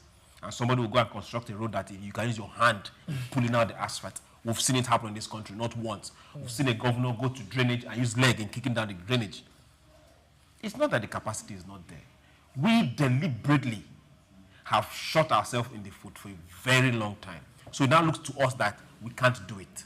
Because the person we've always been giving to things is based on the person is not even good upstairs in the first place. Yeah, can I give you one very simple example? Maybe can help you. No, because you just talk about the academic issues. Because sometimes, so that we don't overstress things that are not. The reason why I want to give you this particular instance, maybe you can apply it to all the universities, all the tertiary institutions.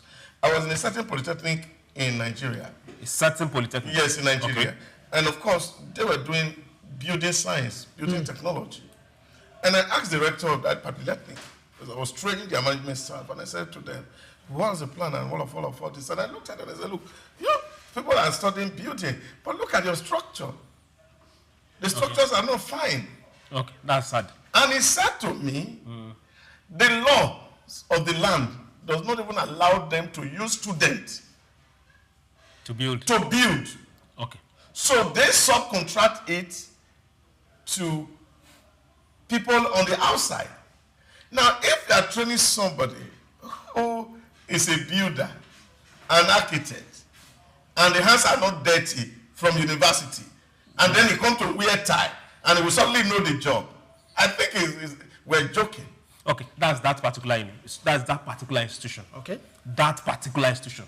And that's why we have a lot of institutions studying electrical electronics engineering by the water side, can't even generate 1 unit of electricity in their own institution. That particular institution too. Now, sir, let's if we go institution by institution, now let's look at this. Now, for a lot of schools, governance is not too far from us here. They generate their own power. Yeah. In this school. In this country. In this school. In this school, yes. That same school, a lot of the buildings is from within the school. Same thing if you, let's go to, he spoke about the polytechnic. If you go to, what's it called? There's this polytechnic in Niger State, Bida. The same thing. A lot of the buildings is emanating from both lecturers and students. Roads. Now, if you go to Akure, the same thing. Now, we've gone to a place whereby we give certificates and told NBC, NUC, the Polytechnic Board, and they've been issuing because we want to go and get certification and say they went to schools. This is where the problem is. But is there capacity? Yes. Are we graduating people that are not good upstairs? Yes. But we won't use them as an excuse and say there are capacities. All right, so Priya, your final thoughts on this? My final thought, please deploy the Nyesom Wike, Minister of Niger Delta Affairs. Nyesom Wike is your hero. I want him there. No, because infrastructure-wise, he has shown leadership. He has shown capacity. Okay, good. So the capacity is there. All right, so Doc, your final he's not an engineer. Doc, your final He showed capacity in terms of leadership. Yes. Yeah. Putting resources together to drive the process. Yes. And I think we are in that trajectory. I was sharing with somebody yesterday, one of the things that pains me is that even you have a lot of people who are young people, for example, who are in internship in your environment here. They don't want to touch camera, they don't want to touch anything. They just feel they come, do some guy, and then move away and spend 1 year empty, getting nothing out of the system. And I think that's the problem we have, that when we have opportunity to learn, we must learn. The coastal road is an opportunity. Yes. What has been done there is that government is saying, you partner with the major contractor. Small job, give it to them so that they can build capacity and develop. To say that we can build a 50-story building and we have the capacity locally here, I think Chooks is daydreaming. Yes, we do. Chooks. Definitely. Now, I am 100% pro-Nigerian. I'm 150% pro-African. Can we do it? Definitely we can. If the United States President can make Nigeria his Surgeon General, hey, there's nothing we cannot do. We won't look down on ourselves. We have issues when it comes to collective company building, unlike individual, because that's what we have right now. But at the same time, we won't let companies that have held us down for a long time demarket us and tell us we can't. After all, in this same blue company, they are major architects and Nigerians. Major architects, not even major architects. They're not drawing them from outside. Training in Germany. No, training here. To everyone out there, let's believe and let's keep working it. My name is Chooks. It's always nice being here. All right, and that's a wrap on today's episode of Souq Business Landscape. From billion-dollar oil raids to billion naira controversies, Africa's economic narrative is full of both progress and paradox. Let's keep the tough questions and demanding better. Don't forget to follow us on all our social media handles at Souqnews Television. I am Olumide Shokoya. Until next time, stay informed and stay empowered. Cheers. Yeah, too. There's this particular thing we'll be doing here regularly. We'll keep telling you about not just Nigeria, but you get to learn Nigeria. So hey, wherever you day, learn yourself some pidgin and get yourself a Nigerian friend. Don't go anywhere. Doctor? It was nice being here with the big boys. I enjoyed the table. And thank you, viewers, for being there. We'll see you again tomorrow. I'm Oyinpriye Krumale. Thank you for watching. Take Nigeria because it's the mind that needs to first of all be rebranded. It said it's going to be putting Nigerian labor, Nigeria content and materials first. If you say Nigeria first and it is just us down here that, are pushing that agenda, it's going to be a big struggle. Do you think Nigerian firms, Nigerian organizations should start looking at getting their staff involved in this market or buying to keep for their staff? Within this side, let's also learn citizen diplomacy. See something. This is Souq Business Landscape. Human ingenuity has birthed remarkable innovations, none more so than the rise of intelligent machines. Computers, once more calculators, have evolved into sophisticated systems capable of mimicking human thought processes. Powered by artificial intelligence, AI, these systems are learning, problem-solving, and making decisions that were once exclusive domain of humans. From accelerating scientific discovery to tackling climate change, AI's potential is vast, but perhaps its most profound impact lies in healthcare.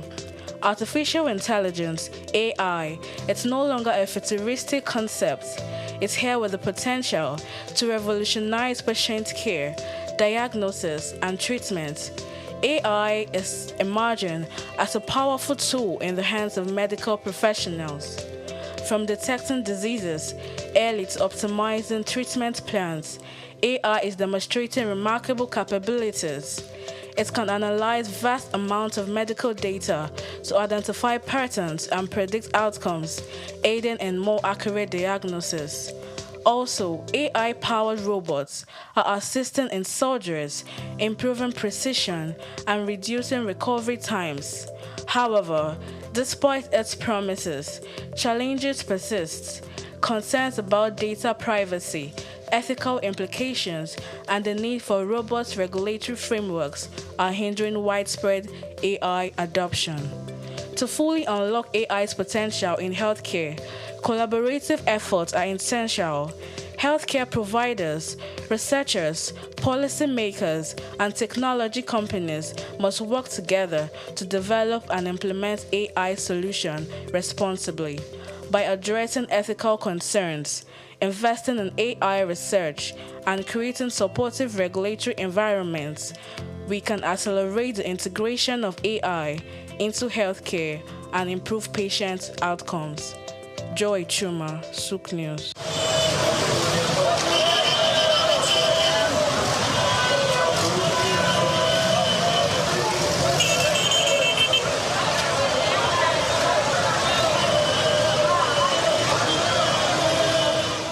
Traffic regulations are practices put in place in both developed and underdeveloped countries. They are designed to ensure the safety of all road users, reduce accidents, and promote orderly movement. Either you are a driver or a passenger, every road user is required to understand and follow these laws. Under obligations, drivers must possess a valid driver's license issued by the authorized body. In Nigeria, this is the Federal Road Safety Corps, FRSC. Individual,